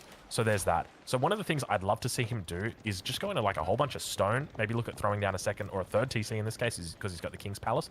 But you also need to defend against the imminent palace guards that are about to rampage through your base. We know that's about to happen because Marine Lord's got 8 on the field, or 9 on the field, and 6 more in queue. So there's plenty more where that came from. And it could be, oh, is that a second? Did he? Wait, how did Puppy get this relic in his hands? In his hot little hands? That means it's going to be 2 relics for Puppy Paw? Damn, Yeah, not bad. that's actually crazy. Marine Lord is going to be a 3, but given how quick Marine Lord was to Castle Age, a 3-2 is something that Puppy's going to be more than happy about. I don't know if Puppy can hold this, though. Marine Lord has rebuilt all the demos. He's got 9 of them, and he just needs 1 good dive to sink everything that Puppy Paw has. Now the demo is going to be running in from that right-hand side. You can see him moving up, almost trying to hide them. Demo going to be coming out in response. And now moving up the left side as well. He's going to look to try and sweep across, and that's going to be it. Water almost certainly going to be lost after this. And look at this. We got the slow-mo coming in for you in the bottom left-hand corner. I don't know if it was slow-mo or what was happening right there, but we've got ourselves different angles as all of those ships go down. But even despite that, it feels like Puppy Paw is still holding on for dear life down here. Yeah, I think weapon emplacements on the docks help a little, but when you look at it, that's partly because a lot of the damage was absorbed by the fishing boats. His navy is going to be gone. And look at the immediate reaction on land. He's basically saying, okay, I'm done with water. I need to wall off my base because this, if I have a chance of coming back into this game, it has to go through land. All right, you guys might see a little bit of a white box up on the screen. We are aware of it. We're working behind the scenes to get that bad boy fixed up. Do not worry, but you can see what's happening, and this is exactly what needs to happen from Puppy Paw on land. I want to focus on the mini-map just while we wait for everything to get fixed up over here, because we've lost water completely. And now the question is, often, you know, what do you do in this situation? You've lost water. You've got 2 options. Number 1, resign. I'm going to get that one out there nice and quick, just before it might happen, because it has happened before. And number 2 is my favorite, and that's where you go big or you go home. And it looks like it's going to be going big. So looking for that 3rd TC. Haven't really seen it just yet, but looking to control the land, looking to get that economy really booming. There's plenty of resources back here as well for Puppy Paw. So hopefully we see him look to stay in this game a little bit longer. But have a look at that on the other side of Marine Lord. Be an interesting timing over here. Temple of the Sun being constructed by Marine Lord. And Marine Lord went into Palace Guards, but he doesn't have an awful lot of them. Puppy Paw's army is mostly longbows, only a handful of crossbows mixed in here. I feel like Puppy Paw needs to hit a great timing over here to have a chance in this game. But once the techs come in here from Marine Lord, I think it's all over for Puppy. This is almost an all-in here from our Canadian. Yeah, Elite Palace Guards is going to finish this, but I don't even think he's going to need it. Not enough crossbows here at all. Longbows are going to try and kite, though. They've got +1 ranged attack. That's going to be it. They've also got veterancy, so missing out a little bit. Palace Guards is going to try his best to run them down. Keep in mind, he's got the Temple of the Sun, which is going to be empowering the infantry movement speed. It's going to be moving everything faster. And look how quick those Palace Guards go. It's like watching horsemen, except they've only got 2 legs. They're like centaurs that have been cut off at the back. And now making their way forward. Look how quick they go. That's just insane, aren't they? This unit's perfectly balanced. Please, Relic, don't even think about it. This is a perfectly balanced unit. Yeah, ironically, if Puppy had like 5 more crossbows here, this fight would have been a lot better for him. You see, he's slowly picking off all these Palace Guards, and the backline is only just a handful of Chukenu. But now the upgrades are starting to come in here. Man-at-Arms for Puppy Paw on the way, but his eco is just way too feeble for this. This is a 160 population against 110 game. Puppy Paw is barely holding. Now he's an age behind, and everything is falling apart for the Canadian. Marine Lord looking extremely strong here in game number 2, and I think he's very close to evening out this series. Yeah, he's definitely looking good, but have a look at that. Can we go have a squiz in the bottom, at the bottom of the map? I want to click on those traders. I want to see how much gold, how much wood are they bringing in? I love it. 61, look at that. You know, what a way to finish this bad boy off right here. You've secured water. Now you can have a little bit of fun. Have some trade ships. I'll let you. I love this from Marine Lord. he was in a really good position even 5 minutes ago, and he didn't just sit in that position and say, okay, I'm confident. He's playing for very high upside things. Going for a trade, rushing up to Imperial, these kinds of things, he is just building off of that advantage that he already has. He didn't want to finish off Puppy Paw in this direct push. But he's kind of playing late game, just further escalating that lead that he has. And now that he's got the elite upgrades on these Palace Guards, things are looking very, very dicey for Puppy Paw. I feel like, Ozzy, it's not a matter of who, it's a matter of when at this point. Yeah, it can be really tough playing against Palace Guards, even when you're in the same age, in Imperial Age, against them. But fighting up in age, or down in age in this case, it can be so damn hard. Because elite units are just, you know, not only are they got, or do they have more health, they got more damage on them, they've got more armor as well. In this case, going to Imperial Age has granted him more movement speed. And, you know, he's in Tang Dynasty at the moment, but once he looks to things like Ming Dynasty, where he's going to be getting more attack as well, there's just so many upgrades you can stack on these elite units that they unlock at this level. And Elite Army Tactics is actually coming through now. He's also got +3 armor as well. All he needs to do is just make Palace Guards. I'm kind of surprised that he's still making crossbows as well. You don't even need to, Marine Lord. Puppy Paw wants to go into Imperial here, and I guess Marine Lord is making some crossbows because he's afraid of men-at-arms. But I love this. He's moving out to drop a keep in the central sacred site. If Puppy Paw is not coming out of his base, he's going to capture both sacred sites, start the timer, get the extra gold. He's also going to secure the large gold deposit in the middle with that keep, as Puppy Paw is looking to age with the Berkshire Palace. He himself is going to get a big boost from Imperial, but I just feel like this game is too far gone for Puppy. This game would need to be an hour long for him to have a chance. Yeah, but look, 10 minutes is more than enough time here, and it's going to take at least 10 minutes to capture that other sacred site as well. So I reckon, you know, realistically, Puppy Paw's got until about 35 minutes to come online. The Berkshire is going to buy him space as well, which is important to note. Marine Lord's going for trebuchets, but remember, trebuchets, you're going to need a lot of them to take down the Berkshire because the Berkshire requires wood to repair rather than stone. So it's pretty much infinite. So I think Puppy Paw's position here isn't terrible. Basically, he just needs to try and stay alive behind his walls and kite. Well, that's easier said than done, though, because I feel like Marine Lord probably will just ignore the Berkshire Palace. He has enough Palace Guard to just march into the enemy base and wipe out the eco. Puppy Paw is only at 98 villagers, so even a handful of casualties is going to be pretty problematic for him to deal with. All right, well, the Berkshire now coming online. The walls at the front are going to be sieged down quickly, and you know, we were just talking about, you know, you got to try and survive here through this. It's going to be tough as he faces his opponent underneath the Berkshire. Marine Lord is going to look to try and push through. Keep in mind, once the walls have been broken down, he just needs to look to focus down villagers. He's going to be able to push back these crossbows, but the real key here is just going after the villagers. And now we watch that worker kill count towards the bottom of your screen. You're going to see it rise. It's on 24 at the moment. It's going to continue to go up as the Palace Guards work their magic here inside the base of Puppy Paw. Down to 89 workers in total. He's got a lot of idols here as well. But as long as he's pumping crossbows together with men-at-arms, maybe if he gets a few hand cannoneers out, if he can afford it, he can feel good about himself. But one thing to note is I don't even think we've got enclosures just yet for Puppy Paw. He is really running that tight of a ship when it comes... I just have a screenshot. He's got absolutely no gold to work with. He's got no gold mine that's safe and secure, and as you said, he doesn't have enclosure. He's got virtually no gold income besides the 2 relics that he currently has. He's slowly cleaning up these troops. Look how much gold... Look at the gold that Marine Lord's got, by the way. He's just stripping the map barren of gold, I feel. He's taking all these exposed gold mines while he still can. Yeah, that's... Not only is that 3.7k gold, it's also 3.5k gold income as well. All sacred sites now captured. I think Puppy Paw is still in this, but this is... I mean, you're up against one of the world's best players, right? Like, this is not just your standard Conqueror 3 game. Oh, certainly. It's... Puppy Paw is still holding, but... This would be a miraculous comeback if he ever manages to make one. He needs to decap the sacred sites, and he needs to do this without any kind of access to gold. It also means that he's severely limited when it comes to access to elite technologies. Marine Lord's got a very robust eco, farming going, fishing going, trade going. I just don't see this being a thing for Puppy Paw. Yeah, all right, well, slowly and steadily, those numbers will fall here. The crossbows teeing off towards the Palace Guards, and this is a good little decent trade here for him. I'm curious to see what kind of unit comp Marine Lord looks to play into. At the moment, it's still just going to be Palace Guards. I'm curious whether we see hand cannoneers coming out for either of these players. I think for Puppy Paw, it's probably a little bit too much to ask at this stage of the game. Maybe until he reaches max and then has a little bit of gold spare.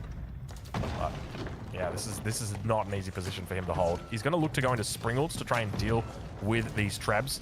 Up to 4 Trebuchets now, so quite a decent amount of damage that's coming through. Bleeding a lot here. His population is still abysmal, to be honest. 127 at this stage. Marine Lord is now banking up resources because he's pop-capped. I feel like I really don't know what Puppy Paw could do to turn this around, I feel. I think it's just a matter of time. Marine Lord is slowly sieging down the Berkshire Palace. Once that's gone, the farming eco is going to be wide open for raiding. Beautiful wallies from the Nest of Bees as well. Puppy Paw simply cannot break out of his base. Yeah, and this is the trouble that you have against Palace Guards. The Springald needs to move forward to take out the Nest of Bees and the Trebs, but it can't because the crossbows are having to move back to deal with the Palace Guards. And then the Palace Guards are just going to have an open slate to take out all of those Springalds when they move forward, and that is just going to be so difficult to hold. With the Berkshire going down, we may see England fall. Ball looks to hold on a little bit longer. Nest of Bees going to get taken out. The Men-at-Arms Villager's getting pulled. He's bringing absolutely everyone to the fore. He said, you know what, we lost the Berkshire, but we did not lose our will, Lidicor. We will take you down today. Oh man, that feels sad over there. Sacrificing everything at this point, Puppy Paw does. Villagers do get butchered here. He's down to just 90 population. He knows that this is over, and Marine Lord is back in this set. Takes game number 2, makes this set 1 apiece. You could really feel Puppy Paw at the end there was waiting for a Marine Lord disconnect, but just didn't come through for him, unfortunately. Well played by Marine Lord, and I think, look, that's just it when you're up against one of the best in the world. Like, if this was up against, say, somebody who was top 10, then there was a good chance that Puppy Paw could have held doing what he did. But Marine Lord knew exactly what he needed to do, how to put on pressure, when to put on pressure. He did it perfectly. So well played to Marine Lord. Great game. Yeah, a lot comes down to that water being seized. That was probably the final nail in the coffin for Puppy. But you can actually see that basically ever since the 2 players hit Feudal Age, the eco-escalation from Marine Lord was just a lot more rapid. And his opponent, Puppy Paw, was never able to catch up to that eco prowess. Ultimately resulted in the snowballing of the water, and then later on, just the snowballing of the entire game. Yeah, a lot of snowballs. All right, well that was a damn good game. I'm curious, KP, what did you think about that game? Because that was good fun. Oh, boys, I'm starting to get the feeling that like English right now in competitive is like post-Brexit England. It's pretty depressing to look at this stage. Still remaining under a 30% win rate. I think they're now down to like a 25% win rate in the entire tournament. We're well over 20 games, trending towards 30 games in total play. But let's dissect it on war maps. Here, Lidicor, English used to feel like one of the best picks for Holy Island, but I'm not sure if it's just the state of the Civ or the fact that Juji, Japanese, all these new Civs are thriving on that map. But something has to change here, right? Like, I'm kind of surprised with the way that this has been going, because going into this tournament, I talked to a few players, and a lot of them thought that English would be A tier or S tier for a lot of these games. I think one of the issues that you run into playing English on a map like Holy Island is that you have one build that's extremely powerful, but extremely predictable as well. Everybody knows that it's going to be fishing into longbows, and we've seen that come into play in this game. Marine Lord opened with a stable, knew fully well that the longbows are coming, and Puppy Paw can consider himself lucky that he could even finish that tower. In fact, he wasn't even supposed to do that. It was a complete cleanup right at the beginning, and Marine Lord just had the upper hand from that point onwards. So I feel like part of this is new civilizations also being very powerful on some of these maps, but it's also the fact that English is almost a one-trick pony in many of these maps. Not just hybrid maps, but also land maps even. We all know what the English will do when you face them. Yeah, I feel like at this point, I used to call the Byzantines discount English. Now I think the English are just discount Byzantines. It feels a bit rough. But the interesting thing as well, Drongo, is I feel like we're seeing a meta switch on Holy Islands in particular. Is we're seeing a lot of Japanese and Juji dominating. It seems like there's a bigger focus on using naval arrow slits right now and just focusing more on your raw eco and losing it and rescaling it, right? And We have to remember English, that's not where their advantage lies, right? It's all about scaling one big force to punch through. And I think that's where we've seen a meta switch where it's about attritional damage into an eventual demo ship pump.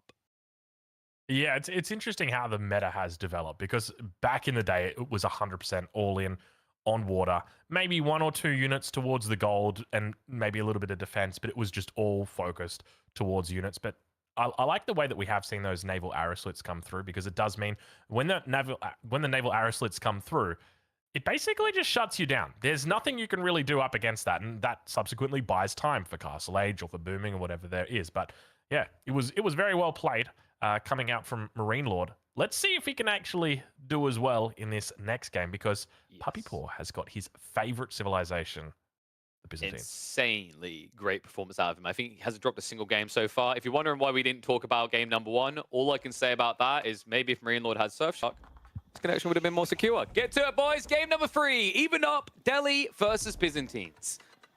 Ladies and gentlemen, welcome to game number 3. What a pleasure to have your company today because this one is going to be good. I don't know about you, Lytical, but I have been looking forward to seeing Puppy Paw's Byzantines all damn night. And now we get to see them in action. Ladies and gentlemen, in the north of the map, playing in the color blue on the Byzantines, it's Puppy Paw. And on the other side, Marine Lord in command of the Delhi Sultanate in pink. Here we are on Lipany, a map where Delhi is one of the most classic civilizations to play. And I guess Byzantines is the new kid on the block, but as much as civilizations like the Abbasids and the Delhi love to play on this map because of all these berries available, so do the Byzantines. Plentiful amounts of berries available, all out there for you to get a lot of olive oil. Yeah, that's what I'm thinking about, you know. I'm kind of glad that they added the this map back to the rank map pool because Lipany, well, it's just known for its berries, right? Like that, you think of Lipany, you think Delhi, you think Abbasid, and now you think Byzantines, and that is exciting because I'm a big fan of this civilization. It's one of those civilizations, and I know that this gets talked about a lot, but with the Byzantines, even at the Conqueror 3 level, it's still not a good civ. It's not actually until you get to the Conqueror 4 level that it becomes a decent civilization. There are so many different complexities to this civ that you need to master to actually be competent with it at this top level. And so naturally, that's why we only see players that are quite literally the best in the world being good at it. So we are going to see a masterclass today. I'm looking forward to it. How do you reckon it's going to go down? What do you think is going to happen here? Are we going to have a Puppy Paw win? Is he going to be able to take the lead back? Or are we going to see Marine Lord look to come one up in this series? I love the Byzantines in this matchup. I think the word I want to use on Byzantines is versatility. It allows you to field a very diverse army through the mercenary mechanics. And I think that's something that the Delhi could struggle against a little bit. Particularly, Javelin Throwers is an interesting addition here for Puppy Paw, kind of to respond to an archer-heavy build that we often see from the Delhi. And Marine Lord is aging up with the Tower of Victory, so his ultimate goal is going to be the use of archers in this game. I just feel like when you do that against Byzantines that have Javelin Throwers, that's a scary setup. And Puppy Paw is going to play into the Vinery over here, so a lot of olive oil on the horizon for him. Yeah, this is an interesting start. So a little bit of a slower start that we're going to see from Puppy Paw here. Normally what we can see if you want to go for an explosive start with the Byzantines is starting by taking all of your berries, well not all of them, but you know, about 3 to 4 bushes, gets you enough for those javelin or those longbows, and then from there you're able to leverage that into early aggression. But that's not the route he's going to take. Instead, going to opt for a different route. Going to be looking to keep that Grand Winery back on the berries. He's going to be able to leverage that into a whole bunch of olive oil. And you reckon he's going to go for the Javelin Throwers? I think that's a pretty smart choice in this matchup.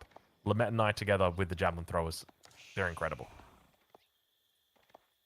So, as much as we talked about this in regards to the previous game, about English being potentially a predictable civilization, same goes for the Delhi over here. And the other concern that Marine Lord is facing here is that all 3 of those sacred sites are extremely open. Usually when you have so many cliffs on Lipany like this, you at least have 1 or 2 sacred sites that are fairly well defendable, but that's not really going to be the case here for Marine Lord, meaning that he's going to have to fight tooth and nail to secure and hold these sacred sites. Yeah. One of the other things I want to talk about, so we've got the early wheelbarrow coming through, but have a look at Puppy Paw's base. This is no ordinary beginning.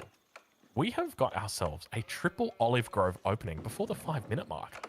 This is kind of wild, right? This is reminiscent to, say, an English opening where we see farms coming down. This is kind of wild and not something that I've seen before. Normally, we've known the Byzantines as a super aggressive, or at least I know the Byzantines as a super aggressive civilization in the current patch, just because of their explosive ability to get out of the block so quickly, but not going to happen here. It's just going to be a focus on economy, probably just going to be sticking it to one base for now. No villages on stone, so definitely not going to be thinking about a second town center, at least at the moment. But we do have our first production building coming out. It's going to be a barracks for Puppy Paw. One thing to keep in mind is that if you play very condensed with the Byzantines and go heavy on the cisterns, you can get yourself an extremely robust economy. And I'm actually wondering if this build is going to end up being a semi-fast castle approach. When this civilization was released, one of the coolest builds I've seen was a winery fast castle. And a cool thing about that is that you can get your heavy cavalry out once you get to Castle Age. You can start securing relics. And that heavy cavalry is extremely useful when it comes to raiding, especially when you use their own healing ability that you get from your Castle Age landmark. Yeah, that's a big factor. Let's take a look here at Marine Lord's base, because we've got archery range that's up here. Interestingly, doesn't go for the racks early on, so going to be bringing out decent archer numbers. You mentioned before that all 3 of these sacred sites are open. I'm curious to see whether we have walls coming in, because with Puppy Paw going for the walls already on the bottom side, that's almost telling me, like, hey, I'm not that interested in contesting your bottom sacred sites. Like, I'll contest the middle, I might contest the top, but the bottom one, it's a bit too far away. It's a bit too close to you. I don't know what he's thinking, but yeah, maybe he's just trying to keep the enemy out. Maybe that could be it. Yeah, Puppy Paw is going to play Limitani for the time being. Mercenary House is on the way as well. Now, one big difference between a Limitani and ordinary Spearman is that as long as they are in shield wall, archers take a long time to kill them. So the mechanics of a Spearman javelin thrower battle against something like Ghazi Raiders and the archers is fundamentally different from what you usually see, because the archers take a lot more time to take out all these Spearman-style units. And that's exactly it. Moving forward, though, have a look at this. We do have javelin throwers on the way, so Puppy Paw going to be looking to move into the javelins, as you suspected would be the case. Lament 9 numbers are raising. They're rising, I guess technically both of them. Yeah, up to 6 now. Javelin throwers, it's going to take a while to get them out. Keep in mind, the mercenaries take a really long time to train. Normally about, what is it, like 1:05 to 1:20 seconds or something silly like that. Obviously, it comes down with your cisterns. They've been balanced as such, but yeah, you can really notice how long it takes. So he's going to want these javelins out soon. And I'll be honest, I actually like this play from him. It really makes sense to be going into the Grand Winery in this situation rather than going into the Hippodrome, just because you're probably going to want a lot of javelins out this game. And this is further supported by the fact he's gone into that triple Olive Grove opening. Yeah, to be fair, what you do here with the Limitani and the Javelins is actually very reminiscent of the classic Mali and Donso plus Javelin build. I also love how Marine Lord postured in front of the enemy base, though, because up until this point, Puppy Paw wasn't able to mine stone, so he was kind of stuck with that tier 2 level of the cisterns. Now that he's able to access stone, he's going to start getting tier 3 and tier 4 up, and that's where things could get a little dicey for Marine Lord. But Marine Lord is leveraging the fact that his opponent has been a lot more defensive than what you often see from the Byzantines. And I love how Marine Lord is walling off some of the sacred sites. It's an extremely underappreciated element of Delhi gameplay. Makes it much more difficult for Puppy Paw to decap these. Yeah, what's going on towards the top side? It looks like we've got a couple of units that are up here. Scholar will be forced off, but I got to agree. I really dislike it when people don't wall sacred sites. It's just such an easy thing to do as the Delhi, and there's really no excuse, right? Like, you don't even need to send villagers out there to do it. Your infantry can do it for you. You just send a spearman out over to the corner, and look at this. A single archer. Just go and wall that sacred site. Just leave it, and it'll just be up by itself. Now, yeah, you might lose it, but hey, it's about getting that up, because once it's up, then you've got that safety net. You can afford to leave it a little bit. You can make sure that your units get down there in time, and that sacred site will be secure. But now, the numbers. Puppy is about to lose his scout. And this map has a lot of stealth forests, so losing that scout is going to deprive him of vision. Indeed, scout goes down, so Puppy Paw is going to struggle seeing into those stealth forests. Yeah, that will be tough. And keep in mind, he doesn't actually have a stable out, so he's not going to want to make it from the town center, so he might have to throw down the stable to get it up. You really want to get that scout out immediately after losing the first one. It's really key to try and keep that bad boy alive. 8 javelin throwers are out now. He's going to continue building more and more javelins here. There's no way about it. We've seen players do this before. I remember watching a game with Beastie, where I think he went up to like 30 to 40 javelins in the feudal age, which is kind of wild when you think about it, but it's pretty cool. Yeah, now have a look at the income per minute as well for Puppy Paw when it comes to his olive oil. He's got 400 olive oil a minute coming through. What's more important is that he's got 270 gold per minute without making any gold units. So this is a clear indication that he wants to go into Castle Age. In fact, he actually has too much food income at this point. He needs to wait a little for the gold to accumulate. But the units that he's making, the javelin throwers, those will cost him olive oil. So unless he keeps making Limitani, he is just going to be able to accumulate the food and gold he needs to get to Castle Age. And he could have a very good Castle Age timing over here. He could be up to Castle in like a minute and a half. Yeah, definitely. Then once he gets to Castle, he's basically, doesn't quite have the printer, but he's got some decent numbers that'll come out. And look at this, once again, going to be forcing his opponent off the sacred site, preventing that timer from coming through. And I think that's what's really important. As long as he's maintaining that open window where he's not being locked into denying these sacred sites, he's going to feel really good. Just because as the Byzantines, it's just a numbers game. Once you get late game, it just feels incredible playing the Byzantines into the, the mid castle. Oh my lord, there's nothing like the Byzantine explosion in the mid castle age when all your farms are online or you're just pumping out from berries. But at this stage, the Golden Horn Tower will be coming up here at 11 minutes and 11 seconds.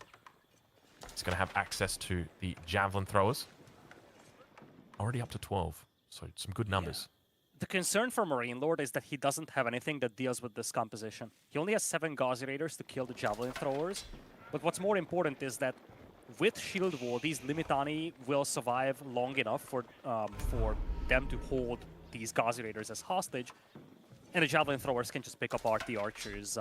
So as much as Marine Lord has 3 Sacred Sites, right now he doesn't have anything that can beat the army of Puppy, so he himself is going to go up to Castle Age, and I feel like that's where things could get interesting for him.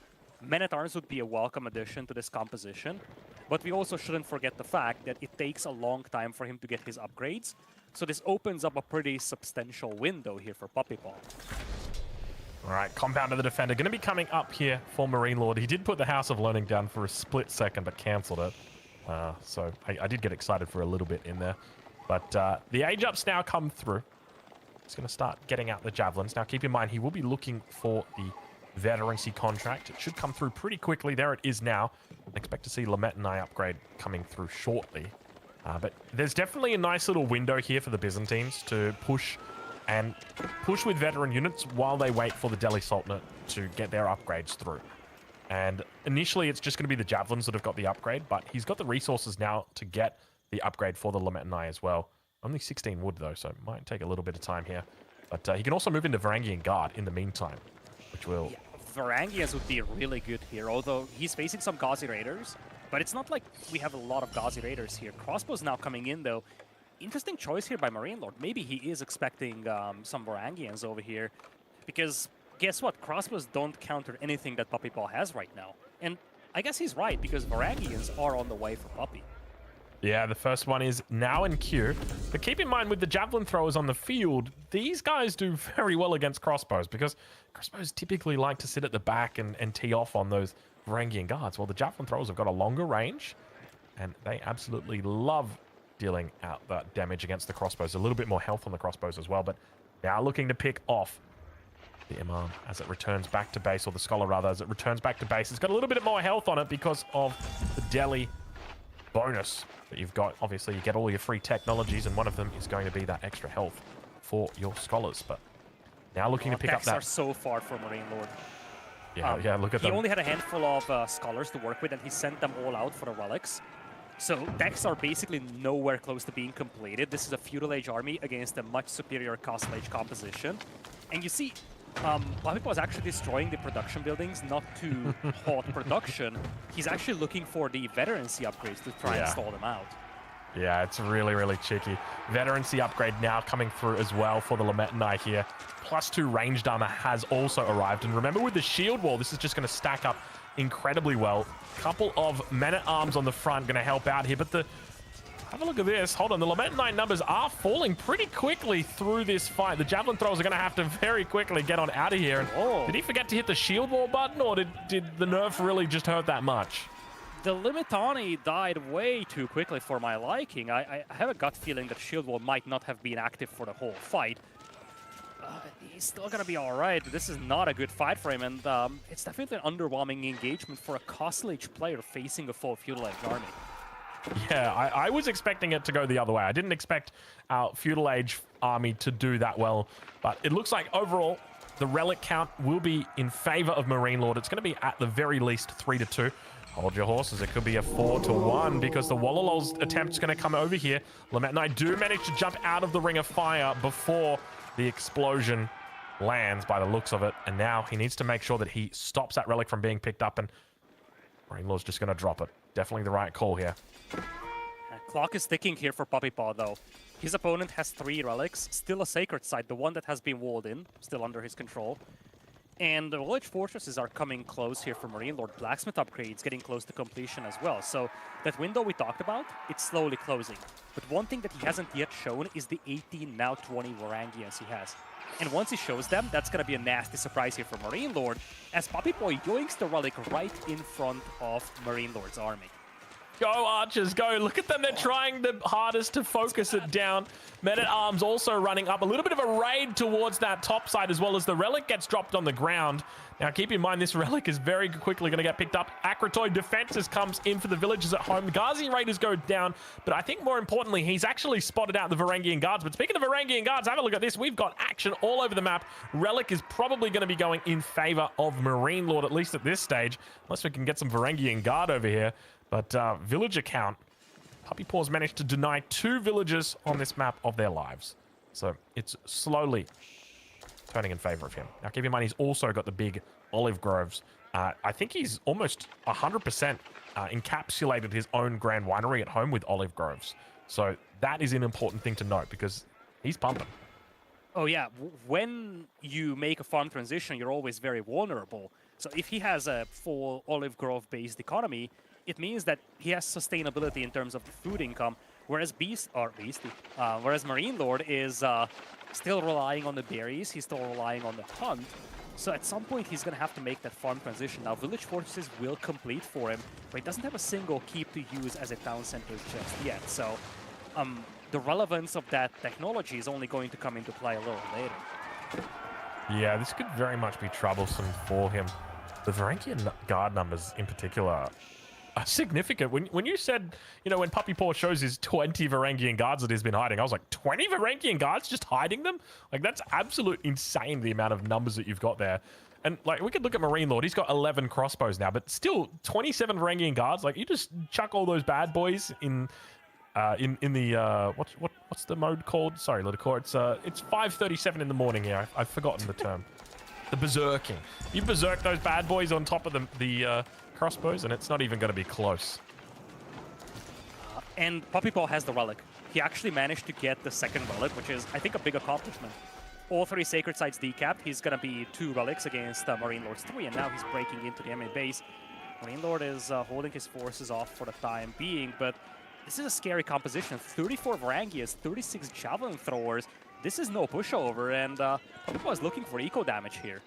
Yeah, he wants villagers. That you can feel it right now.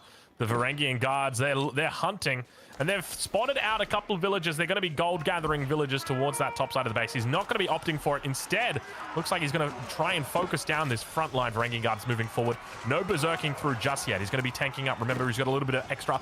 Oh, timing, the mango timing is absolutely immaculate. Big damage coming through. Oh, that was absolutely perfect timing. Marine Lord wouldn't have had it any other way. A second earlier, Varangian Guards would have eaten them alive. A second later, and he would have missed the shot. But unfortunately for Puppy Paw, he heads away from the Marine Lord base with his tail between his legs, his head in his hands. And unfortunately, not a real lot of damage done here, except for this house. Yeah, he managed to idle a lot of villagers here from Marine Lord, so there was definitely some damage done. But as you said, masterful defense there from Marine Lord. Timing was great. He landed 2 beautiful shots on those javelin throwers. So at the end of the day, Puppy Paw's army is rather battered at this point, and the longer this game goes, the more benefit you get from those keeps for Marine Lord. Eco count is neck and neck now. Upgrades are in for him too. So this defense, instrumental for establishing him for the later portions of the game. I still feel like Puppy Paw's position is still really, really good. He has most of the map under his control. He could still deny a lot of resources from Marine Lord, but Marine Lord had an impressive fight here. Yeah, so Puppy Paw's, as you mentioned, he's got good map control here, which is typically what you want as Delhi at this stage, right? Like, you want all 3 sacred sites. You don't always have them, like maybe you've got 2. But you definitely want map control because that's where you're putting down keeps. And we can see right now that Marine Lord's keeps are defensive. He's got, so far from what I've seen, just the 1 keep. I wouldn't be surprised if a second one has popped up while we've been talking, but his villager count will start to move upward. And just keep in mind that the Byzantines, they really feel like a civilization that you can actually play on 1 TC the entire game. It's a bit of a weird civ like that, but just because of the extra income that you've got because of the olive groves, it just really feels like you don't notice not having a second TC up against civs that do have more than 1, in this case, the Delhi Sultan. Yeah, and let's not forget, Puppy Paw has farms. Oh, look at the Varangians hiding in the Stout Forest. Marine Lord must have missed them. I think he was chasing them with his army. Now he's swinging to the right side, seeing the javelin throwers, but those Varangians are creeping on the left, probably waiting for villagers to move out towards that one last berry patch.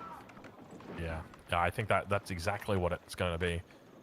But now those numbers are starting to build. Look at the size of the army here for Puppy Paw. 84 with 6 siege compared to the 64 of Marine Lord. So quite a bit of difference between the 2. He's also got the Springald out to deal with the Mangonel threat. He's got a very tight combo here, so he needs to be careful about moving in through choke points. Marine Lord doesn't have a lot of safe resources to work with, so as you see, these villagers are soon very much exposed to aggression. And once again, Puppy is going to dive deep here. He's got 2 Springolds against 1, and a Hero Siphon is also going to be on the way. Varangians could swing in from the north as well, far left side of the minimap. You can actually see a second group of Varangians moving in. Could actually jump all of these Mangonels. Yeah, we could see them berserking on their way through. Let's have a look and see. They're in the bottom left-hand corner of your screen, picture in picture. Mango gets taken out by the Springolds, does a wonderful job there. He's going to look to try and focus down villagers. There they go. Coming from behind. Oh my god, Lidicor, it's beautiful. Look at that. Javelin's now teeing off. He's going to be able to take out villagers here as well as the crossbows. Puppy Paw looking incredible on his Byzantines inside the base of Marine Lord. Clinching game number 3 is going to be the question. Will he be able to find it here? Camel's cleaning up as well. And Marine Lord, I feel like he's got no answer to this. Sure, he's throwing up keeps all over the map, but at the end of the day, if you've got no response to these javelins, you've got no response to these Varangian, how are you going to possibly do it? Villager count still somewhat in favor of Marine Lord. He's lost a couple this fight, that's for sure. But once again, Marine Lord holds. It's a little deceiving though, Ozzy, because these javelin throwers, they just don't work well against all those men-at-arms. But there's a second wave of Varangians on the way. 25 of them out there. Villagers now idle. Hero Siphon taking down the keep. And this is where things get dicey. The second wave is what Marine Lord could struggle against. Yeah, you're not wrong. It seems to build up so damn quickly. You don't even realize. I'm also going to remark how well Puppy Paw is doing with regard to spending his olive oil.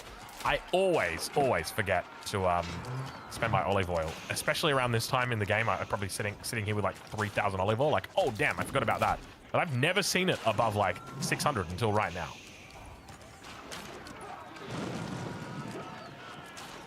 All right, well, slowly. Single Hero Siphon takes a long time to take out this keep, and now there is a Mangonel for Marine Lord.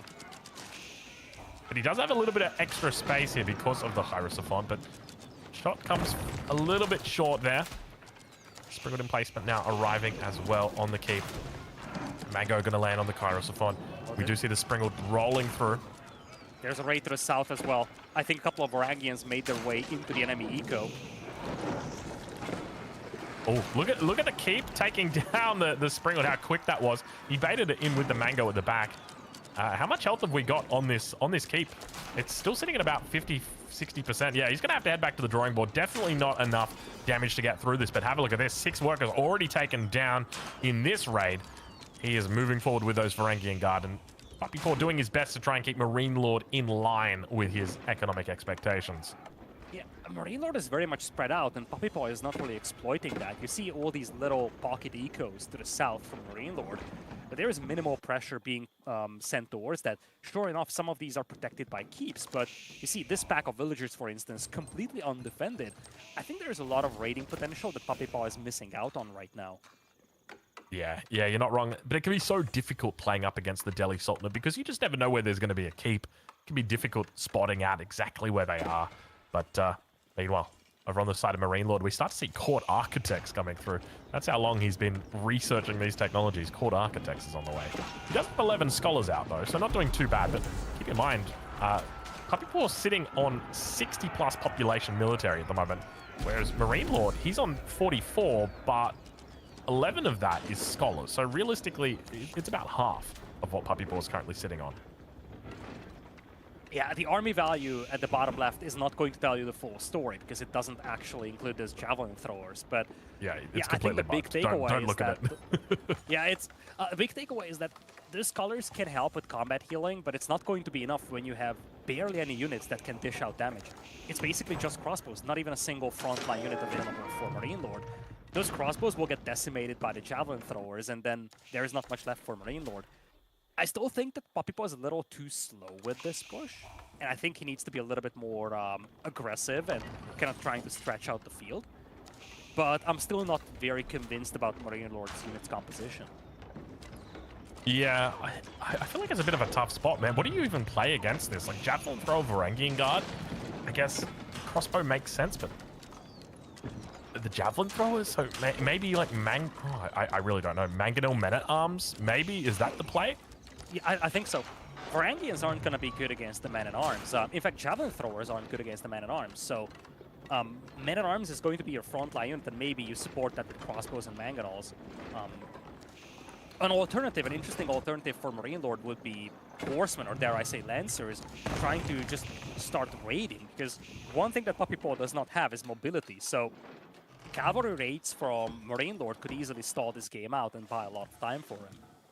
You say that, but then he also has Lament and I that have got teardrop shields which give the extra movement speed, and then together with the charge, they can be pretty quick, those little guys. 0 of them on the field right now. That's a good point. I hadn't considered that, Littlecourt. Well played. But have a look at the snipes on the Springalds. Oh, those javelin throwers, they are so cheeky.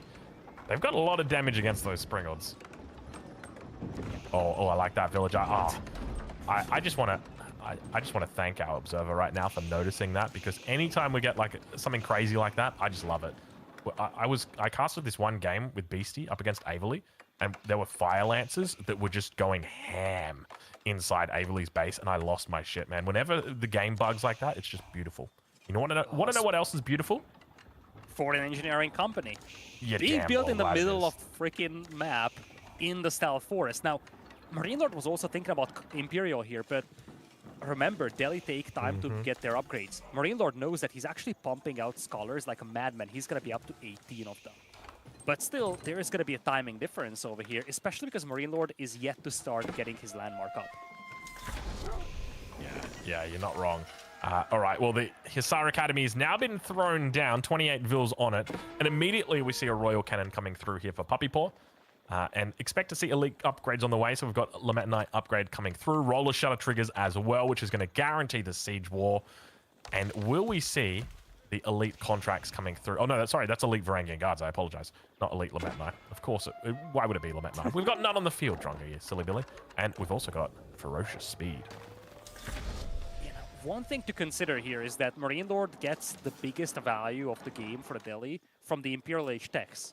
Those are expensive technologies, all coming for free for him. Takes some time to research, but especially with that many scholars, it's not going to be a very long time until he has those. The other thing I looked at, Drongo, just for a brief moment, and you can actually see that at the top of the screen, is the eco distribution. Puppy Paw has 16 villagers on food. That is far from something I would call a consistent food eco. Yeah, you're not wrong. The transition, I mean, you've got 87 villagers on the field right now and only 16 on food. Where are they all? I guess they're gathering up gold. I can see that. We've got 36 on gold at the moment, but yeah, it definitely feels like the food economy isn't quite there yet for Puppy Paw, which is impressive considering just how many units he's fielding. Bombard out now, or cannon rather, Royal Cannon in fact, is now out. Going to be working down this keep on the front. And have a look at the upgrades that we've got in queue at the moment for Marine Lord. Now, keep in mind, these are the active upgrades. That means they're currently being researched, not the upgrades that have been queued up, the ones that are researching right now. That is a ludicrous amount of upgrades that we've got. I think one thing that matters the most is the progress bar. Many of those are close to completion. So, and once you have those, we're looking at a player that has almost every technology researched in the game, compared to Puppy Paw. And when you look at his eco upgrades, when you look at his blacksmith upgrades, they are far from impressive. Yeah, I got to agree with you. It's definitely, this matchup in particular, it always seems to be a really good matchup. You know, I think we've seen it 3 times in the last 2 weeks, and it's been incredible every single time. They always seem to go the distance. But That's a lot of slowly, but though. Yeah, it is. Yeah, 45 Well, rank. one thing that's concerning for Marine Lord is that he's outnumbered in army very badly, and most of his army is actually scholars. He's got 20 crossbows, 9 men-at-arms, and that's it. He actually has no army. He's got 126 vills and 23 scholars. That's 149 economic units. Now, granted, those guys are going to be doing some healing, but I don't think it's going to be enough. That is so many Varangian guards, Lidicor. Oh, Lidicor. I'm not even going to cast. I'm just going to watch in beauty as the Varangian guards eat everything alive. Look at these guys right now. They're like, they're just hungry. Hungry little guys that just want to eat. Elite Crossbows has come through, though. Springwood's moving up. Going to be able to take out the Mango before any real damage is done. And I think that's it. I think that's all she wrote. How do you hold from here? I mean, I've said that like 4 times this game. Gaming clutch for Puppy. Marine Lord barely got any value for the Mangonels, and without the Mangonels, his army was just lackluster. He's now queuing up a bunch of men-at-arms, still has a lot of crossbows, but he's losing the front of his base. And from the back line, these Royal Cannons are chipping away at those key buildings. The keeps are going down. The front of Marine Lord's base is getting annihilated. I think Puppy Paw has hit this timing perfectly, and as scrappy as his eco was a couple of moments ago, he had a terrifying army, and he was able to punish Marine Lord with this. Marine Lord still looking to rebuild that force, but while doing so, he's sacrificing a lot of real estate. Did he just go for landmarks here? I feel like landmarks might be the play. With Marine Lord just having so much mobility with regard to his economy, he's kind of everywhere, a little bit like a spider. I feel like just going for landmarks might be the play. Academy? Yeah, his our academy is the hardest one to reach. The other 3 is easy take. They're all stacked together, yeah. All right. Well, the crossbow numbers are still pretty good here for Marine Lord. Like, he's got 28 crossbows, and they don't really seem to have. He hasn't lost that many. I mean, we've got the javelins now looking to focus them down. They're getting up quite close and personal, so this could be it here. But the bombards are working their magic on the back line. As long as they stay alive and chip away at the buildings here, he'll be fine. But keep in mind, he's still on 1 TC. That economy is just pumping a single TC at a time. Mango on the back.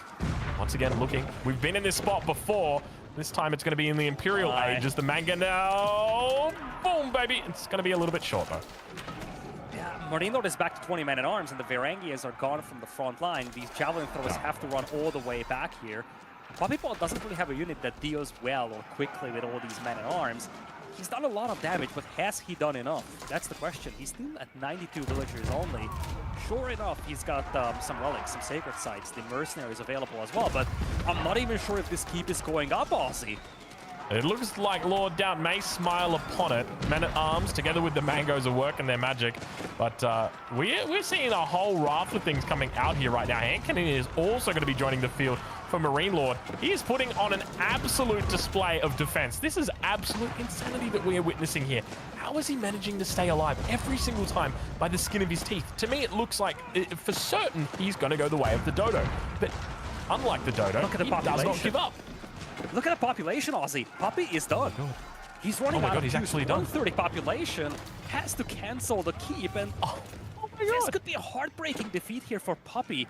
He's been assaulting his opponent's base for the last 15-20 minutes, and it looks like now he's the one crumbling. This is insane. How is this happening right here? You know what's kind of crazy? I feel like maybe if Puppy Paw had gone for the third Sacred Site instead of going for the throat, it would have been a different outcome because he's just been fighting into the production of Marine Lord. So every fight that he takes, Marine Lord just replenishes his forces immediately. Whereas had he gone for the Sacred Site, maybe played a little bit more longevity, perhaps he could have looked at a Sacred Victory. He's got Mangonel in placements. He can easily bounce between 2 Sacred Sites.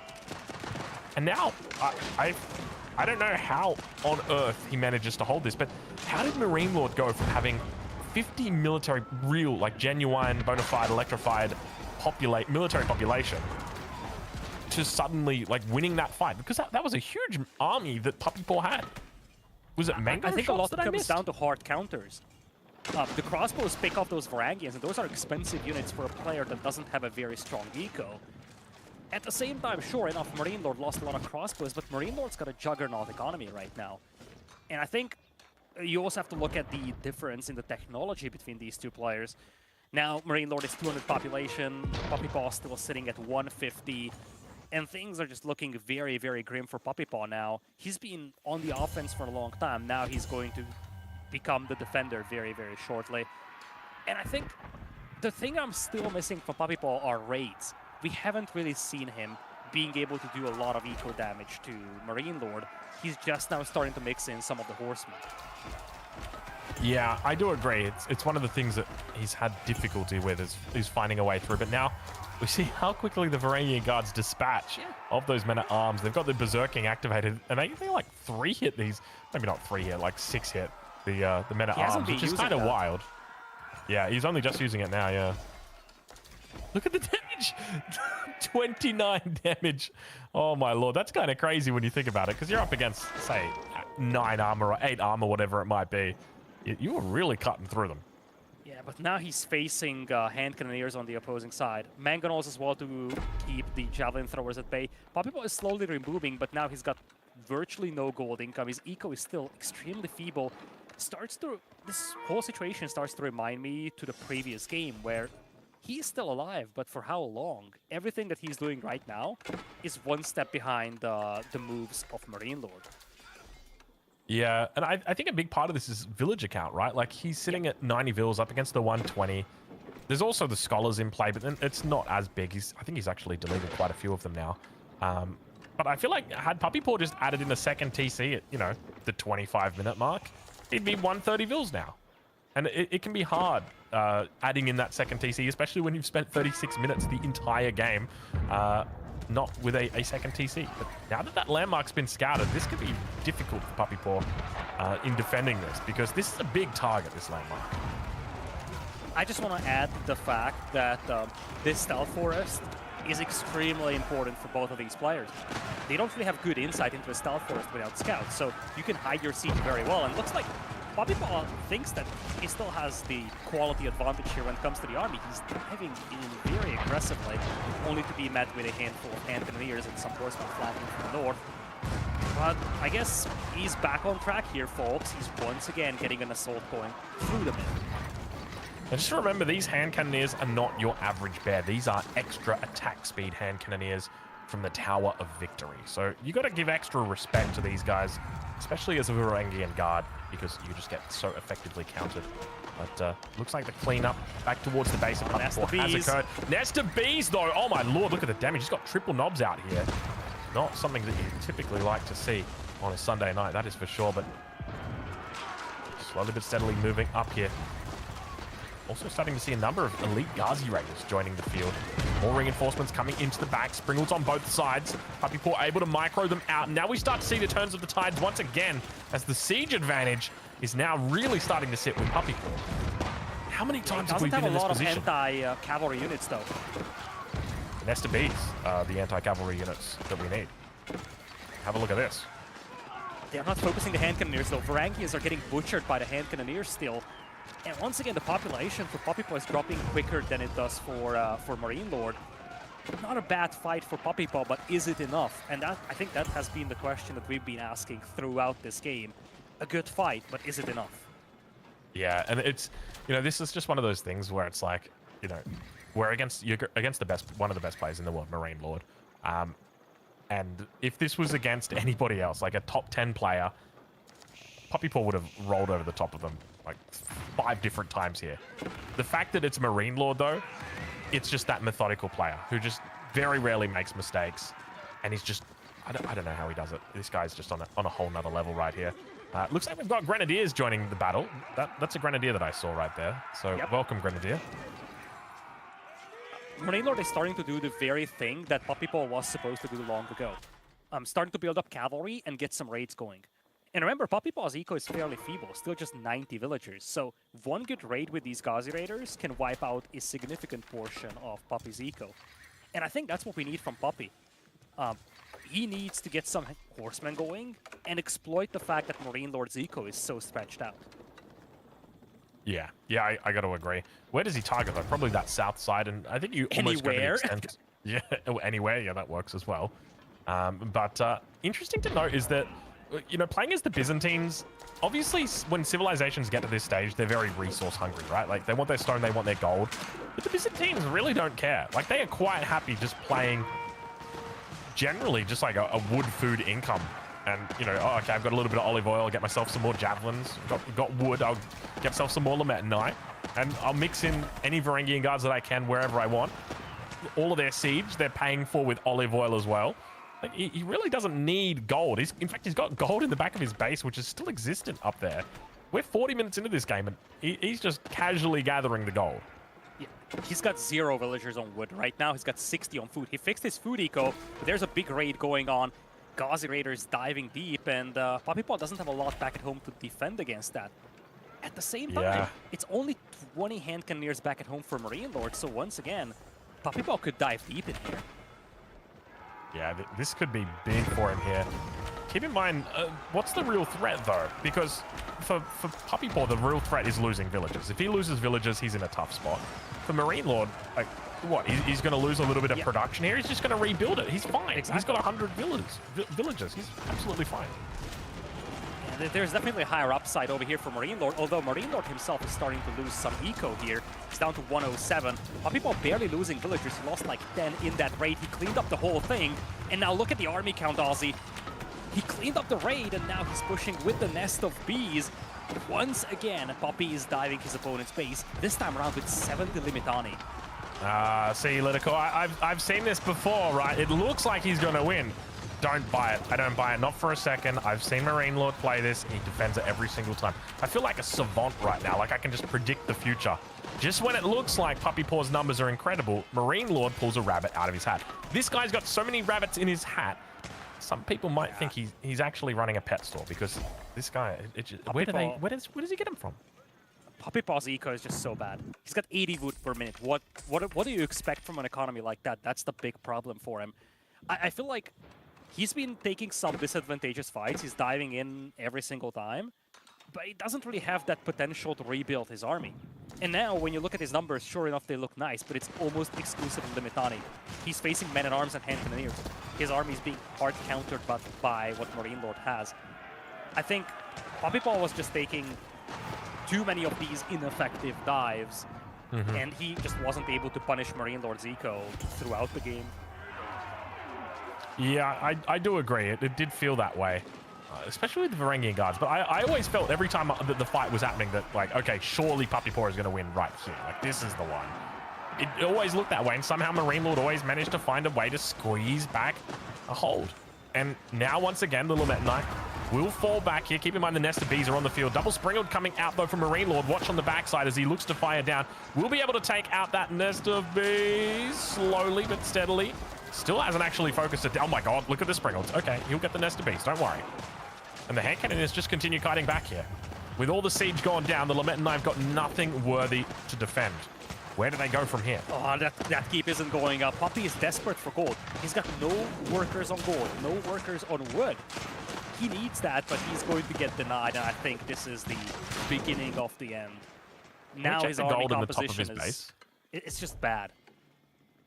He's still got a gold in the top of the base. I want to see how many gold points are left. Well... Ooh. Why are you gonna bait me like that, Puppy Paw? 20. Just take the 27. Like, what are you leaving it there for? It might be a bait. if Marine Lord doesn't know how much gold there is still there, all that he sees is that Puppy Paw still has gold inside his base. It's just theory crafting, but maybe Puppy Paw is trying to paint the picture that he still has some gold left to work with, and he's not so desperate for gold as he actually is. 27 gold, man. That's like half the Varangian guard. Come on, get it together, Puppy Paw. He's down to 2 gold, 80 wood, 123 food. 40, like this, he's floating less than 250 resources right now, the poor guy. Meanwhile, Marine Lord, he's saving up for a famine just in case it happens. I don't think it's going to be happen. the last hurrah. You reckon? This could be a dive for the landmarks at this point. I don't know if Marine Lord prepared the landmarks. I don't know. Oh, yeah, it is. Look, the Vils are coming. The Vils are coming. This is it. This is it. Yeah, he's pulling them. He's pulling the boys, and Marine Lord is actually mispositioned.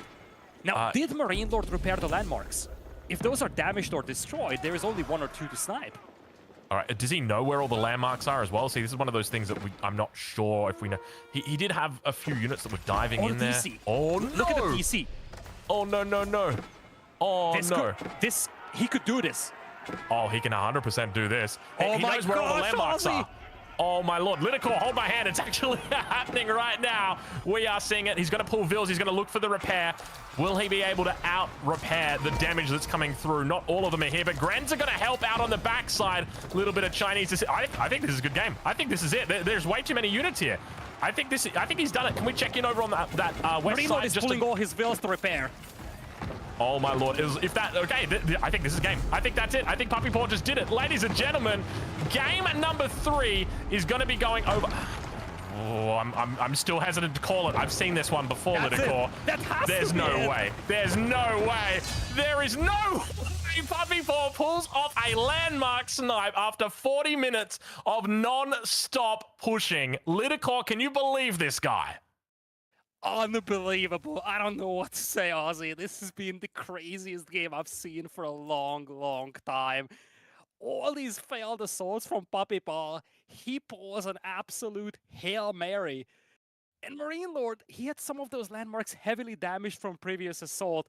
Puppy Paw dives in. Marine Lord wanted to finish the game by attacking, but his army wasn't back at home to defend.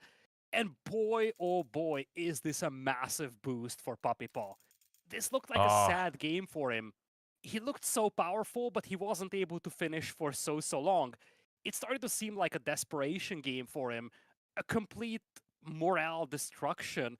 And now he pulls off this miracle. He has to feel extremely excited going into game number 3. Yeah, that's going to give him a huge uplift going into the next game. I tell you what, taking the lead back like that, he already started up 1-0, but it was a disconnect. So it kind of, you're up 1-0, but are you really up 1-0 from that motivation perspective? Now 100%, he is up 1 game. We're going into game number 4. We got plenty more action tonight, but he is pumped. He's ready to go. Oh man, this is going to get good. I can't believe that we are watching this right now, Lidicor. This is crazy. And the small details that these games come down to. This was so close to a Marine Lord game, and Puppy Paw turns this around, and now he's the one heading into game number 4 with a game advantage. I think this is a perfect time to ask what Killer Pigeon has to say about this, because I'm sure that he's full of thoughts about this absolute madness of a game. Well, yes, I actually, that was a very interesting game. A complete 180 to what we saw actually out of Puppy Paw yesterday. In fact, I did prepare a bunch of notes I wanted to run through, his build order, the details involved. But then that happened, so it's absolutely pointless. It's out the window. It doesn't matter anymore because Puppy Paw turns it around in the most wild of ways. Let's dissect that game, folks. There's a lot of things going on here. For a start, Puppy Paw was off to a fantastic beginning when he kicks up into the fast castle. It forces Marine Lord off to a comfortable phase in the game. Compound Defender doesn't feel good when you're under 50 villagers. You're looking to be at 60, 70, so you can scale quickly into the keeps and take control of the map. That simply wasn't there. So Puppy Paw, chef's kiss, already looks like an improvement from the Beastie series yesterday. But then, after forcing this reactionary situation where you haven't got the scholars, you haven't got the stone, you haven't got the Muxie to be Delhi at their best, we get this wild Varangian spam that feels a little bit too familiar from yesterday. And we all know how that one ended between Beastie and Puppy Paw. That was the one where Beastie was able to cinch a winner.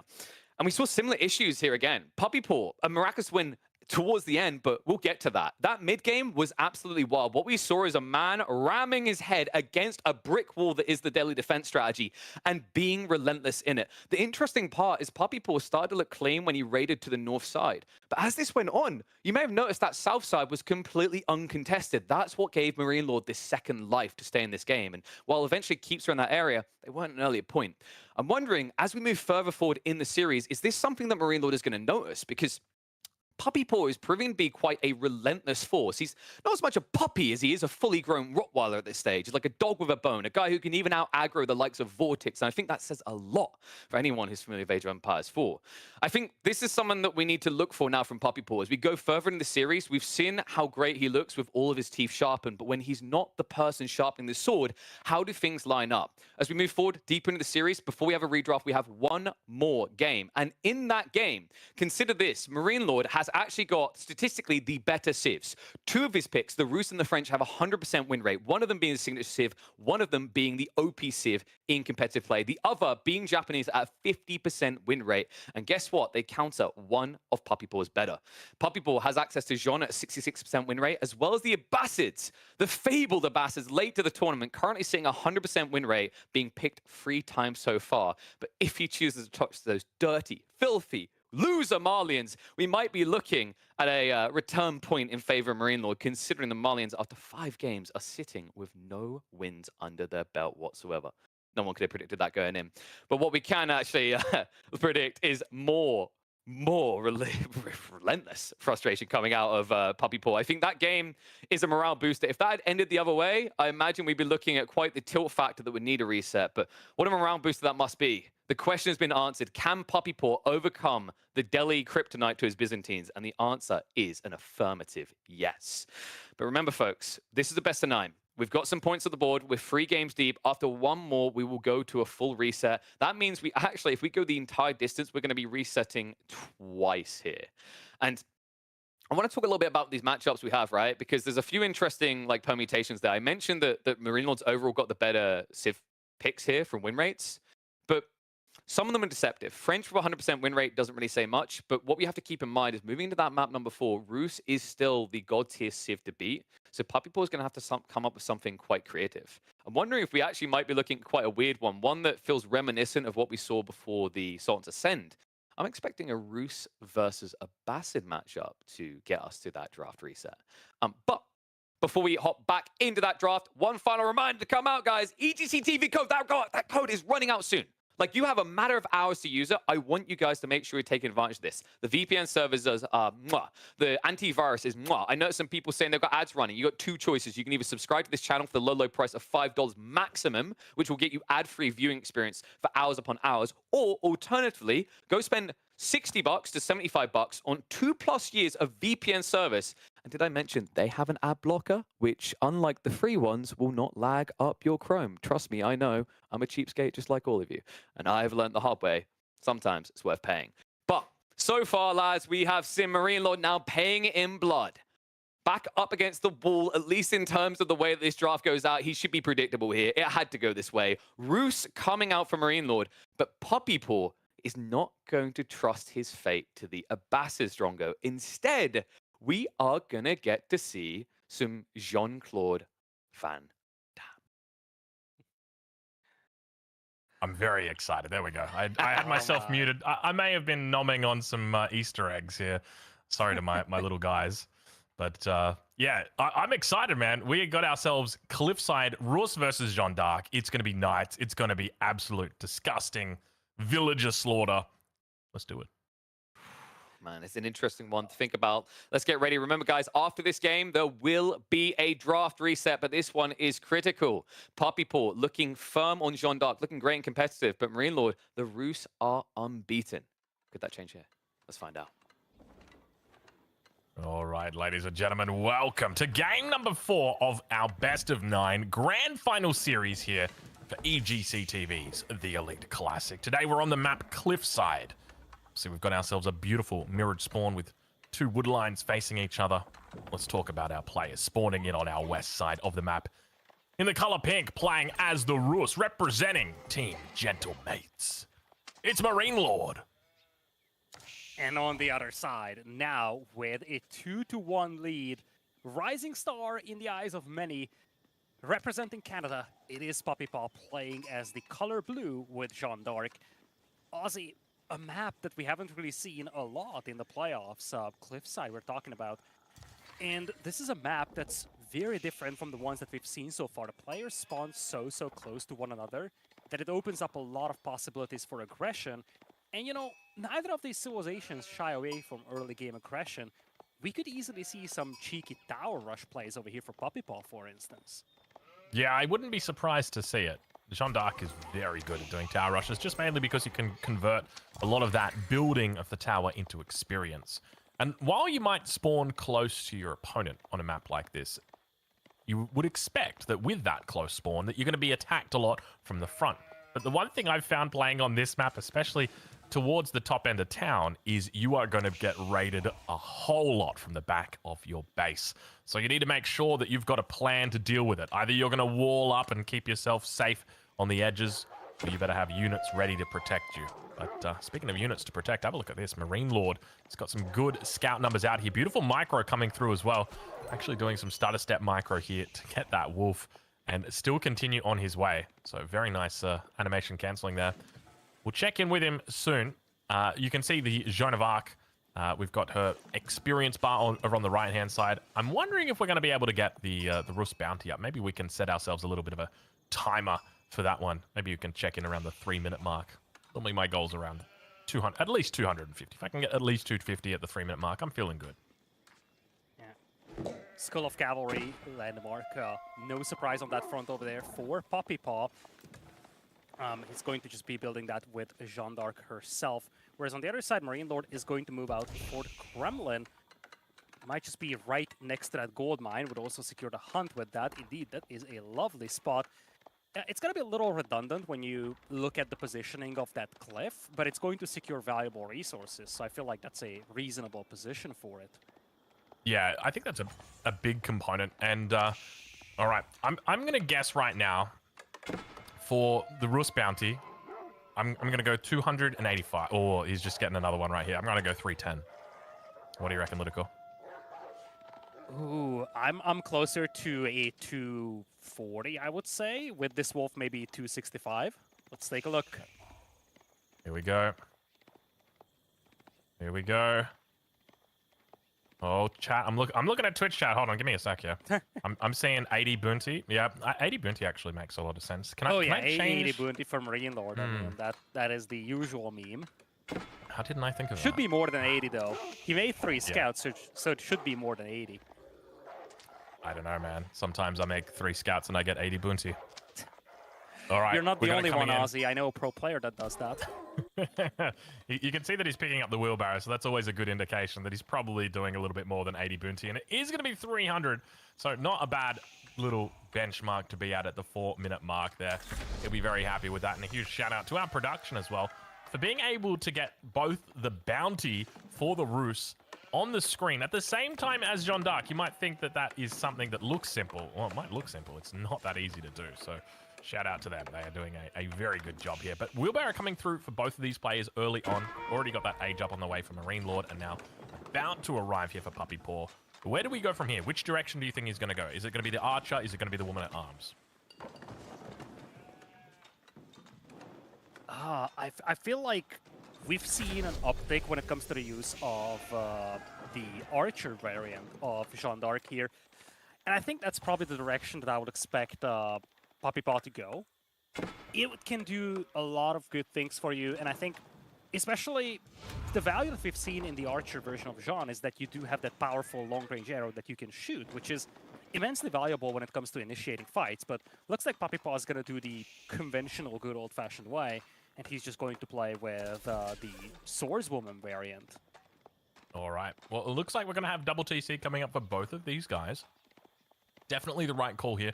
Marine Lord on the Rus. Definitely their strongest their strongest strategy. Stray was a combination of strategy and play, Lidicor. For a guy who's 6:17 in the morning, that's pretty early for me. That's my best attempt at English. Anyway, second TC going to be coming down here.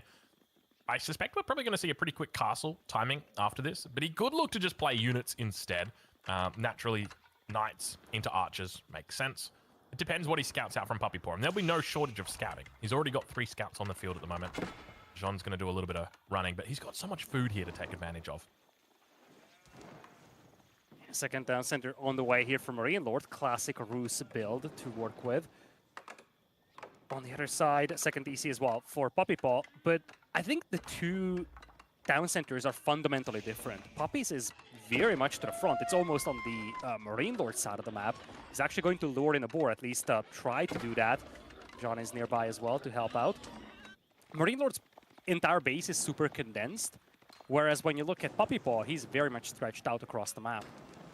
Yeah, it definitely feels like he is intentionally denying resources here. Like, this is not a standard play.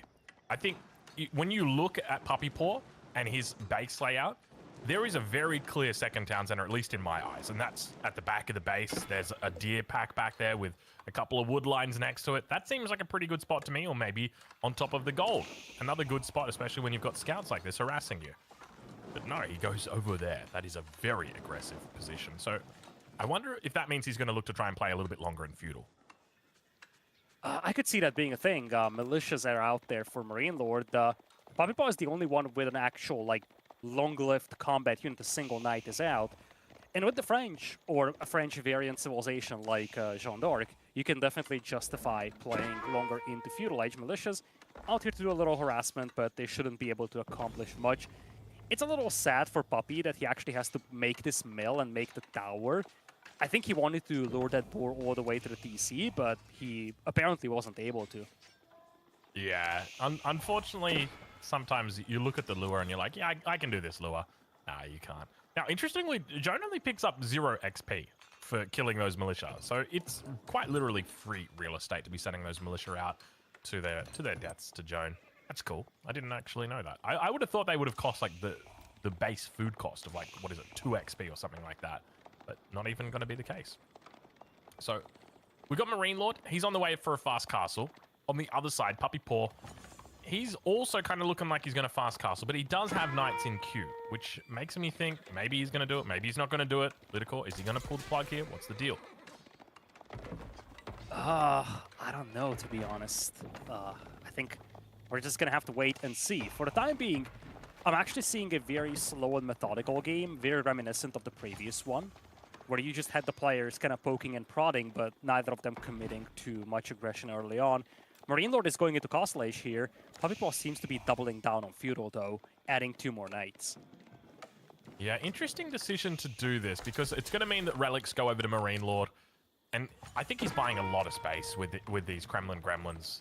The fact that he's forcing units into a specific area and that he's chasing underneath the town center, he's stopping the walls from coming up. It's just being a nuisance, and this is really, really good for him because he buys himself plenty of time back here. Meanwhile, Puppy Paw, sure, he's secured map with that second TC, but what else does he really have to show for it?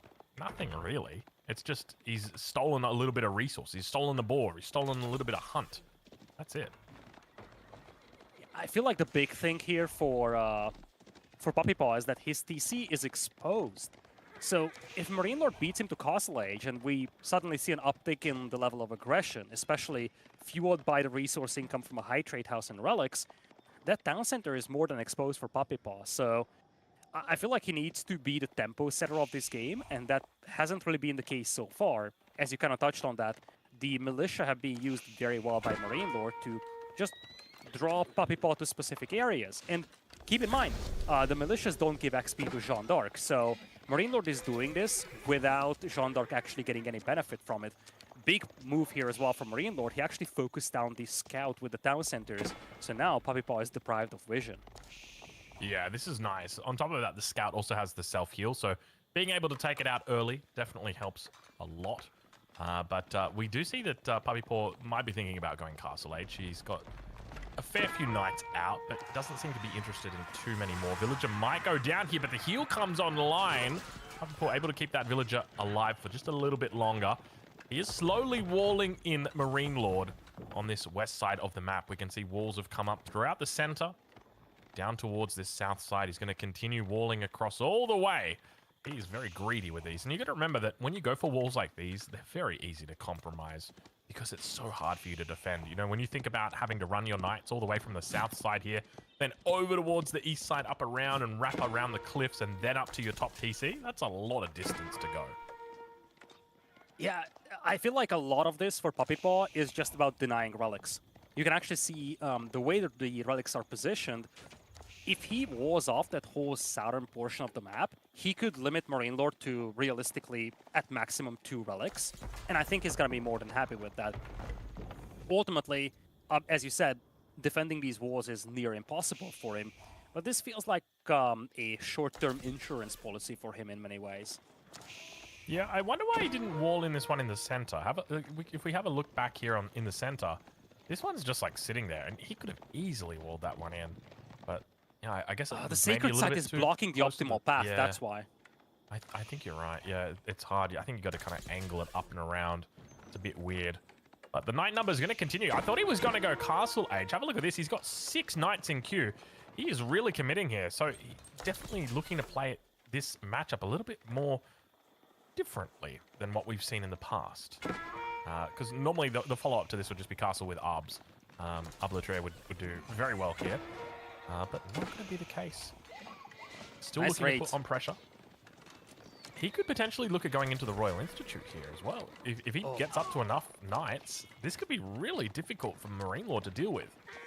Yeah, that's what I'm thinking too. At this point, let's not forget, he's still the underdog of this series, despite being 2-1 at this point. So I feel like he needs to play high upsides, and Royal Institute gives him just that. You see, it forces Marine Lord to play crossbows, which is not something that the Rus love to do. Royal Institute indeed is going to be the landmark of choice. And I think one of the most important things is that with all these walls up, Marine Lord can only go through these walls at certain positions.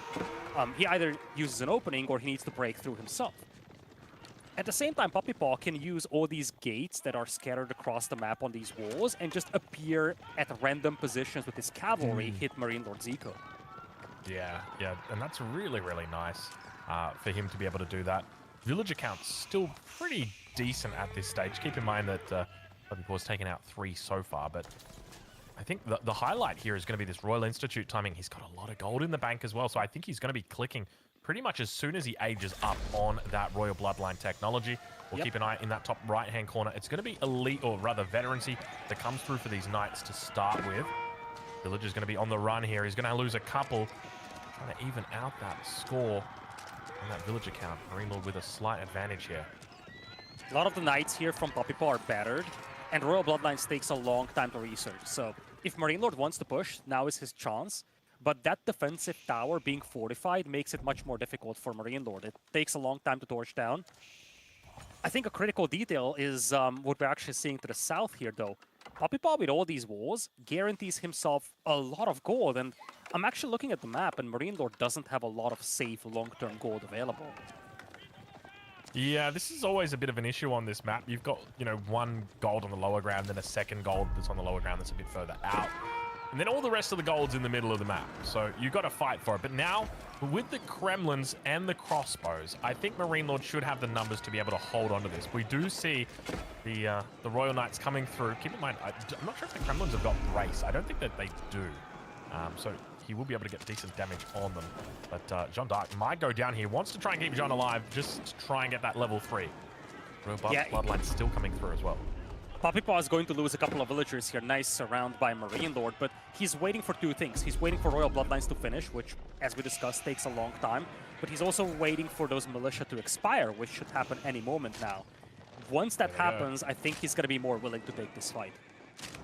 Yeah, Bloodlines is about to come through, and with this, I wouldn't be surprised if he absolutely just destroys in this fight here. John's on the back as well.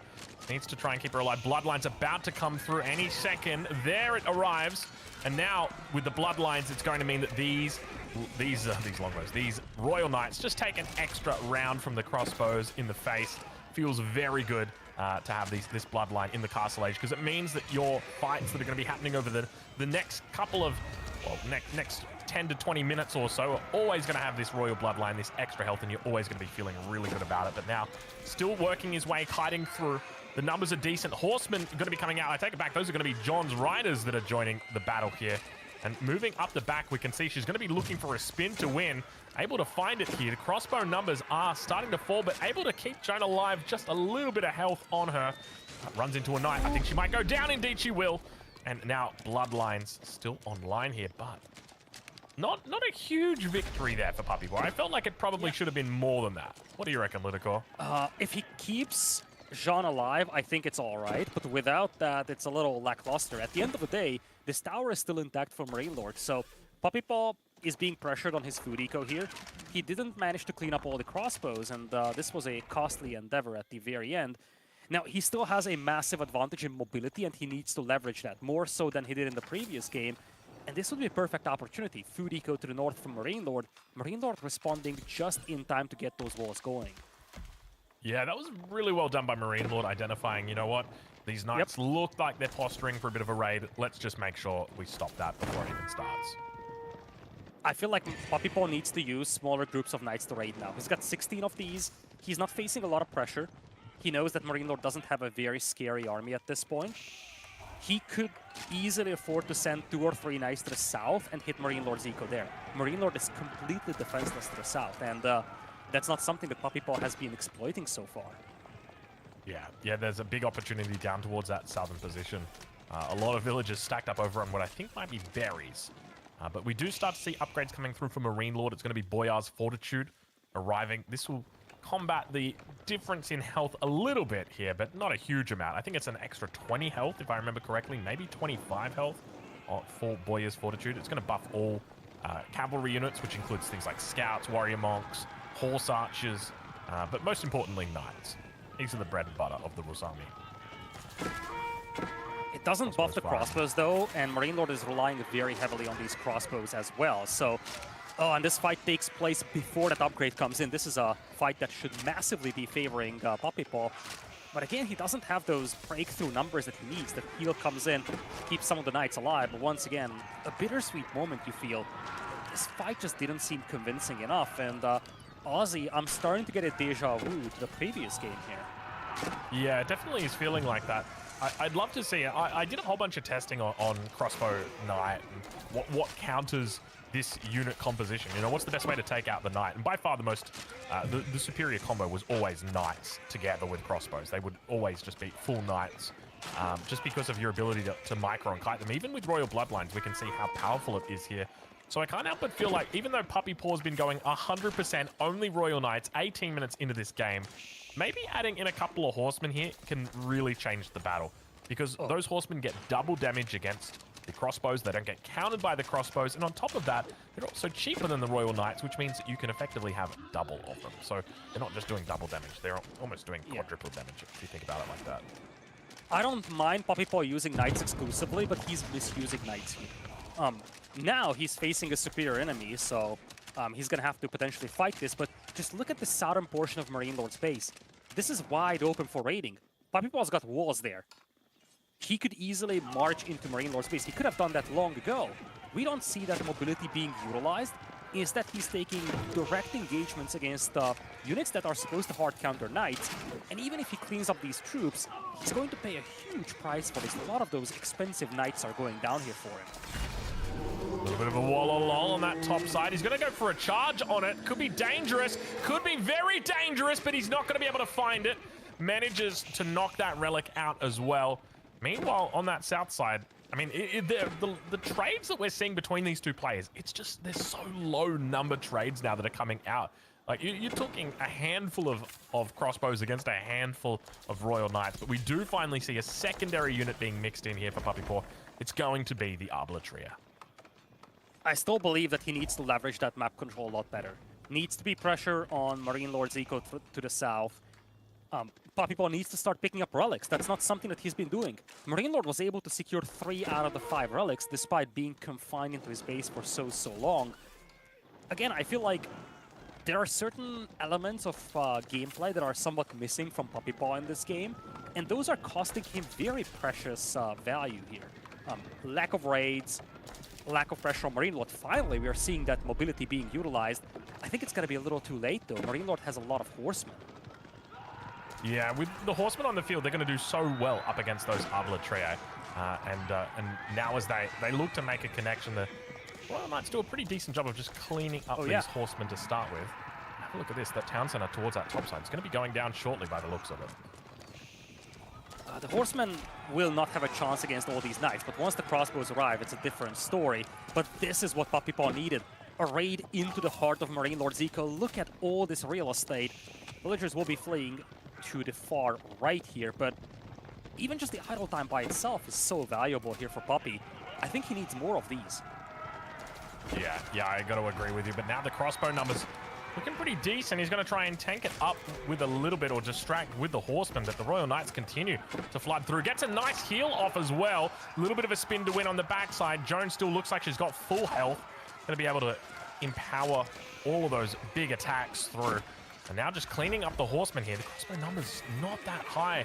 This is definitely not a good fight right now for Marine Lord because we're fighting in the economy, and it means that in the event things don't go our way, you can see he's picked off all of the cavalry here. He's just going to run off and he'll come back another day. Normally, I wouldn't be a fan of trading trading knights to horsemen. But in this case, it's all right because Puppy has a second wave. He's got Arbaletrier coming to the north. And with the horsemen gone, these Arbaletrier will actually carry these fights. In fact, you can actually see a small group of those troops moving to the north. And finally, he's putting some pressure on Marine Lord Zico. And his composition is a lot more serviceable compared to what it used to be. And am I seeing a trade technology being researched? You are indeed. Well, keep in mind, trade is technically on the field. We did see a market towards the north. I never saw any traders out from it, though, but I suspect there probably is one or two. It's not a bad little technology. Mainly useful on maps where your trade is not the best, but have a look at that. Yeah, we've got 9 traders out already. Who needs gold veins when you have got gold on the road? That, of course, is the trade road that we're talking about. Level 4 Remember, Joan, Marine Lord doesn't have a lot of gold to work with. He was taking... Oh, big miss micro there by Puppy losing John. Ouch, that's ugly. Anytime something like that happens, I'm like, okay, did he disconnect? What happened right there? Like, we're talking about pro-level players right here. But it looks like, for the moment, Puppy Paw maybe just wasn't paying attention to Joan. Definitely still seems to be at the computer. Puppy Paw is back to 90 knights. So once again, you're looking to see him use that mobility here. Marine Lord is making spears. That feels very, very sad when you're the Roos. And remember, he's on a serious timer here because of the lack of safe gold available. Now Puppy Paw mixing in some manganese as well. Just remember, level 4 Joan is a big timer here. Once level 4 Joan's here, true. We're going to have ourselves a real problem because we're in the Castle Age, and level 4 Joan's going to be unleashing all sorts of problems onto the field. Welcome, Joan. It is a pleasure to see you here, except for Marine Lord. Marine Lord is not going to be welcoming you, that is for sure, because now with that beautiful little buff right there, we can see all of the units around going to be just gathering up. What type of buff have we got here? I'd have to double check. Is it the attack speed increase? Or it's the individual unit buff up, right? Like you can knight one of your units. It's possible that Puppy Paw threw Jean away intentionally and just said, okay, I'm willing to just refund her because it's easier to link it up with the rest of my army that way. Yeah, that could definitely be it. Yeah, bring her over to the front because she's level 4, right? And I want her to die before she gets level 4. Or like she was... Oh my god, look at this. This is actually, my lord! This is insane. Puppy Paw is going ham right now. Have a look at this. Red Palace, 40 vills on the Red Palace. This is not getting denied. As well, the Royal Cannon comes out. This is from Joan, by the way. As now we're in a really difficult spot, Liticor. Oh my lord, Marine Lord is going to be in so much trouble here. Imperial Age hits for a player that already has a very well upgraded army. Royal Knights already have Royal Bloodlines. Now there's a Red Palace in your face. Royal Cannon already out there. Mangonels to deal with. A very infantry-focused army here. This is looking extremely grim here for Marine Lord. And, you know, Puppy Paw, there was a lot of talk about him. What can he do against Marine Lord? He's just showing that he's out here for blood. And the more we look at his gameplay, the more realistic the perspective of him potentially becoming a champion becomes. This is incredible. I mean, he's obviously been a really good player for a long time, but the fact that we're seeing him play like this, I can't believe my eyes right now, Lidicore. This is insane what we are witnessing. A little bit of a raid coming through over on that east side of the map. Just a couple of pink horsemen making their way through for Marine Lord. Spears going to be moving up, able to take out a couple of rogue units here. Joan just going to be popping off a little bit of damage here at point blank range. Joan, that is a fight you don't want to take, my friend. Keep in mind the landmarks, Ozzy. All three landmarks kind of close to one another, and the town center is being taken out. Puppy is going for the landmarks here. He's not messing around. Fourth landmark, though, is being placed for Marine Lord currently, and it is very far away from where this action is. So that should hopefully keep him safe a little bit longer. That is a great reaction by Marine Lord, and let's not forget, he has done a masterful job in the previous game holding these assaults. This time around, Puppy's trying to go for the landmarks. Remember, Puppy doesn't have a massive army right now, and I think he's lacking the elite upgrade on the Arbaletier. Blacksmith upgrades are somewhat mediocre. Jean has just now fallen, so this is far from over. It still looks grim for Marine Lord. Hold your timing, hold your time. Look how many vills we've got on this landmark. Lidicore, I don't think that landmark's being constructed fast enough. Have a look at the landmarks here. He's focusing all three landmarks. The Kremlin, the town center. Oh, this could actually be it. Look at the double traps are working their way through, but it looks like he will make it just in time. It's by oh my lord! The towns, all three landmarks have fallen, but actually, I'm not sure if that TC has fallen. We've only got 2 out of 4. All right, it looked good. It wasn't actually. Let's be honest. That was divine intervention on the side of Marine Lord. That was a split-second difference. Whew. All right, I had a little bit of a, what's the word? Excitement going on right there. I think that's what they call it. What is that? Is that a landmark snipe? No, that was a keep attempt. No, look at the bottom left. Yeah, that was a keep. He was trying to put down a keep. Excuse me? Are you sure? Yeah. Are you sure? He was trying to put down a keep, but now he's just taking Springolds out. He's like, yeah, you know what? We'll just get rid of the Springolds. He's going all in. Is he actually? Is he pulling all the these vills? are not there for a keep. What? The Marine Lord just gave up? Are you serious right now? He saw the vills lit the car and he knew it was over. He's like, oh, villagers are getting pulled. I gotta type in GG for this one. He was down to 16 army. So truth be told, if those villagers and the army commits, I think it was actually scouting from Puppy potentially. He sent in a bunch of wills to find the lost landmark, and Marine Lord was just like, yeah, maybe Marine Lord thought he saw it. I don't think Puppy Paw actually saw the landmark, but he was damn close. So maybe Marine Lord said, look, he spotted it, he's gonna go there, and I can't defend it. I'm just gonna tap out. But Ozzy, I'm not gonna lie, this is potentially the greatest grand finals that we've seen so far. The level of madness that we're witnessing in each and every one of these games is just through the roof. Yeah, this is absolutely crazy, man. It is. I'm so impressed that Puppy Paw has made it to the grand finals, but I'm going to be so much more impressed if Puppy Paw beats Marine Lord. Like, he's already gone through such a hard lineup. The fact that he's gotten here has been insane, but, you know, wow. Puppy Paw. I'm speechless, man. Let's keep on going. Let's keep on going. I don't want to jinx it. Let's just keep on moving. I want to see the next game. Lidicore, show it to me already. Show it to me. Let me see it, please. Angry maple syrup noises as we are heading into game number 5 here. This is a best of 9, folks, so first to 5 is going to win this.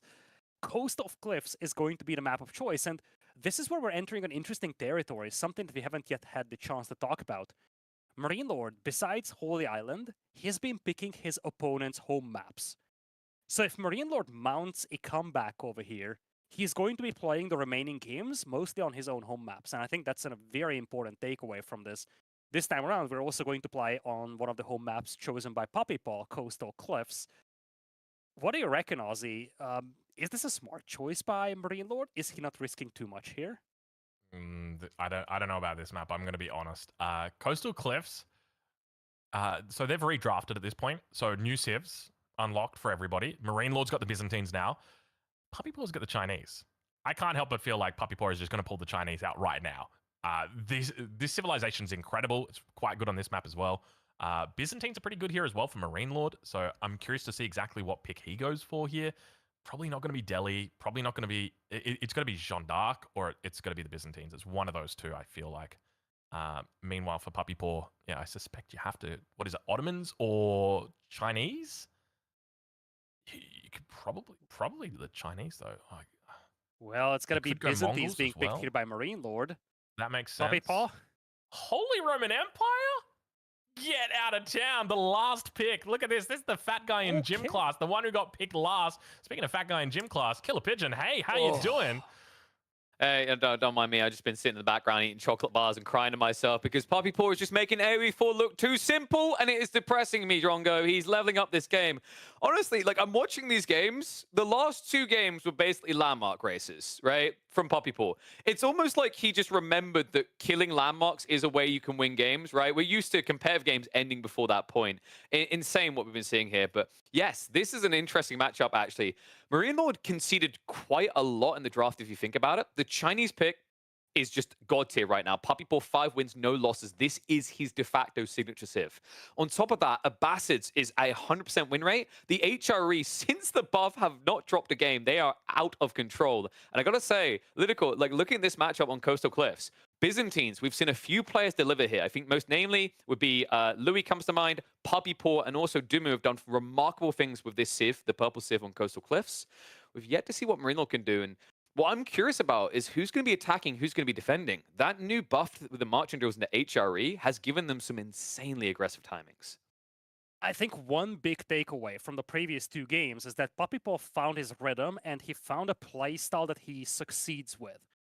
And that is this ultra aggro, sometimes YOLO aggressive strategy that we've seen in the previous game, especially. He wasn't forced to pull villagers in the previous game. But I think he is feeling this need to finish games quickly and play super aggressive, and he's finding a lot of success with it. This map, Coastal Cliffs, it's essentially Arabia with reduced size. You can't actually access the water. So one of the things that this results in is a smaller playing field, players a lot more confined and a lot closer to each other. And I feel like that actually plays into the hands of Puppy Paw here. Now, again, pushing the Byzantines is going to be an interesting one. And this is a matchup, just by the looks of it, that I would prefer the Byzantines in. But I just feel like the map could play into the hands of Puppy Paw in terms of playstyle. And it's going to be interesting to see how Marine Lord is going to handle this potentially ultra-aggressive gameplay that we might be seeing from Puppy Paw. Yeah, it's interesting. Coastal Cliffs, as you mentioned, the fishing is not accessible. I like to call it Dry Arabia on Slim Fast, which seems appropriate after I just got fat shamed by Drongo. But the interesting thing to me as well, Drongo, is on this map, it's not just that the map is more compact and kind of makes it easier for slow armies to take control. It's the fact that TC booming civs get punished here, right? The loose stone means usually things like the Chinese and the French don't really seem that viable. Yeah, it's interesting, but I think there's also other aspects as well. So the Holy Roman Empire, as an example, if they're going for a fast castle, they'll typically want to get 3 vills, send them out to stone to get 42 stone so that they can grab an emplacement on their outpost. Is that going to happen here? That's a question. Byzantines, while they might not be looking for a second TC, typically they're going to be looking to get that system network up and running. Are we going to see a delay in that? Potentially. But yeah, you're 100% on the money. One base focus is going to be a big thing here. Even with the Chinese on this map, you know, we see them. I've seen quite a few games here, and one of the common themes is that we don't even really get like Zhuge on this map. It's mainly horsemen, it's mainly archers, and then it's Song Dynasty, and then maybe a second town center. But even for a 2 TC civilization like the Chinese to be playing 1 TC on a map like this, I just guess that speaks to the rhythm of this map, the fact that you've got less space to play with, and of course you've got less resources in the base. Obviously, no stone. So yeah, it's undoubtedly going to be an exciting game. I didn't mean to fat shame you. I do apologize, KP. No, it's fine. It's fine. You know, the problem is, like, I do all of my surfing virtually, not physically. So I've put on a few pounds. It just happens. But you know what? It's time to add an extra number onto this board. We are 3-1 on the score. Puppy Paw, if he wins this, he will find himself on match point. The redraft begins on Coastal Cliffs. HRE, Byzantines, the 2 biggest benefactors of the patch just before Grand Finals weekend. It's time to decide which one is the king. Well, I'm ready, Liticor. How about this? We've got ourselves a game number 5. Ladies and gentlemen, welcome to Coastal Cliffs. It is an absolute pleasure to be here with you today as we witness a Dark Age barracks coming through here. Let's introduce our players before we get ahead of ourselves. Spawning in on the south side of the map in the color pink, playing as the Byzantines, representing Gentle Mates. It's Marine Lord. And on the other side, now with a 3-1 lead, Puppy Paw with the color blue as the Holy Roman Empire. This is Coastal Cliffs. This is Puppy Paw's home map, but Marine Lord opted to play that, having lost the previous game. So one thing to keep an eye out on, Aussie, is that Marine Lord played or opted to play the recent games on Puppy Paw's home maps. If he can drag this series out, make it a 3-2 or a 3-3, the remaining maps will be almost exclusively on Marine Lord's home maps. Yeah, this is a good point, and I guess that gives Marine Lord an advantage. And now that we've gotten through to this point, you can have a bit more confirmation in the civs. You can feel a little bit better. I just had deja vu right then. Political. I wonder what happens. You know, deja vu is such a weird thing, isn't it? I don't really know too much about deja vu, and I'll be honest, I'm not too much of a woo guy. But the only woo I will be saying is woo. Let's go, Puppy Paw. Can I get some Puppy Paw in the chat right now? Don't worry, we'll get Marine Lord in after as well. But I tell you what, Puppy Paw is up in this series right now, 3-1. Coming into this, man, I tell you what, yesterday before the series started, if you told me that Puppy Paw is going to be up in a series against Marine Lord 3-1 after taking out Beastie the day before, I'd tell you that you're joking. There's no way, ain't no way. But look at him. He is coming out of the box, out of the gate strong right here.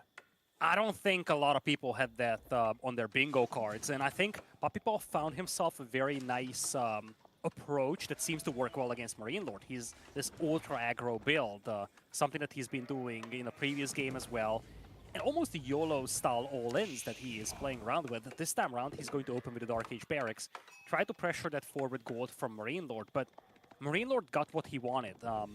He actually has enough gold for Feudal Age, and he opts to age up with the Hippodrome despite not touching the berries in Dark Age. I don't know how I feel about this, just mainly because obviously it's harder to go for the Grand Winery if there's the threat of spears, but one of the big issues that I always have whenever you open up like Hippodrome or something is if it's against spears. To me, it just doesn't make sense, right? Like with the Hippodrome, what are you looking for? You're looking for that early tempo. You know, you don't really care too much about the heal. It's nice, but it's not a big goal. But we can see the reason why he's done that here is because he knew what the follow-up to these spears was going to be. The spears were just the opening. The rest of it is what matters, and that's going to be that we are going to completely deny these berries. There's no chance that these berries are going to be taken before the 6-minute mark, 7-minute mark. Marine Lord's got appropriate responses for this, but it's going to take time for him to get them online. Now, one thing that could be worrisome for Puppy is that throughout the previous games, he struggled to contain Marine Lord within his base. Marine Lord was always able to slip out, get some extra resources. So as much as this tower is going to deny the berry patch to the south, Marine Lord still has one to the east, and technically there's even a hunt to the north. And if Puppy Paw isn't active in denying those, Marine Lord could easily get away just taking that as his primary food source. Yeah, all right, well, let's take a look and see how this one unfolds, because it looks like we have got ourselves... Where is that age up coming through? Is he not... Is he going for survival techniques or something? There was a whole bunch of resources in the bank, but I don't see it on the UI. What do we got? I think he just doubled down on Spearman. He's up to 7. You do expect a delay in Feudal Age timing as a consequence. He's got 7 villagers on gold, so now he's trying to rush Feudal. And that's going to be a mercenary camp. This is where it gets a little dicey for Puppy, because I think we're going to see... Actually, that's a range. Could have been mercenaries and longbows, although he doesn't have a lot of berries to work with just now. But he's just going to open with range, and that's going to be a second DC build from Puppy Paw, though. Interesting. I would have thought he would follow this up with a direct fast castle. I've always loved like this Dark Age aggro into fast castle. It just reminds me a lot of Age of Empires too. But interestingly, we don't see that at all. He's going in for a second TC, so he'll be looking to focus on getting his stone, and then it most likely transition into wood once he's got the Arcana. Interesting decision. So it locks down the berries completely. He's got access to another 2 sets of berries, but the third set is kind of blocked off by this outpost. I mean, you can still technically get there, but you'd feel a little bit vulnerable if you tried. I don't know if he just changed his mind or he just wanted the emplacements from the very beginning, but he actually pulled the villagers from stone. So there's going to be no second town center here. There's just going to be towers with weapon emplacements. Ironically, I feel like a second DC could have worked, I think he's just a little too late to the party with that. By the time he starts building it, these archers arrive. Yeah, I know what you... Yeah, it's a bit of a tough spot, actually. How do you play this one? Because you've opened up with the spears, you put the outpost down, but the outpost doesn't really block anything. Wait, what? Why are we going for a second run here? Because this is... He's going for more stone out here, so is he going to be looking to putting down the mining camp? With the archers as well on the field, this could be really difficult for him to hold. Because he doesn't have the resources to throw down an outpost. And he is going to be doing some long-distance mining. Puppy Paw, what is going on right here? Yeah, I feel like this game plan feels a little awkward from Puppy Paw right now. I feel like maybe the plan started to stall out beyond dropping that tower. And I'm just concerned for Puppy Paw right now. Feudal Age Men-at-Arms, I'm not the biggest fan of that, especially not against the Byzantines. Horsemen now harassing these villas, defensive towers have to be dropped. And I think this is a position where the Byzantines are going to be more than happy just playing aggressive. I would not be surprised to see some Hero Siphon in a couple of minutes. I'm still trying to work out in my head, like, could have he just gone for an outpost on the gold and just called it a day and just gone castle? I don't think he's got the appropriate food numbers for it. We can see he was trying to throw the mill down on the berry, so he doesn't actually have the food to go castle here. Yeah, no sheep at all. Compare that to Marine Lord, who I saw bringing in like 46 sheep back there. He was looking a little bit New Zealand to me.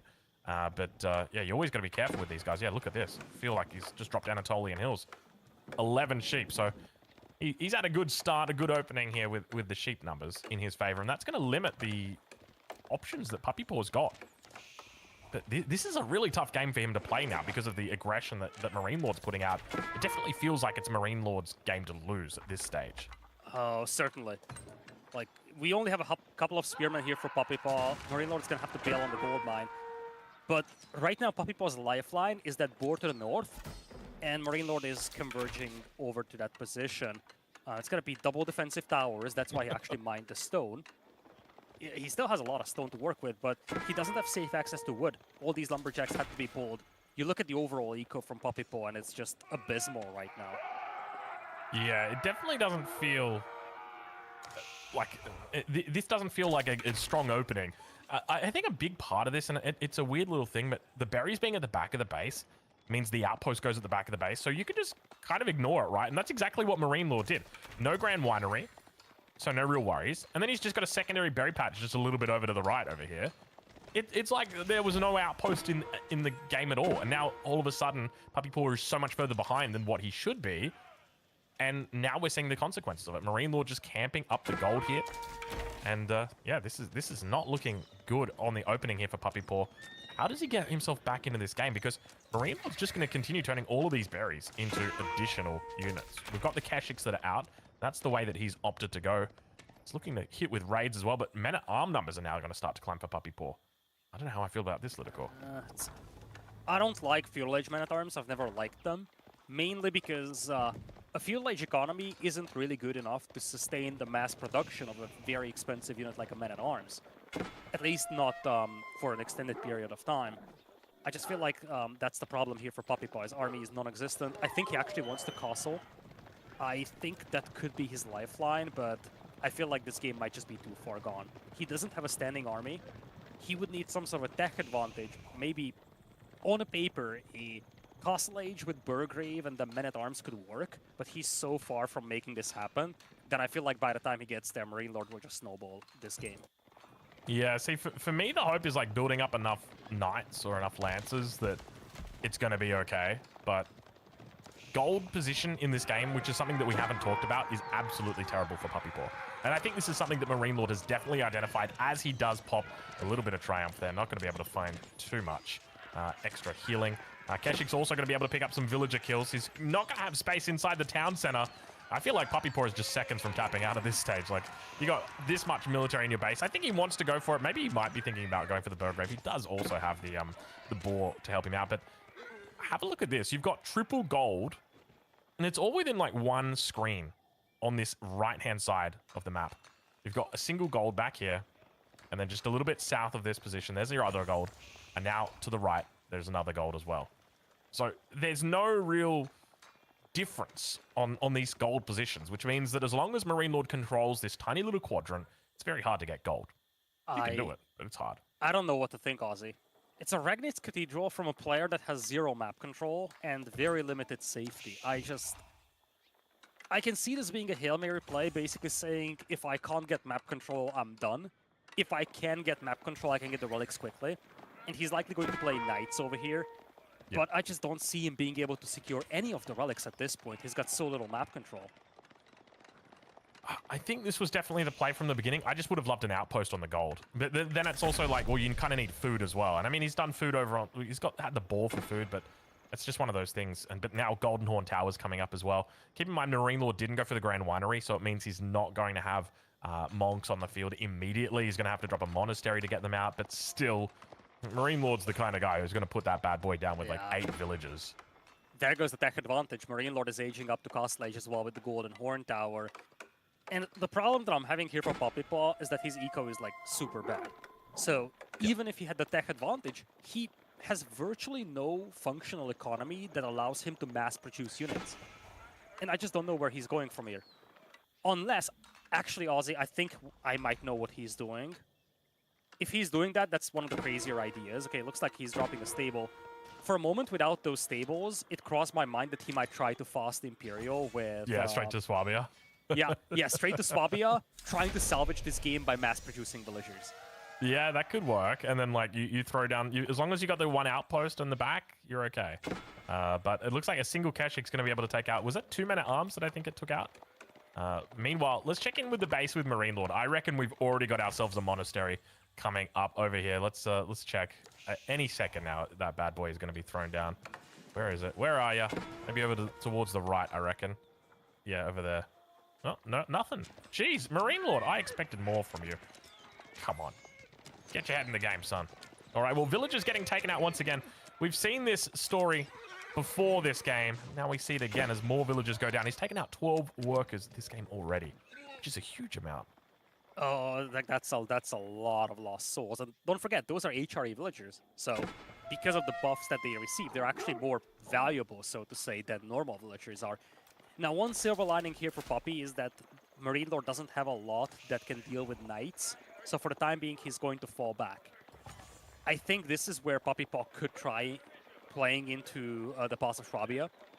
It's still a massive stretch at this point, but being down 13 villagers, I don't think he can sustain Castle Age combat. So a status quo here for him is simply insufficient.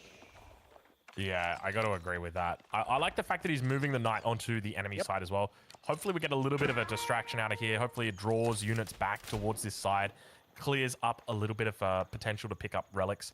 If he can get to 3 relics in this game, I think he's going to be pretty happy with that. And we can see him moving towards this top side. This could be a 3 relic game for him, taking the middle one, pinching it, moving it north. He could get Springald emplacements on those outposts. They're going to be safe, and he looks like he might be thinking about going Imperial here as well.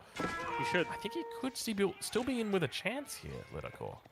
Yeah, to be fair, right now his position is precarious, but Marine Lord has slowed down, and what Poppy Paw needs to do is raid, raid, and raid. He cannot really fight the army of Marine Lord directly with all these crossbows out there, Kashyyyk. It's just not going to work. But as long as he just runs circles around Marine Lord's base, Poppy Paw can buy himself time to get to Imperial, and when the Pass of Swabia goes down, it might actually be dropped on the double gold deposits south of Poppy Paw's base. That gives him a lot of safety, and he needs that to get back into this game in terms of the villager count. He's actually taking a second board. You can see the villagers moving all the way there. I feel like now we're seeing a super YOLO build here from Poppy, but he kind of needs this. Otherwise, I don't see him coming back into this game by just playing conventionally. I agree as well. And I'm just waiting for him to get this 3rd relic to the bottom side of his base. Like, it's just sitting there. Just go take it.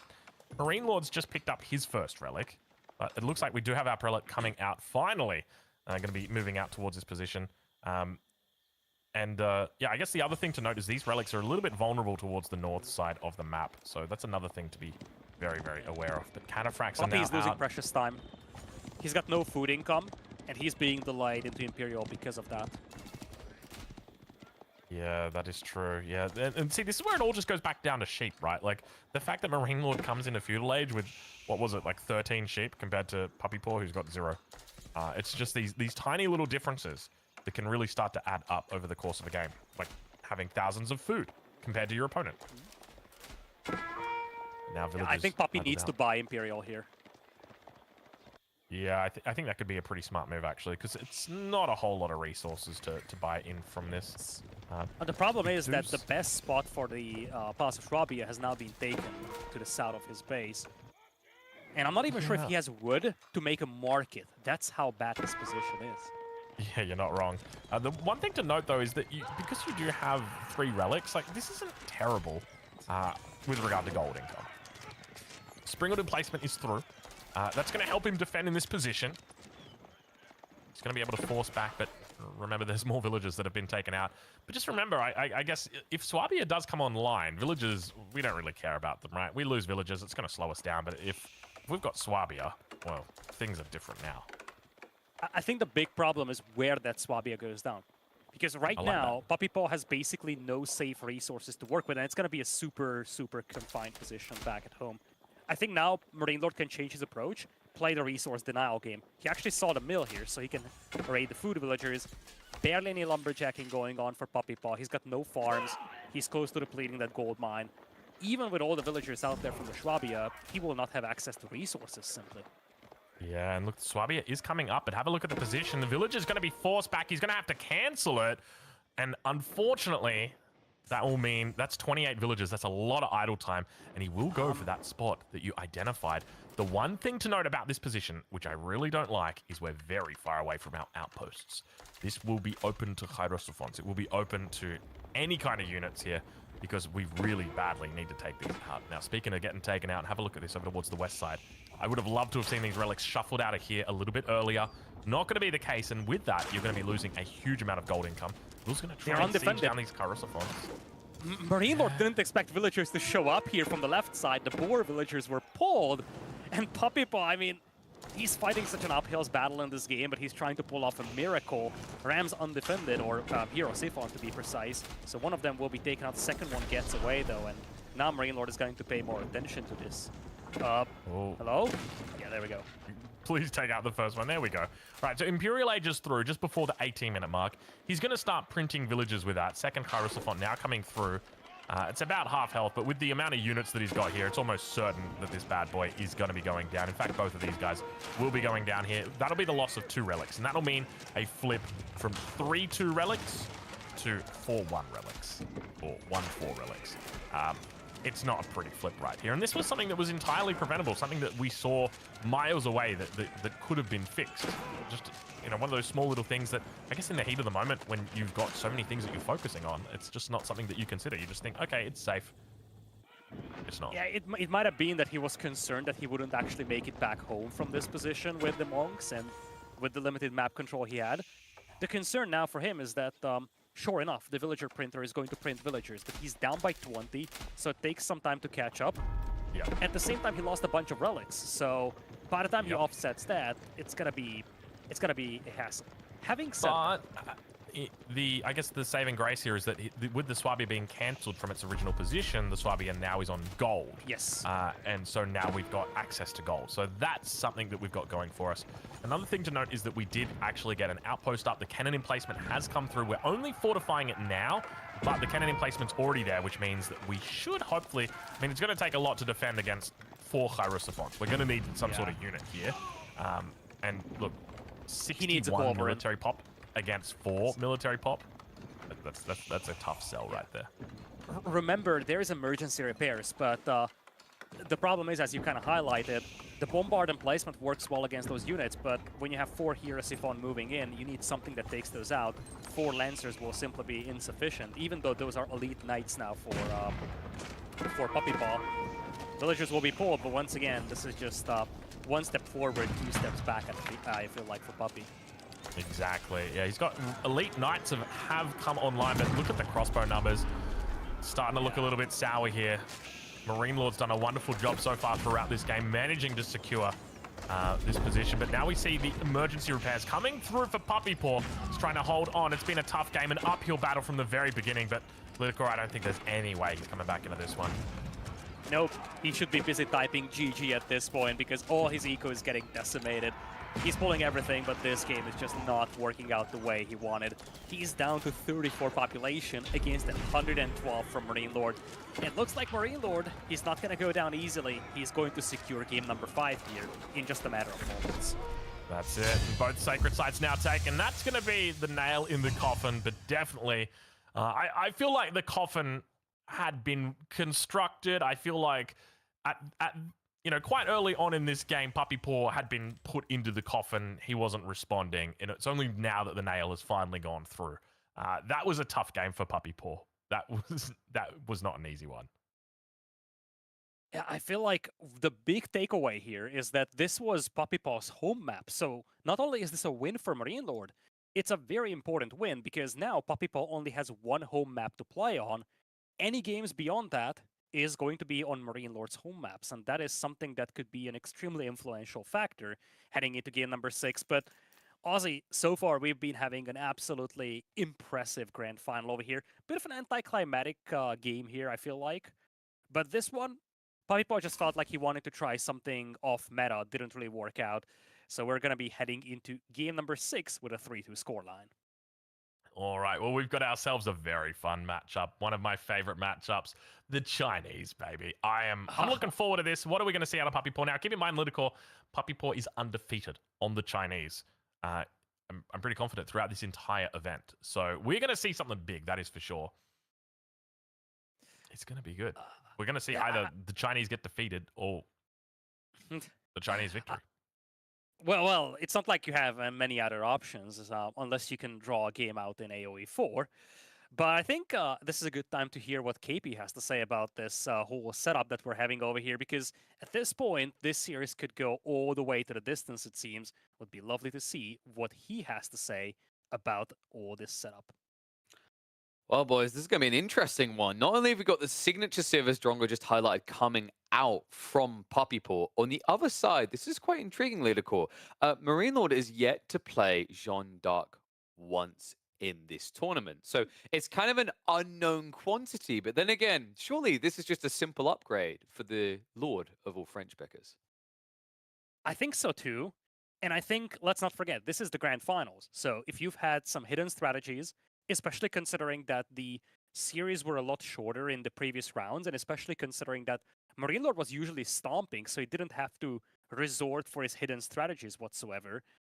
I think one of the big things here is that this could easily be one of those Civilization picks that we simply haven't seen because he's been saving it up for the grand finals. Oh, well, Drongo, it's time for you to just open that nice little Cuban box that houses not Cuban cigars, but Chinese picks. I know you want to talk to me a little bit about this. Puppy Paw, arguably, I'd say at this point, looking like the best Chinese player we have in competitive at the moment. Are we just looking at a cut, simple Barbican Rush coming in on Frisian Marshes? We could definitely see that. One of the things with Frisian Marshes is you do spawn in the corner, and quite often all those resources are going to be towards the front. I don't think we're probably going to see a Barbican Rush. I feel like it's very risky to go for it. We have seen, like the spears together with the Barbican Rush can be very difficult to deal with. Who knows? You could potentially have it, but I feel like Puppy Paw, even with the option of a Barbican Rush, he could just play standard, and I reckon he'd like his chances here. This is a decent matchup for the Chinese.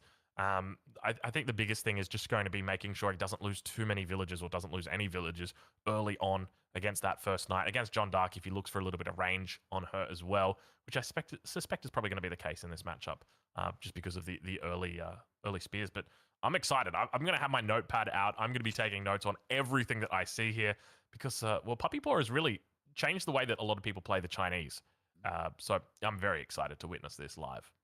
And it's interesting to think about actually here, Lidicor, is this is a very unique map in the way that it gets scouted. Typically, we say China is the S tier when it comes to scouts, but French and Jean have an interesting, unique little quality in Frisian Marshes that actually makes them a decent matchup, at least for that critical race towards sheep. Oh yeah, it's the classic French and French variant approach that we have. Knowing the layout of the map by being able to tell where the neutral market spawn initially, is something that gives you an edge when it comes to deciding which direction to go with your initial scout.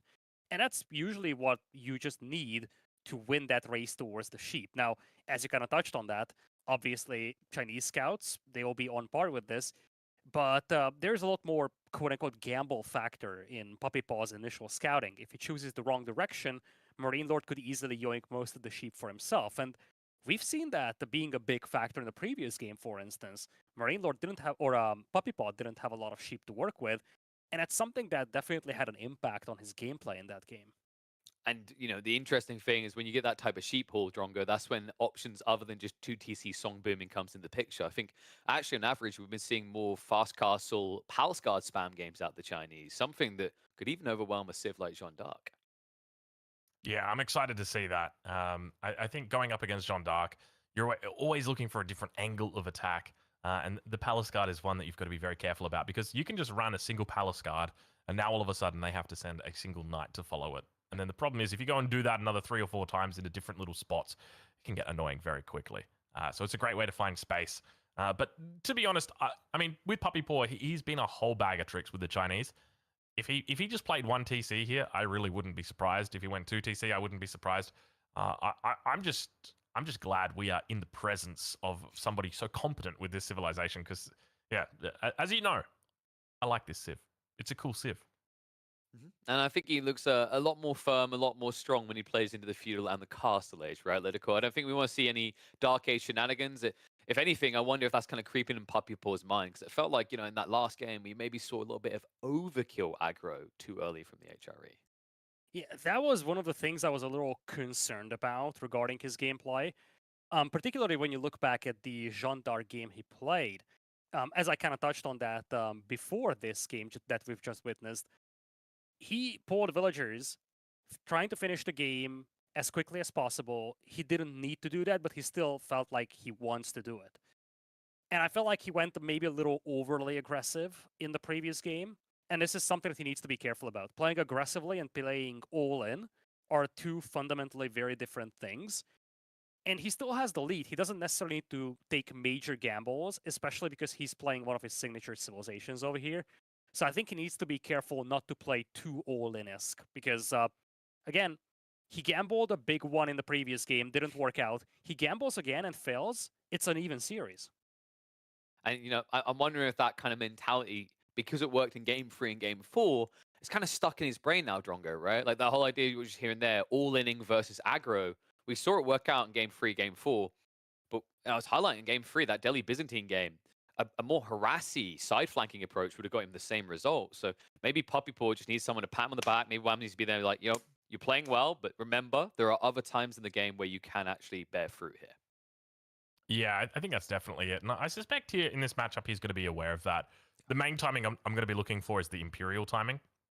Obviously, he's pretty damn good in the feudal, in the castle age, but for China in particular, the early Imperial Age is just so damn strong. When your opponent's still in the Castle Age and you're fighting up against those Imperial upgrades, it makes it so damn difficult. So that's what I'm going to be looking out for as his timing. Whether he pulls all of his villages or not, that's going to be a different matter. Okay, simple question. I know Drongo wants to answer this. Socks or cocks? What are we going to get in this game? Why not both?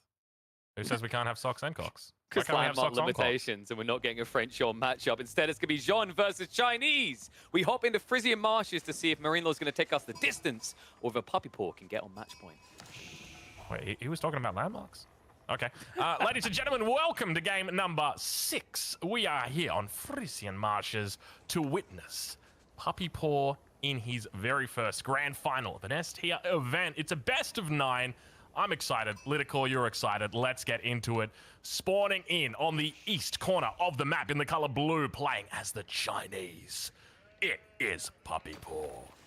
And to the north, it is going to be Marine Lord playing as Jeanne d'Arc in pink and leveraging that little advantage that we discussed in the pregame. The fact that he knows the layout of the map based on the spawn position of those neutral markets gives him a bit of an edge when it comes to collecting sheep.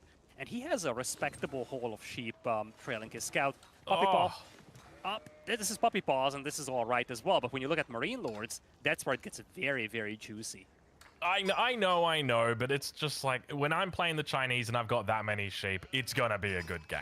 I've got safe sheep or safe food for a long time, and that's all that matters. So I think he's just going to be happy with like that many sheep. Oh my god. Wow, he's very happy right now. Oh, yeah. you know, that's a good number of sheep to have right there. That is, yeah, that's ludicrous. It's kind of crazy how many sheep you can get on a map like this. But I guess it's is it? I'm trying to think of the name of the creator of this map. Yeah, me too. But it's the same person that has every single map littered with sheep. Yes. I do believe. He loves Rus. Adney, that's his name. I remembered it. All right, well, it is going to be indeed our Chamber of Commerce, aka our Cox. We're going to be getting them out for you. Imperial Academy on the other side here, but this gets scouted out straight away by Puppy Paw, and that's one of the big differences between this Jean de Arc game and the last one that we saw on this map is that it's going to be scouted out very early here. But I guess the outcome for that game didn't really change anyway, did it, Litico?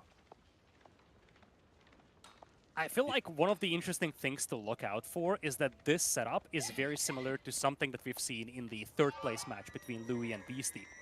That time there was an HRE versus Jeanne d'Arc matchup, but same thing, Jeanne d'Arc went for a trade, and ultimately she got overwhelmed by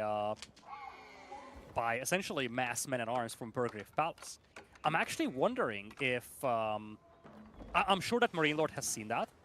I'm actually wondering how he's going to change up his approach to Jeanne d'Arc in lights of that, considering that Chinese can do pretty much the same as well. They can play a semi-fast castle approach and flood you with palace guards.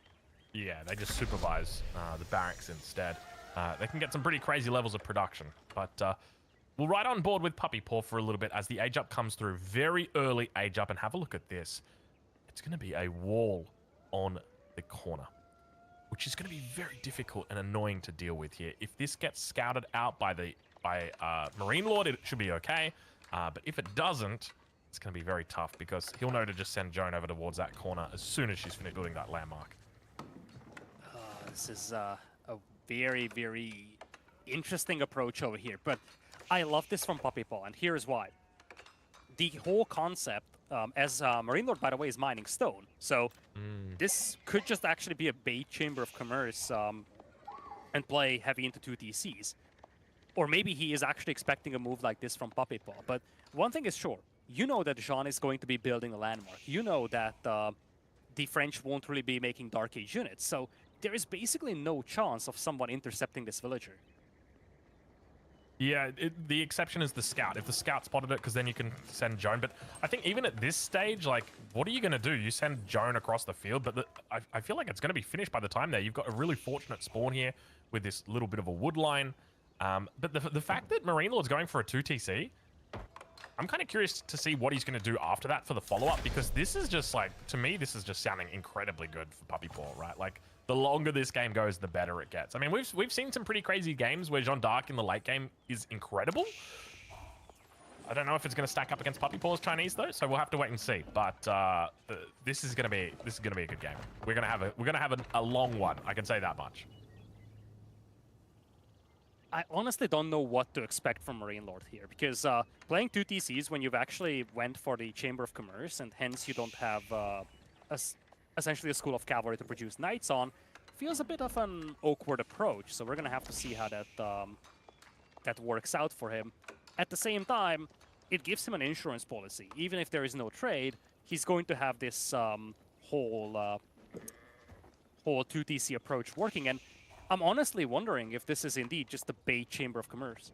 He probably expected Puppy to scout him, says, okay, it's going to be a trade build. I'm going to commit a villager to wall off this left side. And Marine Lord is just going to say, hello there, I'm playing 2 TCs. Now, I guess the unlucky detail here for Marine Lord is that the stone is right next to the Chamber of Commerce.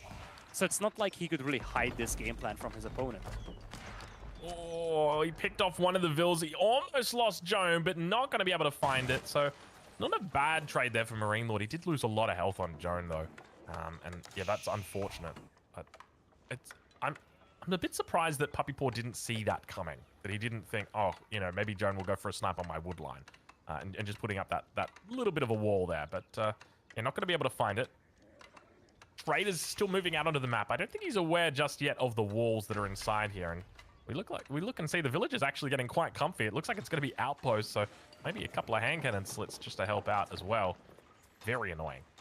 I actually think that Marine Lord is just trying to play ultra greedy now, because that's the only explanation here. Traders and 2 TCs, Maybe he thought like, okay, if Puppy Paw plays multiple town centers, I can beat that with trade, but trade alone might not be enough. So what if I play 2 town centers and trade? Unfortunately, this trader is going to fall flat over here, and Marine Lord is going to be like, oh shoot, this isn't going to work as I planned. Now, ironically, he's just going to send that trader to the very southern corner, and it's not like Puppy Paw can do much to stop that. Yeah, what this does do is make it a little bit easier to reach, though. So we'll have to see exactly what the plan is for Puppy Paw. It looks like he was thinking about going for a stable, but cancelled it. He's probably going to put down the second TC, then he'll get the stable down. But yeah, this is quite a common... I wouldn't say it's a common, but this is a strategy that we've seen before. I remember watching a game that B played up against Beastie, where he basically did the same thing. The idea was, I'm just going to get my early eco upgrades, and then I'm going to get my traders for that, and I'm just going to leave it at that. We'll just call it 7 traders. If I lose them, I lose them. If I keep them, I keep them. And the whole idea is that he's going to go 2 TC into it. And then that essentially allows him to boom, but still maintain some pretty decent production, still have some good gold income in the early game as well. Because if we click on each of these traders, you have a look how much these are pulling through. These are going to be pulling like 120s, maybe 130s. Yeah, there you go, 119. That's a nice guess. So, and Jean is nearby. So the villager that's isn't going to be able to wall in this corner. Yep, that's a deadville. Yeah. Yeah, so Puppy Paw's lost 2 vills already in this game, but he's got the second TC up. He's got Song Dynasty, so if we were to look at scaling here, you're talking about 3 villages per minute for Marine Lord's town centers and 4 villages a minute for Puppy Paw's town centers. So after 10 minutes, it's 60 villages versus 80 villages. So there's still a bit of a difference between these two when it comes to this economic scale. The one difference, of course, is the fact that we've got traders out. Yeah, it's going to be the military scale, though. Puppy Paw is heading into Castle Age here. And again, this is going to play into this whole concept of flooding your opponent with palace guards here. But look at what Marine Lord is up to as well. This is what I kind of touched on when I highlighted the 3rd place match. If he gets pushed by palace guards and he's still in feudal age, he's going to have a tough time. He cannot really mass produce knights that can deal with like mass palace guards, especially when they have spearmen accompanying them. So what Marine Lord is doing is banking up resources. He wants to have a reasonable Castle Age timing as well, so that if palace guards are a thing, he's going to be able to meet them with Arbaletier. In fact, he built double ranges just for 1 archer. That's actually not for the archer, that's going to be for future Arbaletier. Yeah, I think you're 100% on the money with that, and we can see right now a little bit of a retreat coming through right here, attempting to avoid Joan. She's on that south side of the base. Lots of gold over here as well, but yeah, Castle Age now comes through before the 10-minute mark, so not a bad time here for Puppy Paw. Does have quite a few Imperial officials out as well. I'd love to see if he's picked up the Imperial Examinations tech just yet. I suspect he probably has. We'll quickly check in on the Imperial Academy shortly. Maybe, hopefully. No, Puppy's going to play Lancers, by the way. He's not going to play Palace Guards here. Ooh, interesting. This is a smart move. It basically guarantees that the only thing that can really hurt... the only thing that can really hurt you here is spears. I don't think that's a big deal. And I know that people always seem to be going for the Imperial officials. I don't even care if I lose Imperial officials, because you got to remember, when you lose a villager, you've lost that villager for the rest of the game until, you know, you reach your critical point of villager gathering, which might be like 130 vills. So if you lose that villager right now, you've lost that for the next 10 plus minutes. Whereas you lose the Imperial official, you just click a button on the Imperial Academy and you just rebuild it instantly. It's not a big loss at all. So I mean, actually beg to differ, because here in this case, they sniped the official that was supervising the stable. So this definitely hindered the knight production from Puppy Paw. Yeah, that's a good point, actually. That's going to slow him down quite a bit, and that's going to buy a little bit of time here for Marine Lord. Keep in mind, he's got some decent production going out here, despite being Castle Age. We see 2 Arbaletier in queue. He's got 8 knights on the field already. So this is a decent amount of units that he's got. Lancer's now going to be coming out here. Keep in mind, Joan still level 2. She's going to be doing her best to run away, but with the Lancers here, fortunately, the Knights are going to be able to turn around and save her. There's a lot of Knights out on the field here. Now, keep in mind that I think that was a guild hall that we saw coming on that top side of the map. Did you catch it? Was a guild hall, indeed. It was? I think the worrisome detail here for Puppy Paw is that his Knight production is very lackluster. At the end of the day, now we're looking at French Knights with Kindled Settles. They'll be superior to the Lancers of the Chinese. We've got 9 of those for Marine Lord. He's been building them ever since he was in Feudal Age. And we also have Arbaletry out there for Marine Lord. So what Marine Lord can do is keep the Arbaletry at home to prevent raids and use his own Knights to hit the enemy eco. I just feel like this is one of those games where Puppy Paw is trying to do something similar to Marine Lord, but he is behind in every possible way.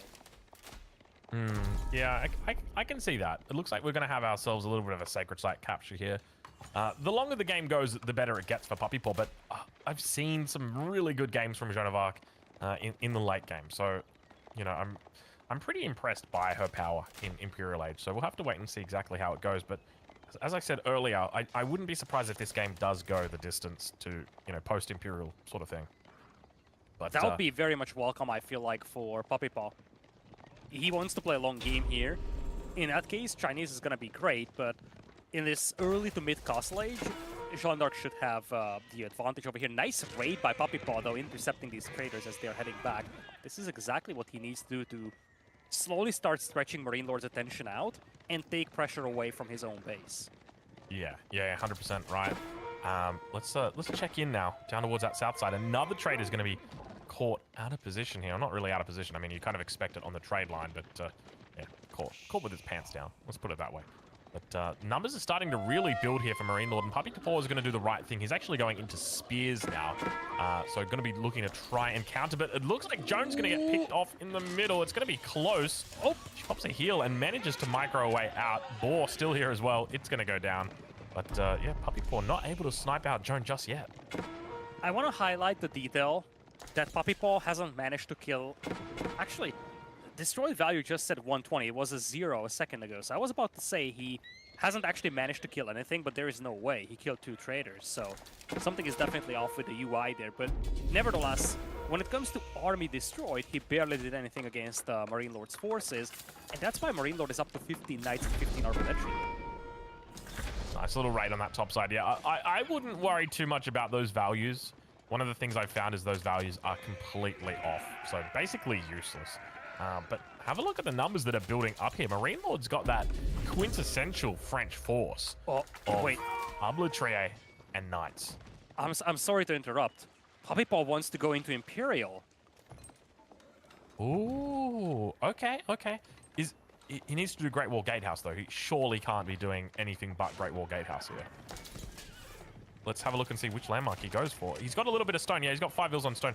I think he's going to be putting down the Great Wall Gatehouse. So he probably wants to put that down. He can either go for the back of the base or he can go for the gold. And it looks like he's going to go for the gold here. He doesn't really have farms at this stage, I don't think. Does he still have sheep? Is he still doing sheep? No. There is no way. He was on berries before. He's on Shorefish right now. And he's about to deplete those pawns close to him. He's just now making a farm transition. He actually walled off the northern side of his base. This is a fairly safe location. Is that making a farm transition? Is that stone walled off? Otherwise, this is very dangerous. Yeah. So this is where it gets hard for the Chinese because you really want to defend your farms. You know, I don't think he really cares that much about the gold. I feel like it might be a little bit of a misplacement from his Great Wall Gatehouse because you really want to be covering farms with that. But it looks like we're going to be seeing level 3 on Joan coming through now. So she's gone up, but now with Imperial Age coming through as well, it means that Elite Spears can come online, which are very, very good in this situation. We don't have Royal Institute, which means no Gambesons just yet. At least I don't Exactly, think so. That's a big thing. Villagers will be intercepted here, so Puppy is going to lose a couple. But yeah, without Gambesons, those Arbaletry don't stand up a really good fight, at least, against these spears. And we have a Nesto piece firing from the back line as well. This is a tough defense for Puppy Paw, but a must-have if he wants to have a chance in this game. Yeah, veterancy coming through on those spears, not being supervised, just taking a long time. These are hardened feudal age spears right now, despite Puppy Paw being in the Imperial Age. He's got no stone in the bank to throw down a keep. Nesta Bees is trying to fire off, but there are so many Royal Knights underneath this town center. Vils are going to try their best to come through and repair. Hold the line. They're getting a little bit of damage on, but all the spears are gone. He's got 5 left remaining, 6 in queue, and the villagers have managed to just repeatedly heal this bad boy up. But look at the Vil count. Look at how many workers have been taken out here. I think Puppy Paw knows that the game might be over. When you've lost this many workers, he's lost 42. I think this is it. I think this is the game. Yeah, there's no way you're coming back from this. This is it. his whole eco is gone here, Ozzy. And, you know, I was looking a little surprised when he actually decided to go into Imperial because he had nothing back at home to defend with. But yeah, as you kind of highlighted, even the veterans he was missing from these spears when he took the fight. He was lacking numbers, but he was also lacking severe quality as he is tapping out of this game. And this one takes Marine Lord back into the series. Now it's 3 apiece. Jeez Louise. This is a back and forth series. We're just going 1-0, 1-1, 2-1, 2-2, 3-2, 3-3. It doesn't stop. These two are just trading game for game for game. And yeah, so I think like analyzing that game there, a big issue is knowing that if you're going Imperial, you're going to need some sort of defense against that push. So one of the big things for China that you're looking for is throwing down a keep to keep you safe. But against that many units, that was a lot of units. And keep in mind, I guess we're still pretty early in this game, right? Like 17 minutes is still pretty early. You don't expect that many units, but I guess that's just the 2 TC that's coming out from the French, or from Jeanne d'Arc. It's just been a really nice push that that Marine Lord's been able to do off their explosive push. Yeah, it's the fact that he was able to preserve his army for the entirety of the game. He basically lost no army, and he just slowly built up knights, slowly built up the arbaletier. Whereas for Puppy Paw, he slowly lost his knights. In general, he didn't have a very robust economy. Spent a lot of resources on Imperial just to get absolutely nothing in return. Those kinds of things kind of snowballed the game out of control. But we will be heading into Rocky Canyon over here, which leaves one home map remaining for both of these players for game number 8 and potentially game number 9. Good matchup here. Japanese, Delhi Sultanate. I'm looking forward to this. I love watching a good Japanese game, so that'll be exciting. Rocky Canyon, pretty decent map here for the Delhi Sultanate as well. I'm excited to see exactly how this one's going to go down. Does this actually go the distance? I've got a sneaky suspicion it might, Lidicore. These two guys seem very evenly matched. This is kind of wild. I would love if it went all the way to the distance and give us a real nail biter. But the last couple of games, I felt like Puppy was starting to run out of juice. And let's not forget, Chinese was his go-to civilization. I just feel like maybe he slowed down a little. Maybe Marine Lord found the response to that aggressive game that Puppy Boy is playing, that all-in style approach that we often see from him in this series. And in that case, if he really found the answer, we could easily see a 5-3 over here at the end. But we are going to have Japanese making their debut in this series over here. That's not something that we've seen so far in the 6 games that we've witnessed. Yeah, I'm looking forward to seeing the Japanese and seeing the direction the Puppy Ball goes. I think at the moment they're pretty one-dimensional, and I suspect we're probably going to see a lot of spears coming out from Marine Lord early here, but I think to lead this one off, I'm kind of curious how it's going to go down for Puppy Paw, because naturally you want to go into Castle Age, you want to try and get Yoroshira out straight away, but then going into a stable might not make sense against the Delhi Sultanate. This is going to be a fun matchup. I don't know if you can really play standard Japanese here. But, you know, there is one more person who needs to give his opinion on this, and that's definitely not my weird, Elgato? messed up cam. Is that But- you, Elgato? Elgato. Hey, Elgato. Hey, Elgato. I didn't realize they sponsored us on this event. Okay, you get a free shout out, but no others after that. Yes, welcome back to the set. This is getting kind of wild. We're getting a little bit deeper, but we felt it was a nice little break moment before we get towards a match point situation. Insane turnaround. We now have a free scoreline situation in this best of 9. But obviously, let's get the most important thing out of the way. You've still got time now. Can we just shout out Poppy Paw Marine Lord for making sure you have a few more hours to use that code? Why have you not used it yet? I've been checking the numbers. I know a bunch of you just genuinely did not actually go across and use it. Do I need to list off the reasons again? Do I need to shame you for being a filthy Malian picker? Or maybe you're just a one-trick Japanese guy who loves Ona Bagisha a little bit too much, but you don't want your wifey in real life to know about it? I can actually, I'm going to do confession time here. As a MOBA player, I do enjoy Jean. But I realized that if my partner, my girlfriend, knew that I played this much Yon, she'd probably leave me. She'd leave me for one of those like Japanese main chads. I'd be completely screwed. Thanks to Surfshark, I can hide that and many other secrets of the internet that I partake in. You need to take advantage of this, guys. Remember, like, there's so many situations where you just get spam emails, you find your data ending up on weird kind of locations. You know, you hear those stories about data leaks and also these marketing companies having all that info. Surfshark can help you out with that. So definitely check them out. And once again, just a reminder, extra 3 months on us $60 or $75 for 2.25 years worth of coverage. That works out, that equates to less than $3 a month. Take advantage of this absolute steal. But you know what? We're at risk of me needing to steal the fun and the fury of the Delhi-Japanese matchup. You see, they brought me in for a reason. I may have lied to you. It's not just Jean d'Arc. I have actually another account that registers as me actually being a Botswana that I mainly use to play the Japanese. I am a Japanese aficionado, and I can tell you that this matchup has sent a bunch of swings and roundabouts with the Delhi and the Japanese. Originally, the Delhi was seen to be a hard count by the Japanese with these vicious fast castle builds, but thanks big part into Dumu, especially in the group stage, and also in his prep before the tournament. Shout out our boy lad, Benny Boy, an absolute magnificent Delhi aficionado. He found an interesting little way in his labs to overcome the Japanese threat. He ID'd for us that this matchup is all about baiting prolonged feudal to get in towards castle age. It's critical to actually find that right balance, that nice little spice, that mix that allows you to keep your opponent dragging their heels, building that feudal army when you make the switch over. We've seen amazing builds out of Dimu, especially around the Dome of Faith into a fast castle timing, allowing them to flood the fields when the Japanese are still stuck contesting feudal age. But where this gets interesting is if there's another player on the other side that has incredibly impressed me in this tournament on the Japanese, it has to be Poppy Paw. He had some remarkable performances with this Civ recently. One notable game, I believe it was up against B, where he went for a 2TC mass Yumi approach to contest the Delhi, bait them in, and overcome them. And folks, if you think I'm talking about Yumi this much, I assure you I'm not. Puppy Paw, I think, out of all the players I've been watching, has been spamming Yumi more than anyone else. It's a very interesting unit comp. In the Feudal Age, if you actually get all the upgrades, Steeled Arrow plus the Bannerman Aura, Steeled Arrow itself gives a 25% damage increase to those Yumi.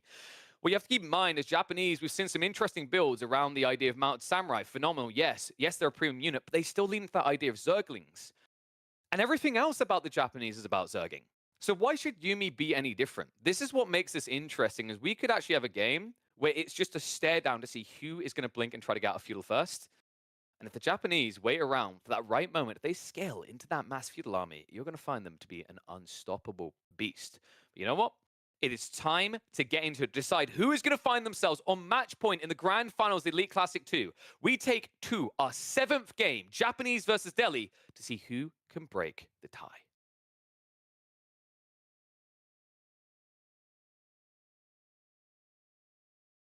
All right, we're back. Lidicor, you ready? We got 55 seconds to go. All right. I'm gonna ask you. Ready. What do you couldn't reckon? be more ready, to be honest. We've seen an absolutely impressive grand final so far, Aussie. We had some crazy games, some impressive moments. Talk about, the Lipony game, how it ended, the Cliffside game from Puppy Paw. We've seen a bit of a lost momentum here for him, and this suddenly turns into almost a must-win for him here. We have 2 more maps remaining, Bridges and Gorge. Those are the home maps of the players, 1 each. And we do have, of course, French, English, and Malians remaining for Marine Lord on the other side. Ottomans are still available for Puppy Paw, so he's got still that 1 wild card, a civilization that we've seen being extremely successful in some of the previous sets that we've witnessed in this event. But Aussie, we're just seconds away from game number 7 on Rocky Canyon. It is going to be the Delhi Sultanate facing off against the Japanese. Oh, I'm excited. Oh, gosh, you can hear my voice. Sorry, it's getting a little bit early in the morning here. 7:40 a.m. I think I've been awake for about 24 hours, but let's get into it. It's time. Ladies and gentlemen, welcome to game number 7 here in your best of 9 grand final series for the Elite Classic 2. Spawning in on the south side of the map in the color pink, playing as the Delhi Sultanate. Representing Gentle Mate, it is Marine Lord. But he has been anything but gentle to his opponent in the last couple of games. Puppy Paw is facing off against him with the color blue, playing as the Japanese, a civilization that he loves to utilize, and he's extremely proficient with it. To a certain extent, it's a meta pick from Marine Lord. Maybe not so much from Puppy Paw. Japanese is not your conventional civilization playing this map. Yeah, I'm looking forward to seeing what Puppy Paw's got for us, man. I'm rubbing my hands together. Just give it to me, Puppy Paw. What you gonna throw at us today? Is it gonna be? It's got to be a fast castle, right? I can't see any other way that he tries to play this one. Maybe gets a couple of units out just to be a little bit annoying early on. But other than that, man, I don't know. What do you reckon, Lidicor? What do you see if you cast your hands down upon that dreary ball that provides? What's it called? You know that little thing that they do, the ball. I was going to say the conveyancer. You know what a conveyancer is? It's like it's a legal professional, but it's not clairvoyant. That's the one I'm thinking of. Clairvoyant. Slightly different from a conveyancer. Yeah. What do you see on in your crystal ball, Lidicor? Tell me. I'm seeing some Onabu Geisha to open things with. I think it's actually something that you can utilize a lot to stretch out the defenses of the Delhi, like be very aggressive. In the very end, this could easily turn into a massive Archer versus Yumi battle. But this is one of those matchups where the Delhi Sultan needs to be a little cautious, committing heavily into Archers, because Japanese can pivot very quickly to Mass Samurai, and Mass Samurai will just eat your Archers alive. Yeah, I agree. And I like what you're thinking. I think Onabu Geisha, just to start off, definitely makes some sense. We're probably going to be seeing Ghazi Raiders come out, so don't be surprised if you see a couple of spears join the party, but I wonder what that castle timing is going to be. One thing that I'm noticing, though, is the placement of the Kura Storehouse. Normally when we see that fast castle, Kura Storehouse is normally positioned towards the wood line. Not going to be happening today. And I wonder why that is. What's the plan? What's the go, Puppy Paw? What do you got in there? Meanwhile, Marine Lord, let's talk a little bit about him. Obviously, the wheelbarrow's coming through. He's playing the Delhi Sultanate. Tower of Victory's on the way. No real surprise there. He's not going to be mixing with the Dome of the Faith today. But I'm suspecting we're probably going to see some big guns out of him. Decent number of sheep here for him as well. I think, does he still have sheep outside? Yeah, what have we got? 10 sheep, 11 sheep. Not a bad number here for him. Compare that over to his opponent. What are we looking at here for Puppy Paw? He's got 10 sheep as well, so they've split it right down the middle, these two players, with regard to sheep count, which is absolutely fine by me. Yeah, I think one of the big things with the Kura Storehouse is that it gives you a consistent supply of farms, and that's immensely valuable when you consider that it makes your farm transition a lot smoother, and you never have this window where you suddenly run out of food and you have absolutely no food income. I think that's immensely valuable for feudal age combat, and it's something that we're going to have to keep an eye out on. Now, I love how it's positioned towards the back, especially if Puppy Paw ends up walling in between the two forests he has. In that case, I think that Kura Storehouse is very safe, and it's going to give him a very robust and consistent food economy for feudal age. All right, well, have a look at this. We have a second town center coming down. Little bit of a strange thing to notice is that this is not the typical build order we would see for a 2TC Japanese. In fact, we haven't seen a 2TC Japanese for a long time. Not since the likes of, say, Demu back in the day, where he came up with that 2TC build order that just kind of went crazy for a little bit there in the meta. Yeah, going to be going onto the gold early and then jumping over onto the stone. And maybe that's a little bit about forecasting what your plan is, right? Because if you spot out that, hey, my enemy's gathering up lots and lots of stone, you know he's going to make a second town center. But now there's that element of surprise. I like this a lot for Japanese, because let's not forget, they can fortify their town centers. Pushing into those is a lot more difficult. And there's a second aspect of this, something that just actually popped into my mind. Normally, when you play a greedy game or against a greedy opponent, playing multiple TCs, what do you see? Players go for siege engineering, they bring in the rams, the hero siphon. But that's a lot more difficult to do with the Delhi because it takes a long time to research those things. Delhi thrive in open field battles and securing those sacred sites and getting map control. They're not so good when it comes to this feudal age aggression against multi-TC builds. Yeah, that's definitely true. I've seen a number of games that have kind of blown my mind. I remember a game that I watched recently. It was the Rus up against the Delhi Sultanate. And Rus player just played 2TC and then just played standard like Archer play and just beat the Delhi. And I was like, this doesn't make sense to me. Like, you can't just beat the Delhi on 2 TCs and they're on 1 TC and they're putting all their resources into only making an army and you're making villages and doing silly shenanigans like second town centers. Didn't make sense to me, but obviously it's something that the Delhi Sultan have a little bit of trouble with. So we'll see exactly how Marine Lord looks to play this here. I'd love to see him get out onto those sacred sites really quickly. Third sacred site might be a little bit hard though. Look at the positioning on it. Yeah, obviously, this is something that you can predict as you plan for this game or this map in particular. These sacred site spawns are very consistent throughout the map generations. So you can game plan going into a game knowing how the sacred sites will spawn. So Puppy Paw knows fully well that one of those sacred sites will be difficult to secure or potentially keep under Marine Lord's control. Yeah, that's another thing to note. And like, maybe that could be what Puppy Paw is looking to play into, you know. I can get away with going for a second TC because that's a very awkward angle to fight into for Marine Lord and that third TC, or that third Sacred Site location. Nice little steal away here from Marine Lord's base. Yoink, don't mind if I do. Gets himself a little bit of a sheep. But now starting to take out infrastructure around the base. We see a farmhouse out here, probably going to be taken out as well. But Marine Lord is going to be moving towards the middle of the map. We start to see Sacred Sites are going to be very quickly ticked over as we have got Sanctity that is now online. There are so many things to look out for here, Ozzy. For instance, Marine Lord is playing double Blacksmith, and one of those Blacksmith went for Siege Engineering immediately. He's actually skipping the combat upgrades to get Siege Engineering. He might be thinking about playing aggressive. But at the same time, Puppy Paw is playing into Horsemen, and he could double down on cavalry play with an Uma Bannerman. And Horsemen are very effective when it comes to fighting Ghazi Raiders, and Marine Lord doesn't seem to expect this kind of an approach. He's actually making archers. Everything that Marine Lord is making can be beaten with Horsemen from Puppy. Yeah, I do like this a lot. This makes a lot of sense, and this is something that people often neglect. It's kind of like that whole 2v2 theory of, you know, what beats Horsemen and Archers, and the answer is just double Horsemen. And I think it's very much the same here, is you've got Marine Lord who's just naturally defaulting to Ghazi Raider and Archers, and of course that Horseman still exists. So unless he puts the barracks down and starts making spears, he's not going to have an easy time. And look, there it is. Within seconds of saying it, we see the Spearman now in queue for Marine Lord. So he knows exactly what's up here. He says, hey, if you want to make Horsemen, go for it. But you're going to need to make some Yumi Archer as well. I think the reason why this is good for Puppy Paw is because this might be setting up Onabugeisha. It's one of the most powerful units that Japanese can work with. And if he's posturing with a bunch of horsemen, Marine Lord is not going to invest that heavily into archers, so Onabugeisha could easily reign supreme on the battlefield. Yeah, this could be really difficult to deal with.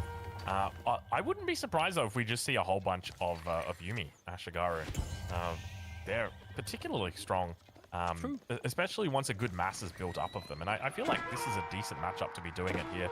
But he's now going to be looking to secure up an additional Sacred Site. We see the central Sacred Site has been captured. On the south side, we've got that one that's, I suspect it is being captured currently. Is that what we're seeing? Puppy Paw has been very active trying to deny these Sacred Sites with his own horsemen. And you see, he's trying to do the same thing here as well, contesting the Sacred Site with the horsemen, while also engaging the Ghazi Raiders himself. At the end of the day, he built a respectable eco lead. He's got a 10 worker lead already. He has denied the Sacred Site from his opponent. He's pushing away the Scholar as well. I think he's doing extremely well given the circumstances. Yeah, I agree, especially considering he's on 2 TC. He's got an 11 villager lead already. It still hasn't paid off just yet, that second TC, but it'll take some time. But once it's there, you're really going to start to notice it. And we now see, is that a market being thrown down for Marine Lord? Oh, he's going to be using the gold from the market and then converting that. So he's probably going to be buying some wood here by the looks of it. So that means he's going to be doubling down on Feudal Age. There is no plan at all to go into Castle Age at this stage, and he's going to be continuing to purchase and construct or train more scholars here.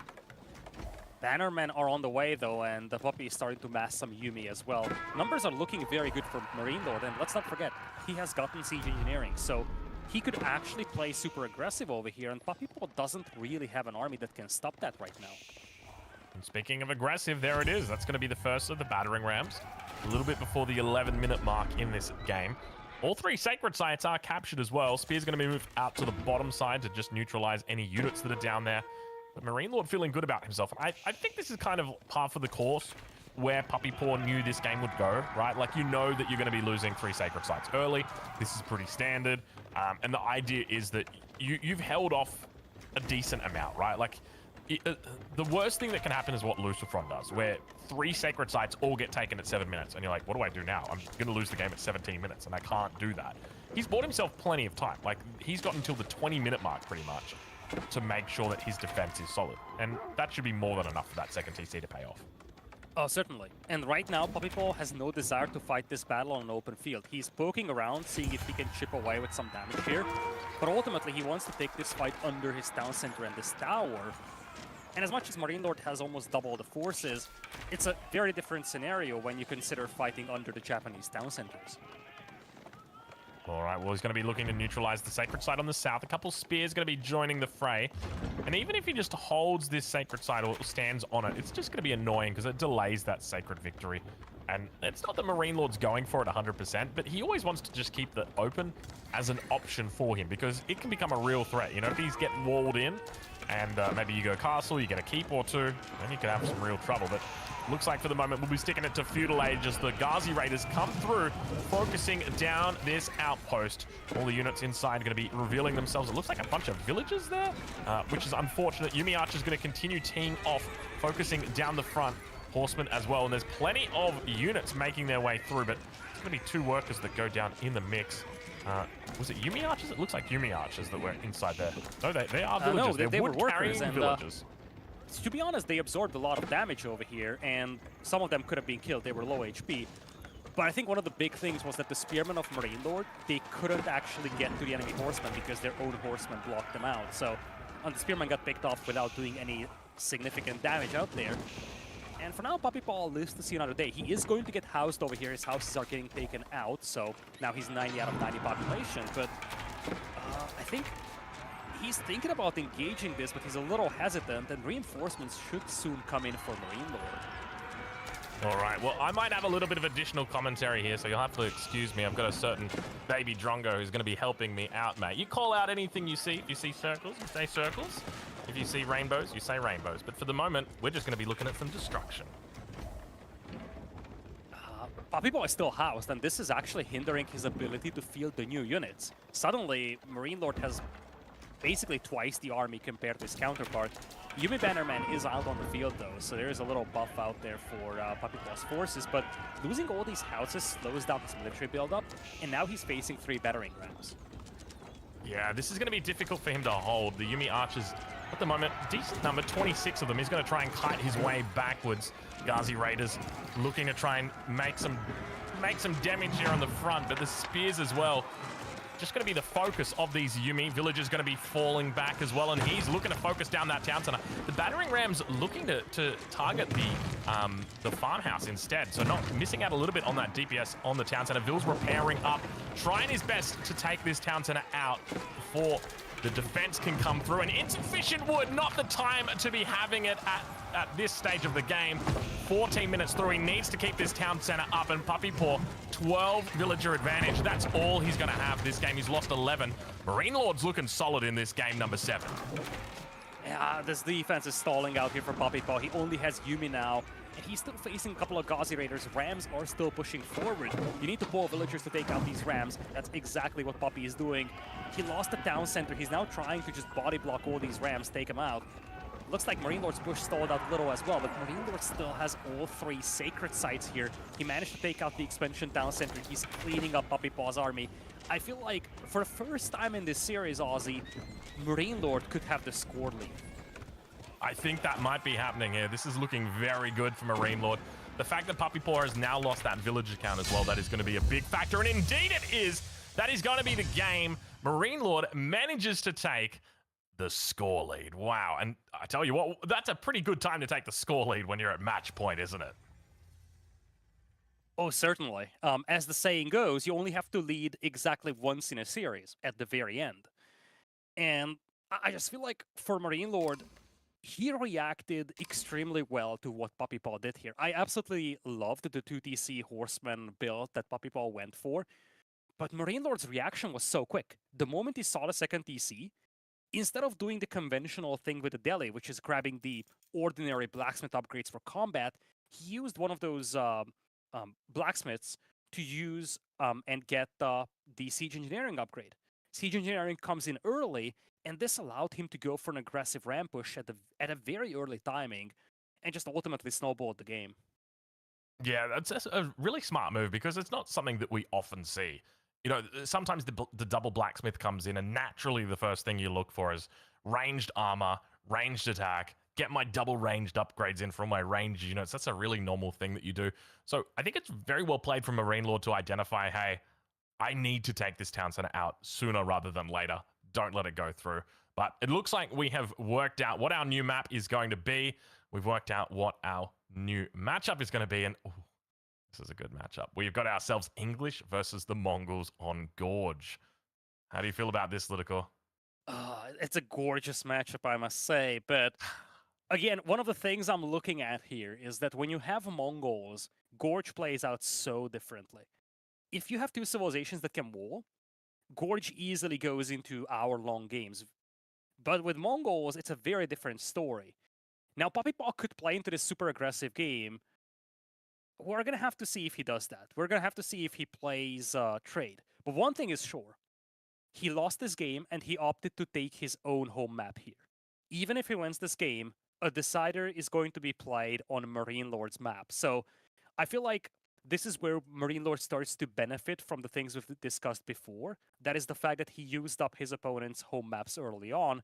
So for this last portion of the series, Marine Lord actually has the home map advantage. Yeah, that's a pretty interesting factor to consider.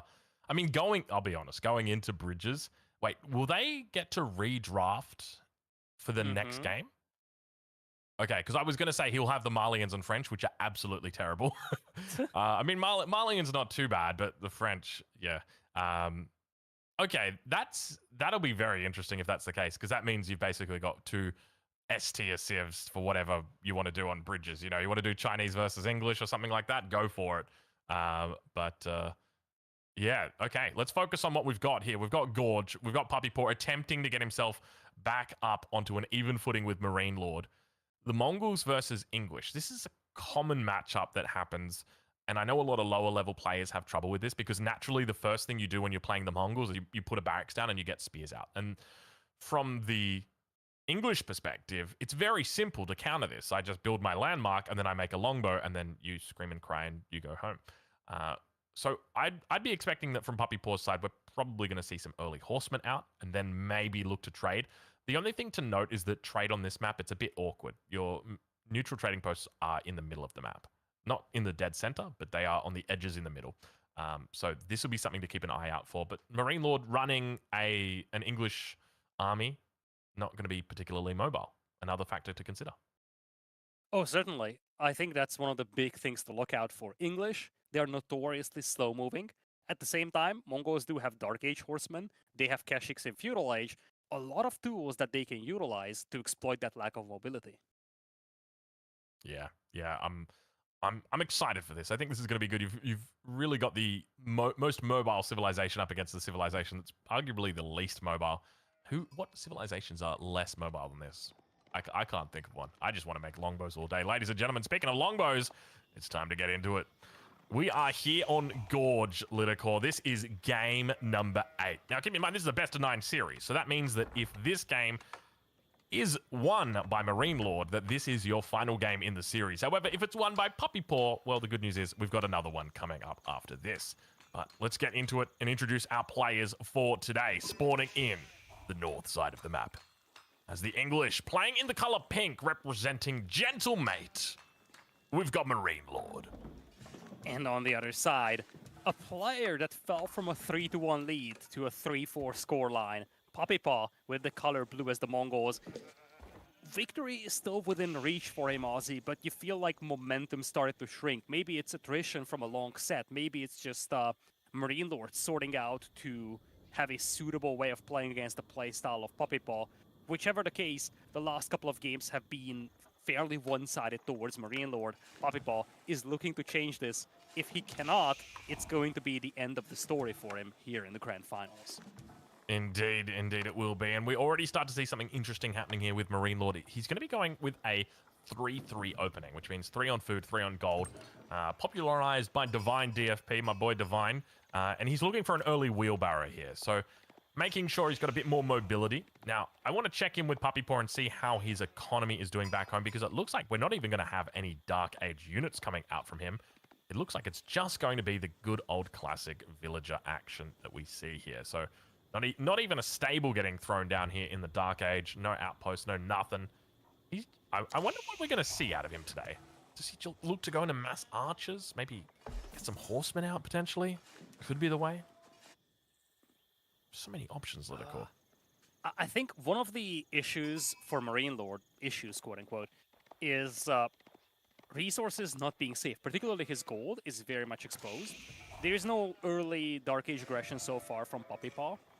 What I think could be interesting to look out for is exactly what Puppy Paw is doing, a Silver Tree. You actually mentioned this just before the game began. English is probably the slowest civilization in the game. And oftentimes, this can be punished by going for a trade, simply because the English will struggle to chase down all these traders and just be at the proper place at the proper time. In fact, we've actually seen this on another hybrid map. I actually forgot the name, but oh, it was Canal. It was the same thing. We've seen a lot of English, and oftentimes the response was Mongols and just going for the trade. Yeah, so we'll have to see how it plays out. One of the things to note about the way the trade is on this map, it's not necessarily one that you can push to separate corners.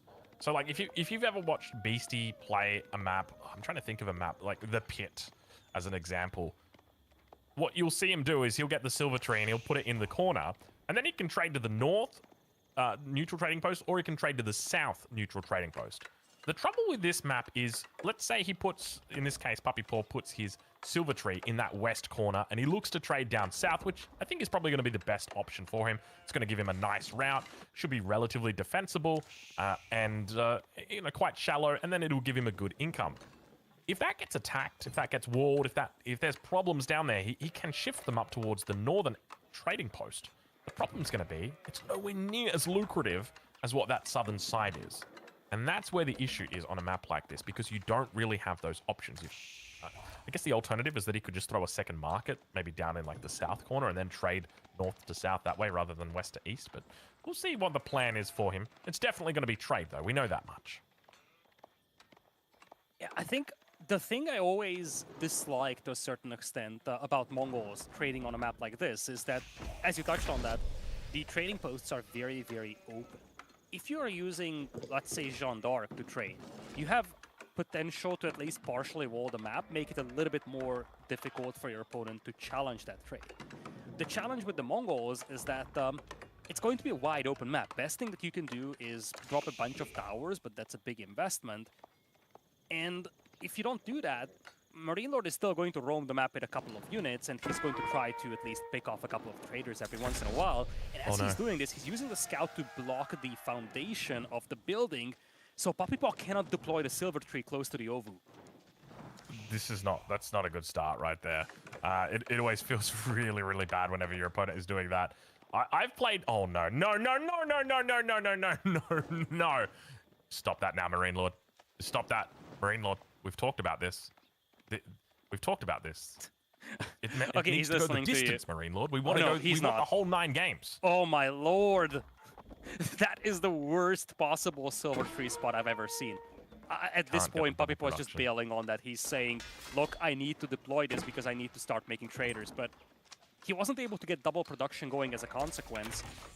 He does have double Keshik coming out, though, and that could be the saving grace for him, because Marine Lord is just now dropping the barracks for his spears. So Puppy Paw could actually retaliate for all that harassment.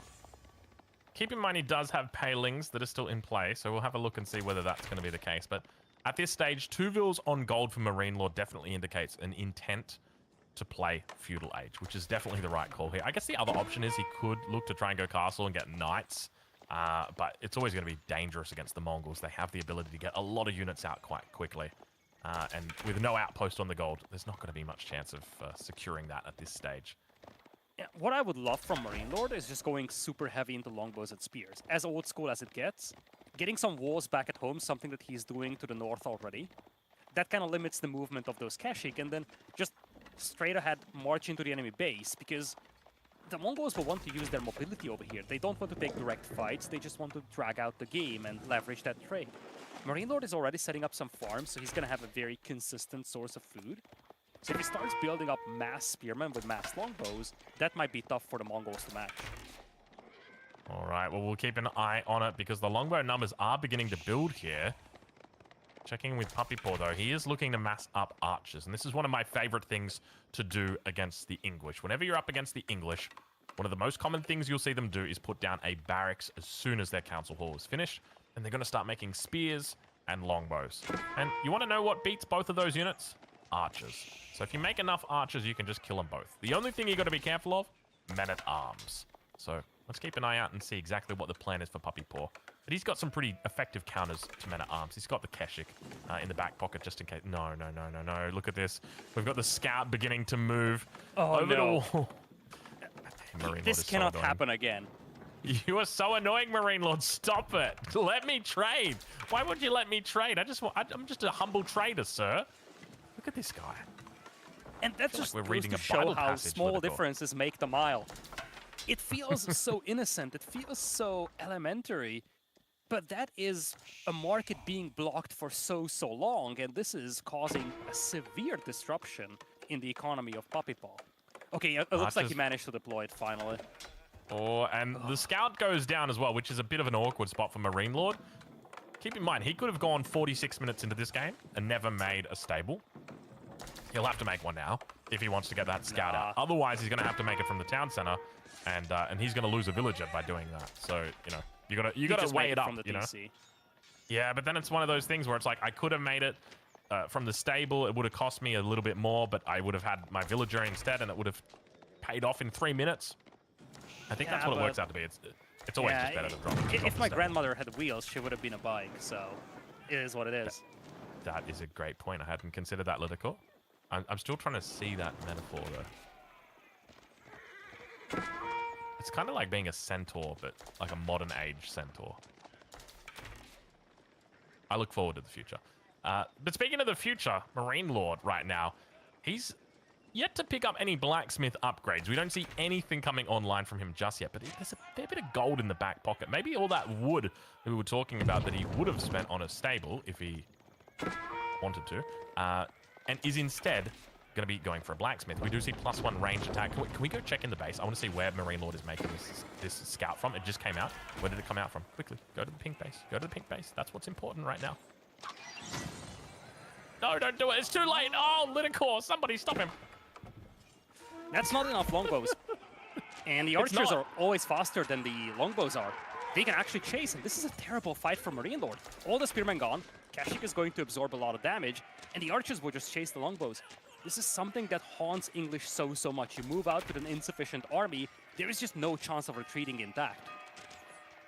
This is not looking good right now for Marine Lord. Fortunately, he does have that extra attack speed that will allow him to leverage the power of the English longbow into the center of the map. Needs to extend this network up a little bit further. +1 ranged armor is through for Puppy Paw. The attacks coming through on the side of Marine Lord to cancel it out. Still no armor coming through just yet for Marine Lord, at least not yet, because we can't see it yet, but yes, expect it soon though. Looks like Marine Lord gets away with some of his troops, so he's still gonna be all right here to a certain extent. He's heading towards the neutral market. I guess partially because of all that the disruption when it comes to setting up the silver tree. It's not like he's going to find much over here because guess what? Puppy Paw barely has any traders. In fact, Eco is neck and neck, and you only had 2 Eco killed apparently by Marine Lords. So that just goes to show how little trade Puppy Paw was able to establish. Yeah, that's exactly right. Because at this stage of the game, as a Mongol player, you're probably wanting at least 5, 6 traders at the very minimum. On the higher end, 10 plus would be lovely. And you got to remember that for the English, pushing out of their base is difficult, so they want to try and secure these outposts. And we do see, I think Marine Lord is going to be looking to try and secure it, but the number here is definitely not in favor of Puppy Paw, even though it might be slightly higher. You're going to need a lot more archers than just, 2 or 3 more, or 5 more in this case. It definitely feels like when you're fighting up against the longbows, you really want to outnumber them by quite a fair bit. The other thing that you are looking at is having the unit that closes distance very quickly, either horsemen or even better Keshik. Because the whole point of the longbow versus archer micro is that the longbows can get a bunch of volleys out before the archers can close distance, and you can extend that by proper micro of the longbows. But when you have something like Keshik chasing them, suddenly it gets a lot more difficult to just fire volley after volley with the longbows. You either focus down the Keshik, in which case the archers catch up, or you're just going to stand and fight. So I think one of the ingredients missing here for Puppy Paw is some sort of a unit that can contest the position of those longbows, like a Keshik.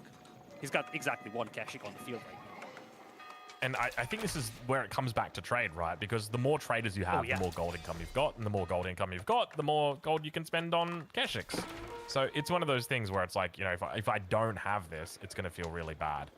But we do indeed see him setting up the outpost over towards this side. So this is where it becomes like a really nice opportunity to throw down that market in the south corner and then start trading north to south rather than east to west. And he should. This is where the lack of mobility for the English comes into play. Everything that Marine Lord has is to the south. So what you do is swing to the north with your traders. Marine Lord is only going to have a tower nearby once he leaves this position. So you can kind of play this cat and mouse game. It's not going to be as effective for Puppy Paw as the other market would be, but at this point, this is just a matter of getting anything going for that silver tree. Yeah, exactly. All right, well, the numbers continue to build here. It's still pretty even Stevens here. A slight villager advantage in favor of Puppy Paw. Slight military advantage in favor of Puppy Paw. But that's to be expected when you've got cheaper units than what the English have got. The one thing to note is that the men-at-arm numbers are starting to build, and they're building at the perfect time. So between 30 and 40 longbows is when you want to start adding men-at-arms typically. Anything less than that, and you won't have enough longbows. Anything more than that, and you're waiting too long. And what these men-at-arms are going to do is they're going to break the stalemate, typically when you've got these big archer masses. The one thing to note, though, is the Keshik number has not risen. We're still sitting on 1 Keshik, and that's a bit of a red flag for me, because it means these men-at-arms are just going to have the free reign, basically, over the archers. Now, you can kite them. You can be very effective at kiting them, especially with the Mongols, with all your different ways to buff up your attack speed. Obviously not a whole lot in the feudal age without that Yam network, but you do have the Mongol Khan to also help out. But, Yeah, as you kind of highlighted, they are just going to be absorbing the damage, and there is no unit for Puppy that can actually absorb the damage. Khan gets picked off immediately as the battle begins. yeah, look at the longbow defense coming through here. 42 longbows up against 44 archers on the side of Puppy Paw. Not to mention the men-at-arms, which are going to be tanking up. Look at how much damage these guys are tanking up. Able to tank up 2 whole volleys there. And every time you get a volley off on the men-at-arms, a second goes past. But also, you know, you lose an archer because the longbows hit you. So that is something to be very aware of. But that sneaky little trade is happening towards that west corner. Not very effective trade, so I'm sure Marine Lord doesn't really mind that much. But the villager's going to get picked off, and he's going to start pushing through towards this outpost. Lidakor, I don't know if Puppy Paw is going to be able to hold this position. The archer number has started to fall. The men-at-arms together as well. Distinct lack of Keshiks out on the field at the moment. I'm starting to worry. I'm really starting to worry. Villagers getting caught in a crossfire as well, and this is exactly why you mix in those men-at-arms. They're not there to dish out the punishment. They are there to absorb the damage. Puppy Paw is just now starting to focus down the enemy longbows. He's been losing villagers and archers left and right because he was busy dealing with all these men-at-arms. The cost efficiency of these fights have been impressive for Marine Lord. Men-at-arms, for sure, are pricey, but when you keep losing archers because you're focusing the men-at-arms, it's going to be more than satisfactory for the English player. Yeah, that's definitely the case, yeah. I think together with I don't know, man. I'm a little bit curious about Mongols on this map. I mean, I get it. It's just that when it comes to trade like this, it genuinely feels like, yeah, I just shut down the bottom trade, and if you trade to the top, I don't care. I mean, I think just in general, though, Marine Lord's just played this matchup very well. I find it interesting that he's just going mass longbows now at this stage. Like, what do you even do in this situation? He's even mixing in some spears, just aware that, hey, you know, maybe Keshiks are going to be a problem. All right, well, Keshik's not going to be too much of a problem as the longbows are able to two-shot them out. Look at the number advantage he's got here. This is going to be a really difficult defense here for Puppy Paw. He is outnumbered, he is outgunned, he is outranged, he is outdamaged. There is absolutely nothing he can do in this situation other than just hope that Keshiks somehow find their way onto this field. He's got 3 in queue, and he's going to need a lot more than that if he wants to be able to take these down. I think it might be a good idea to actually get some villagers onto gold. At the moment, he's got 34 vills on wood.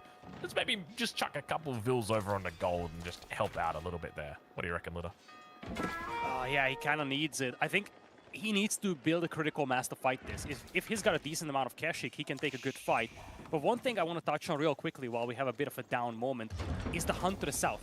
A pack of deer and a boar available there, but it is outside the vision range of Puppy Paw. Vodka actually has shown that to us some time ago. He's just now found this. You see he's moving in this direction. But before that, the only reasonable food source that he could have taken was on the front. That's why he's so desperate fighting for this position. Yeah, you can see he's really committing to it, and it almost feels like it might be the case that he's stayed too long here. He's lost too much. Because look at the number difference now. You got 49 longbows coming out, 25 for Puppy Paw. I think this might be it. He is just well and truly over his head. Now, keep in mind, this is match point right now. If Puppy Paw throws in the towel, that's it. There's no more games. There's no more playing around. Marine Lord will be crowned your champion. But it's only a matter of time until these archer numbers continue to fall. He's down to 8 archers here, holding on for dear life. The catcher comes out, but that is going to be it, ladies and gentlemen. Marine Lord does it in game number 8, taking the EGC Elite Classic number 2 Grand Final, 5 points to 3. It looked grim at times for Marine Lord. It looked surprising at times when you looked at the scoreline, but after all, Marine Lord, one of the most accomplished AoE 4 players ever, secures another championship. He won 4 games in a row here as Puppy Paw started to run out of juice. This one, a fairly decisive game here, English against the Mongols. But you know, Ozzy, you look back at this whole series, even with this defeat, Puppy Paw needs to look back and say, yeah, I've taken the next step. He has gotten into the grand finals, and he wasn't swept by Marine Lord. He was actually more than competitive and delivered one of the most entertaining grand finals that we've seen in recent memory.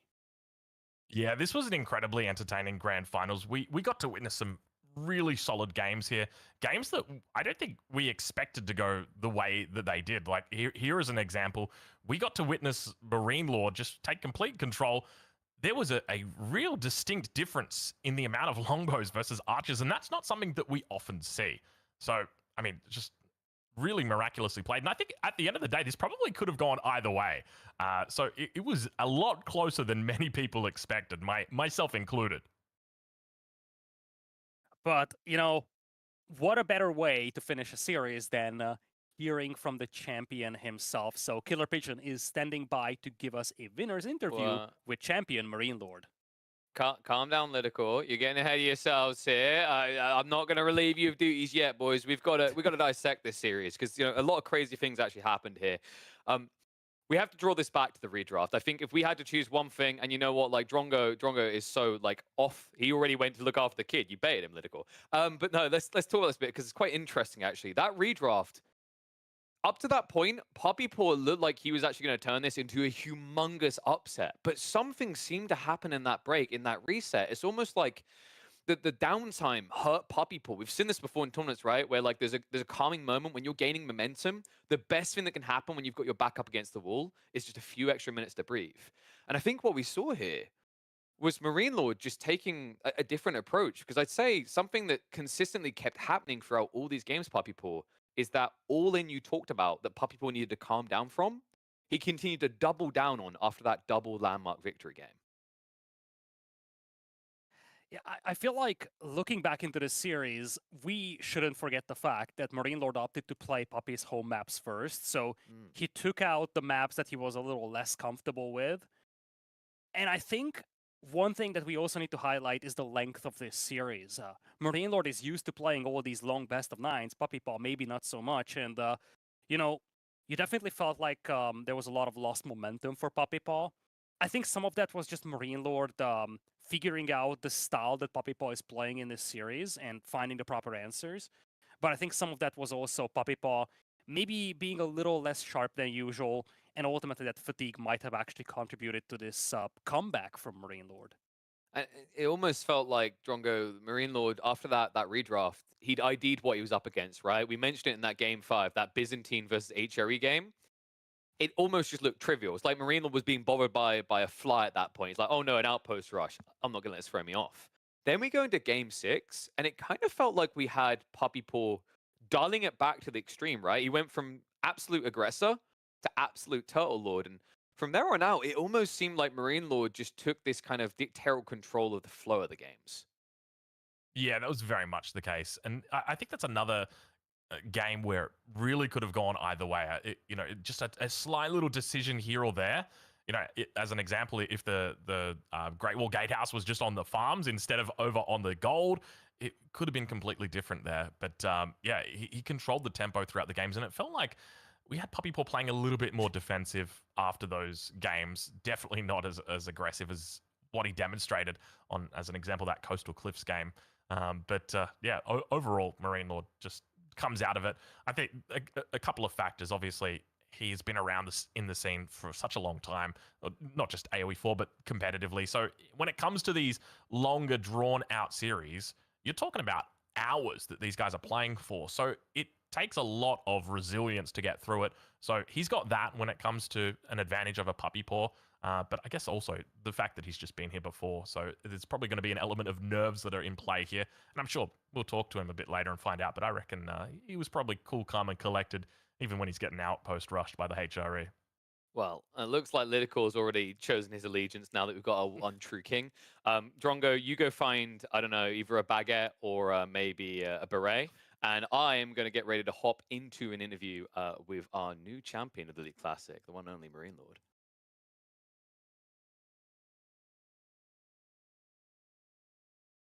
Are you there? Hello, hello. Yeah. You see me? Yep.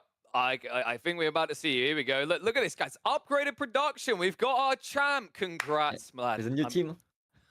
Hey, that you wear the pink well, all right? And you know what? I love that you still got that flag in the background. Mine's hidden behind the giant Surfshark Yeah, advertising. it's pretty. But you know what? You were looking pretty in this series. Let's first of all dive into this series a little bit. I think it's good to kind of get the feel for the early games, because I think, you know, we'll get to the later games where you were looking out of control, but we have to start off at the beginning of the series where it was a little bit close at first, but then Puppy Paw in game 3 and game 4 started to edge ahead, right? Like he started to build this kind of lead with the landmark snipes. You know, at that point, what was your thought process getting ready for the redraft? I mean, I was trying to gather some energy, and I didn't like my first draft that much. But the second one, it would be a normal one because there was no weird map left. So I was pretty confident. But still, like, even if I lose this game, let's say, then I have Malians against Otomo or Abbasid let's game. That's gonna be pretty hard. So second draft was okay. I think my first draft was not good. But overall, I just tried to gather energy and eat some stuff and try to keep playing well. Because I was feeling like I didn't play my best like the third and fourth game. And I think his level will go down this time. And I believed I will be fine. Like I will just keep playing the same level or a little bit better. And if I fix a few mistakes, it will be fine. Especially because like I tried to draft some easier sieve for the second part. So I will make less mistakes. And obviously I had some harder sieve in the second draft. So when you're exhausted, this kind of stuff matter. Yeah, absolutely. And I think like it almost felt like you found the rhythm right in that second draft, Yeah. and also the play style. Because I think it'd be fair to say the first 4 games, I'd say Puppy Paw was very aggressive, but it's almost like you took that away from him in the second draft. Do you kind of attribute that to just the draft, or you just being a little bit quicker than him in those early mid game engagements? I mean, we had Byzantine against HRE, so I should have the map control, so I should be aggressive. Then we had Jean versus China. Yeah, Jan China, so I should be aggressive too. But this one was weird, right? Like it was crazy weird. Yeah. And when I saw the wall, I was like, sorry. I was gonna say my favorite part is when he walled you off, and it's like, oh great, now I get to trade longer. Yeah, when I saw second TC plus this wall off, I was like, maybe I can just make units and hold it, and then it's even better, right? But obviously on the long run, it will die. But my plan was not to keep it alive. It was just pretty much a bait. I just wanted him to force him into me, and that kind of worked. Now we go into game 7, and it's of course all you forcing it there. The Delhi-Japanese matchup. I don't know how you feel about this. I've been feeling this is more of a 50-50. I've seen it go either way. Do you think it's more of a skill-based matchup, or do you still quite like the Delhi? No, I think it's a sieve win for Delhi. I think it's too hard. Like if he plays normally, like 1 TC fast castle, if I play decently, I should kill him. Actually, he had a very good gold spawn, so maybe in this case he could have done it. But it's still pretty hard, I think, because like no matter what he makes, as Delhi I can just counter it as H2, so I don't really have to age up, and then I just have to deny his food, and I'm good to go. So no, I think it's a sieve win for like the top level. Now that final game, English versus Mongols, in a lot of people's eyes, it's kind of the trash bag right now, right? Mongols just got nerfed, looking terrible in playoffs. English overall in the tournament, the worst performing civ, lowest win rate. I feel like every time I ask you this question about the English, you just say skill diff. do you still rate the English highly, or do you No. think that this is pretty weak? I think it's just based off the drafts. So he had Ottoman, Abbasid, and Mongol left. And on Gauche, Mongol is not a great pick because trade is not good there. So I was like, okay, English and Mongol is fine. Abbasid is obviously always bad for. I mean, English always win against Abbasid. It's one of the hardest matchup in the game, I think. And Ottoman, it's the same. Like, it's a fine one. So I was like, before in the series, I was a little bit worried between French and English, having it as a last sieve because I felt like they could both be a very bad matchup. But the more we played, the more I was like, okay, English now is gonna be good. So I had English left and then Malians, and yeah, that was good matchups. I liked it. Was there any kind of big surprises for you in terms of civs in this tournament? Like, for example, Malians, they didn't win a single time in the playoffs here. I think Malians, the problem is that they have too many bad matchups. So they are like very strong, but they have a few bad ones. Ottoman is still pretty hard for Malians. Mongol is hard. What else? Jeanne d'Arc is fine actually. I like Malians against Jeanne d'Arc. Rus is hard. China is hard. Byzantine is pretty hard. All the best sieve, right? Ayubids is actually not. I think it's Malian favored, which is like, in my opinion, the only bad matchup for Ayubid. But yeah, I feel like Malians have too much like very good matchup or very bad, and that's kind of a big gamble. Was there any big surprises in this tournament from a player perspective for you? I think a lot of people kind of highlighting Louis, someone who's sitting on the rise, doing phenomenal, making it the top 4. Was there any other like big upsets or big surprises for you going deeper in this tournament? Not really. Like I was practicing a lot with Pepi and Lou for this tournament, and I was feeling like they were both pretty good, so I was not so surprised. And the same for yesterday. Like when I saw like Beastie and Lou practice this week, I was truly feeling like they had a lower level than us. And I think the way we played the meta with Pepi, it was better on our side. Like we had a better read on it. I think they valued Ottoman very high, and I don't think that's correct. And yeah, overall they had some weird picks. I think I didn't really like Beastie's draft most of the time, especially like he values Delhi very highly. But I think Delhi have a lot of bad matchups like Malians, so I don't think that's a very good pick first. I think we commented on this yesterday as well. Like it kind of felt like one player was drafting for before the patch happened, others for afterwards, right? Like yours and Louis series had that kind of feeling to it, same as the Beastie Puppy Paw one. It's kind of interesting. I want to get your thought on that. Is we had a patch that seems quite insignificant to some people, like at a glance, but it's quite significant to have this type of thing dropped on you literally before grand finals. Yeah, it is. How did you feel about this? Like, did that knock your confidence? Did you think that this was going to be quite a unpredictable finals? I mean, I felt like I would win if there was no patch. And after the patch came, I was just worried about Ottoman, because obviously they are nerfed enough that they are not banned. And since you don't ban Ottoman, you change pretty much the whole draft, right? Because you don't have a sieve that you had before. So, and then you have obviously a new Ottoman in the game. So they have like, let's say before the patch, against Mongol, I think it was a sieve win. And no, I don't really see like, I think Ottoman is just too slow. So against sieves like Mongol, I don't think you can really win. So stuff like that, it was just pretty hard to predict where they will land. And HRE, I'm just good with them on water, and I would expect them to be played on water. So I was not too worried about this one. Okay. And then the other one, I guess, would be Byzantines, right? Yeah, Biz was already pretty good. And now it's, I mean, they pretty much added a new cheese to it, right? Like you have the fast castle, and then you can upgrade your unit very fast. I think that's a little bit too strong. I wish they would have buffed something else, but this one is pretty bad, I think. Yeah, it's definitely kind of wild. I'm looking forward to seeing like maybe what we'll get a little bit further down the line, a little bit of breathing room. But you know what? Let's talk about a little bit why in the tournament. I think the big news coming in, of course, is your new team, Jailmates, picking you up. How did that come about? Like, talk me through, how a champ like you gets signed to such a big org. I mean, I was not expecting it. Like it happened like 1 month ago. So Gotaga is my friend since a while. Like I know him since like 2013, I think. And he was in the same team as me, Millennium, back in the day. And he's like one of the CEO of the org, obviously. So he knows I'm winning a lot, and they just want to pick up players that wins. So even if I'm not in the biggest esports, I think they are pretty happy about the result. And honestly, like I don't think he was expecting that many viewers for this game. So even for that, I think they are pretty happy. And I think they are picking me in a good time. Like last year, it was a pretty bad year for me. I mean, it was not bad, right? It was not bad, but It was not perfect. But by your standards, Marine Lord, it was Yeah. bad. By most Yeah. player standards, it was pretty good. Yeah. Yeah, but 2022, obviously, I won pretty much everything. Yep. So losing twice in 2023 was pretty bad. So yeah, obviously, like the goal this year will be like to win pretty much everything. That's a dream, but I'm realistic, right? It's esport, and I know like one bad day and you're just losing the tournament. So the goal is pretty much to win like my real goal, I think, is to win every event except one. I'm like, yeah, let's put one where I can allow myself for some mistakes. You know, I can't be the best all the time, but overall, like my goal is to win pretty much everything this year. I mean, that's the pro player mentality, right? You've got to believe that you can always win everything. Yeah. Be fair to say, maybe the playing field's getting a little bit tougher, right? We've got some new faces coming Yeah. in. I feel like the tournament play we saw here is probably the best Age of Empires 4 we've seen out of a lot of these players since the game's release. Yeah, Puppy, Wham, and Lou, they're all getting better. They're all practicing a lot, especially Lou, right? This guy practiced so much. I feel like Vortex and Lucifron didn't play as best as they usually do because of maybe Stormgate, I guess. Yeah. So maybe like in the next tournament they will be even better, you know, and then they will be on the same level as everyone else. But yeah, I agree. Like Wham, Puppy, and Lou played better than usually.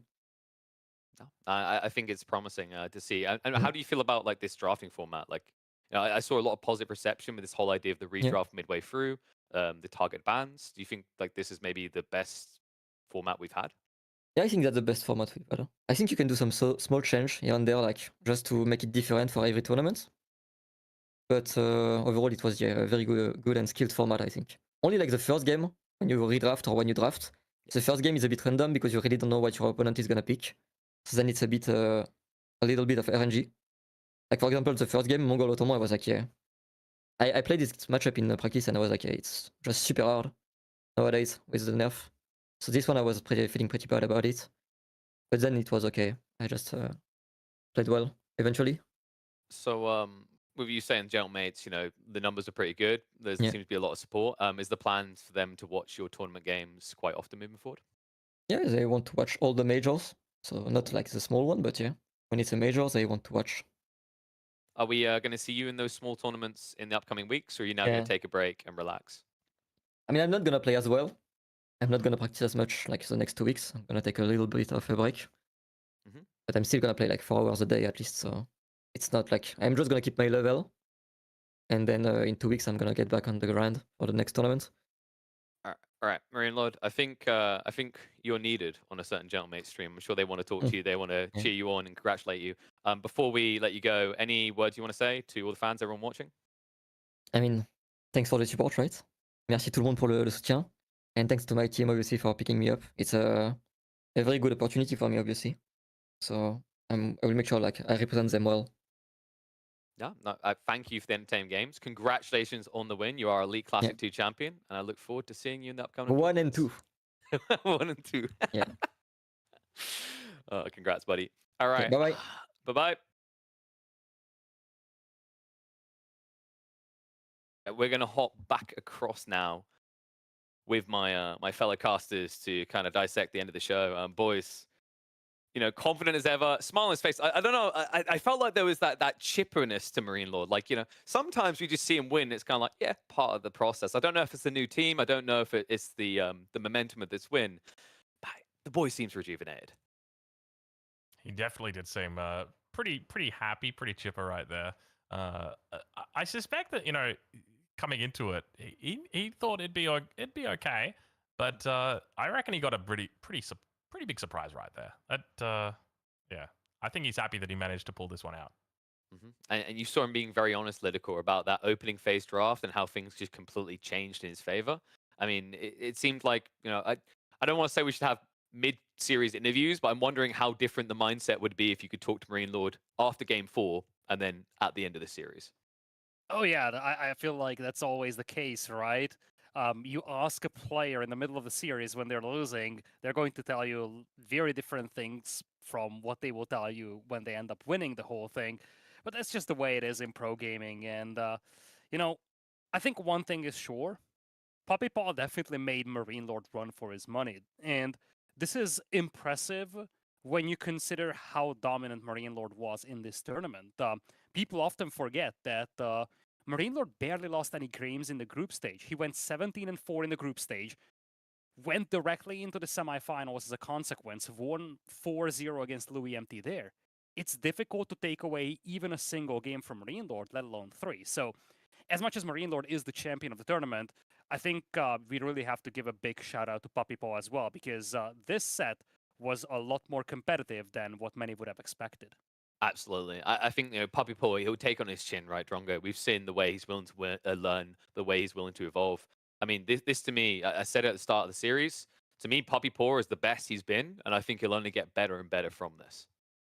Yeah, we're really seeing the rise of a whole new breed of gamers in Age of Empires 4 at the moment. Like Puppy Paw is obviously leading the way, leading the charge, but we've seen Louis getting really good recently. Wham in as well. I mean, both of the Canadians are just smashing it. So it's kind of wild how good these guys are getting and how quickly they're getting. So it's great to see the progress, and I'm really excited to see where Puppy Paw goes for the rest of this year. But I wouldn't be surprised if we had him back in the hot seat again in the grand finals, because that was an impressive performance. Managing to take that many games off Marine Lord, well done. Yeah, I think maybe Marine Lord needs to step over and let someone else just start winning consistently Lidicore. If it gets us more big orgs like Gentle Mates in the scene, I'm all for it. I mean, I think that's what hot on people's mind right now is like Marine Lord, absolute Chad, gets signed to one of the biggest French orgs that exists. Question is this the beginning, right? Is it going to happen? Because I feel like we had this before when Team Liquid stepped in with Dumu, and then we kind of had a big question mark, no one entering. Do you think this could maybe be the rise of esports orgs in AoE4? I hope so. I don't have a yes or no to this. I just have an I hope so. And I think one of the cool things to look out for in the future would be team game events. Because right now, you look at these two players, Dimu with Team Liquid, Marine Lord with Gentle Mates. These are individual players being picked up by teams. But I think one of the cool things in the future, especially if we indeed see such an expansion of esports teams into AoE4, would be picking up multiple players. Like, talk about the Spanish brothers, the Canadian brothers, potentially. And having these teams compete in team game tournaments, I think that's actually a very intriguing potential future, and I'm definitely hoping that we're going to see something like that in the foreseeable future. Creative, different formats. I mean, we love our 1v1s, but you know how I felt for a long time. I love the idea of team events. Drongo, I'm just gonna, there might be a different form of event that maybe you should be organizing sometime about now. Soon. Soon.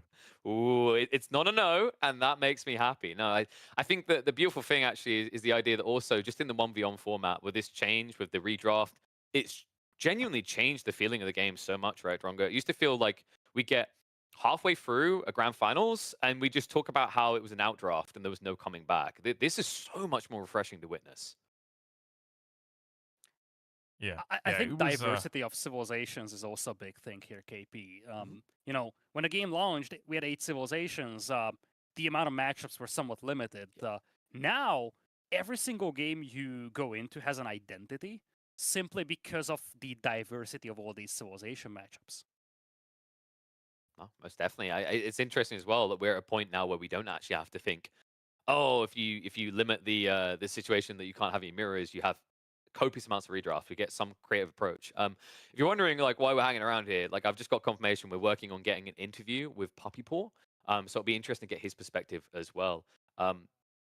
I think that interview is in fact ready. So you know what? We're going to go ahead and we are going to hop on in for an interview with Puppy Paw, our second place Elite Classic 2 player.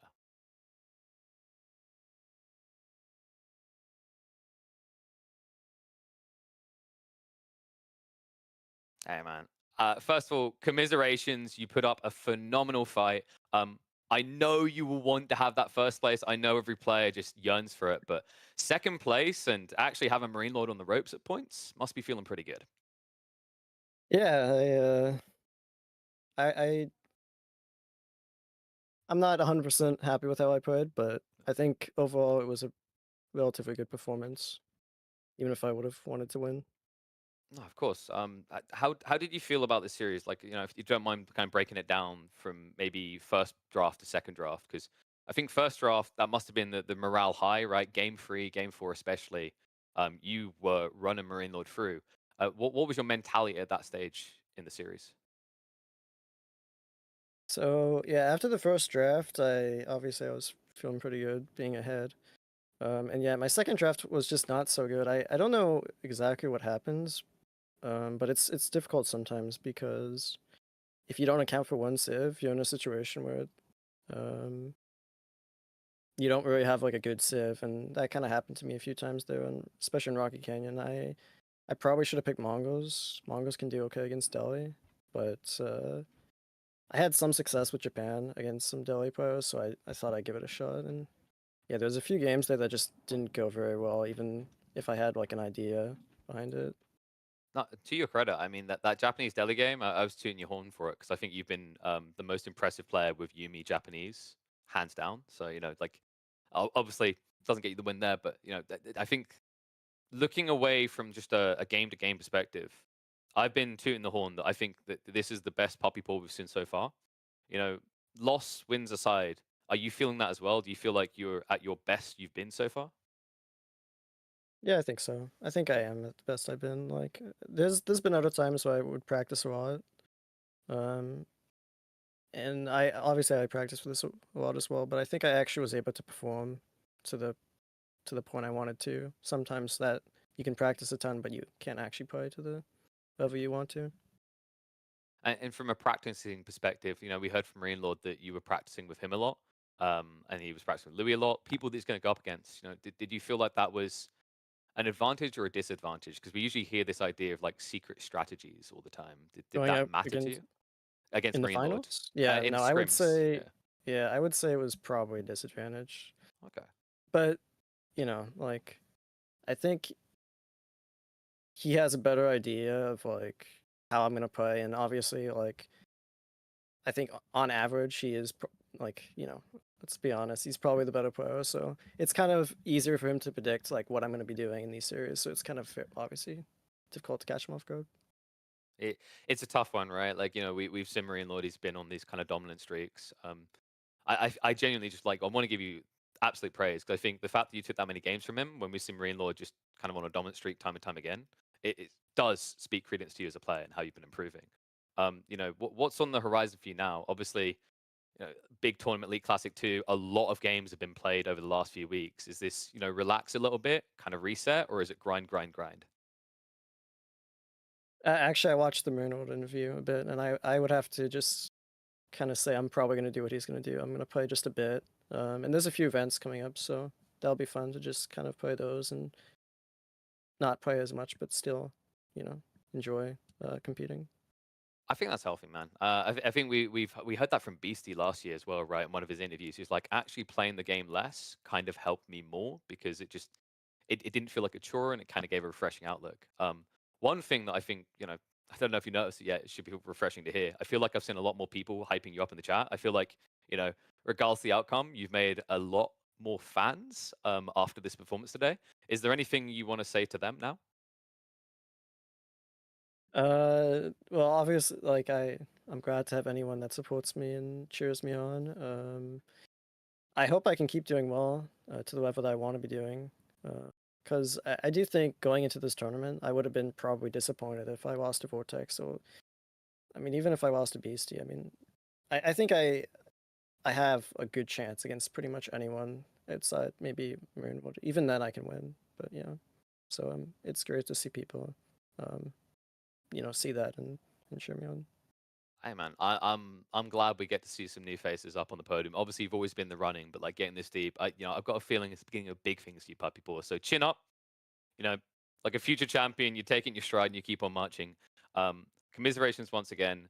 Enjoy the reset, and I look forward to seeing you, as many people do, in the next EGC tournament. Yeah, thank you guys. Thank you, buddy.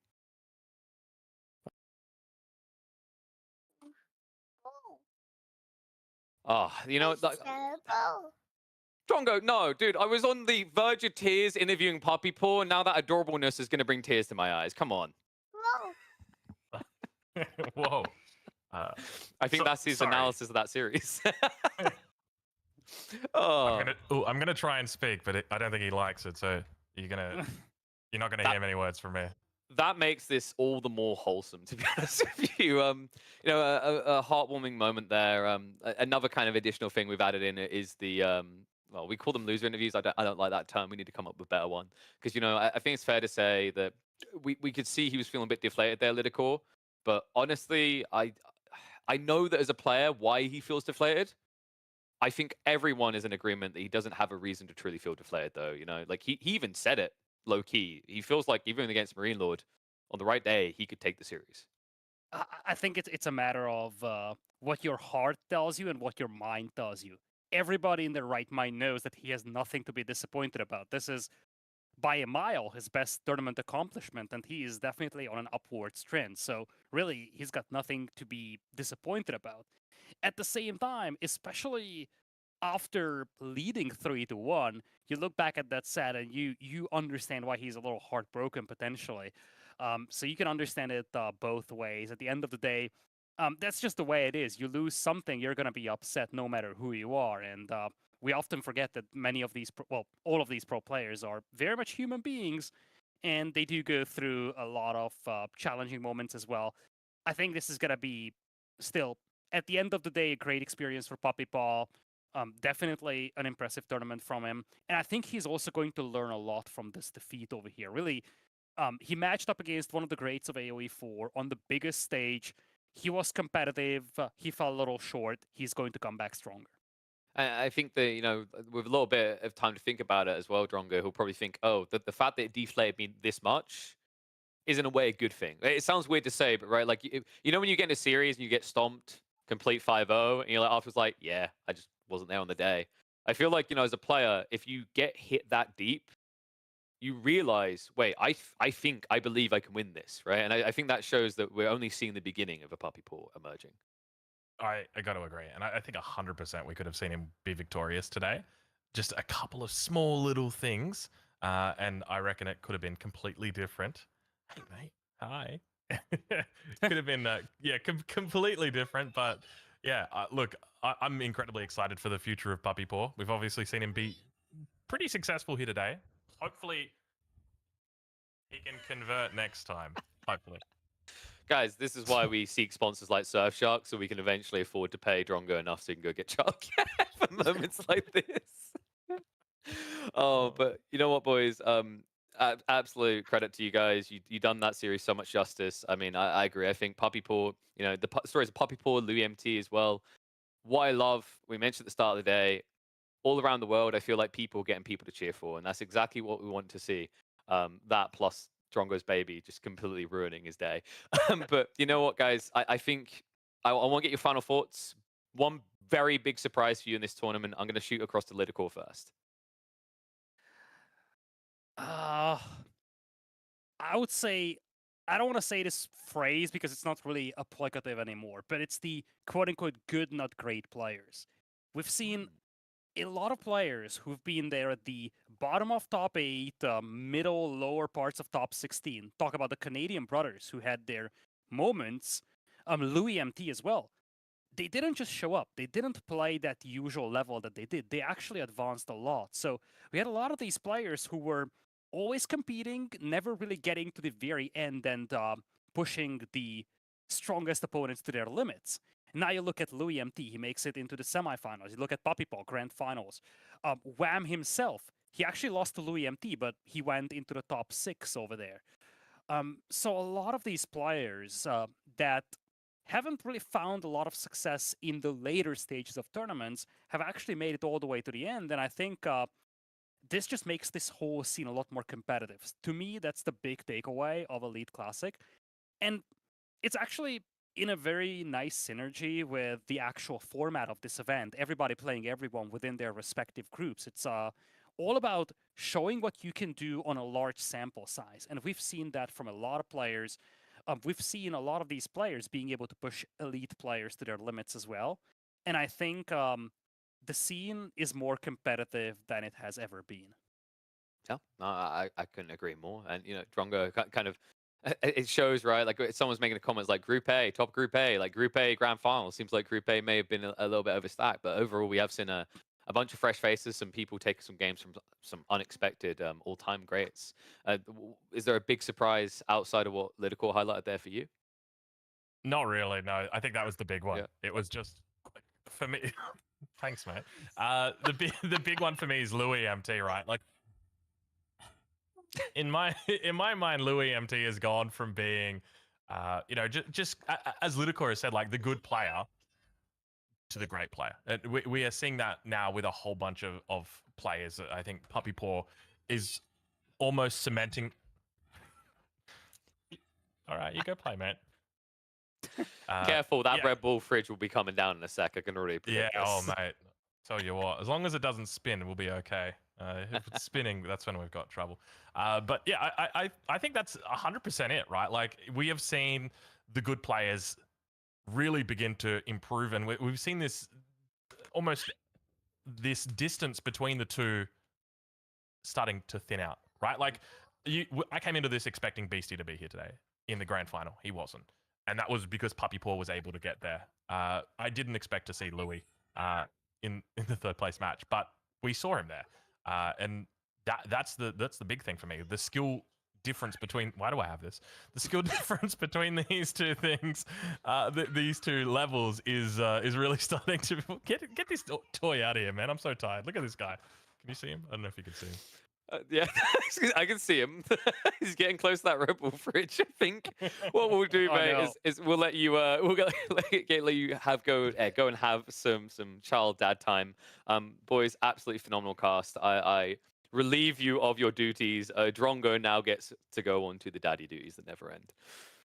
Never do they end.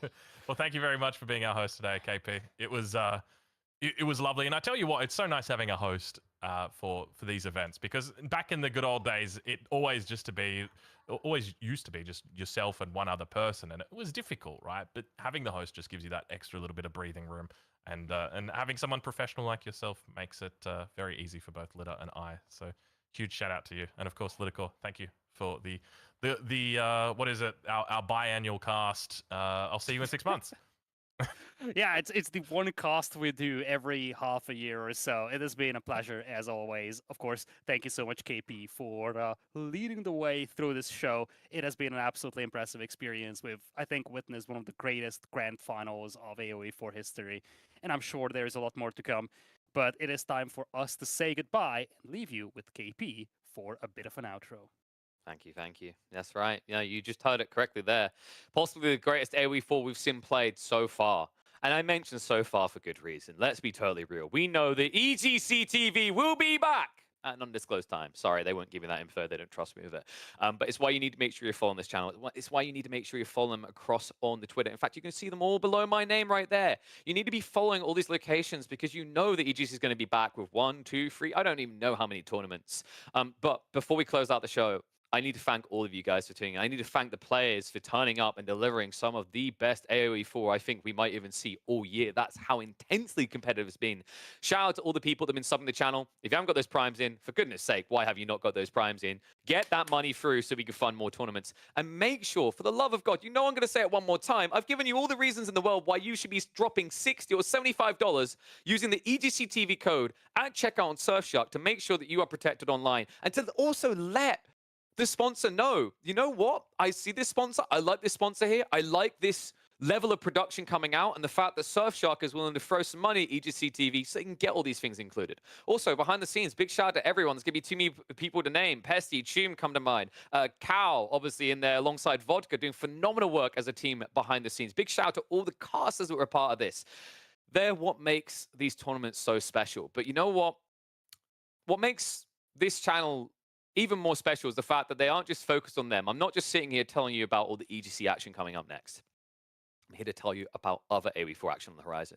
We've got the War Chief Club on the 30th. We've then also got Beast of the Hill. That's Beastie's tournament. I believe it's going to be casting with Corin across on his channel on the 31st of March, so be sure to check those out. And then in early April, we're going to be getting into the Slapfest. Slapfest actually had its qualifier games going on today, so be sure to check out the VODs on Matisse's channel if you want some midweek entertainment. But, you know, that leaves us a little bit bare. You're like, whoa, KP, what do I do for the second week, the third week, the fourth week, April? I haven't got answers to that right now. But how about this for a start?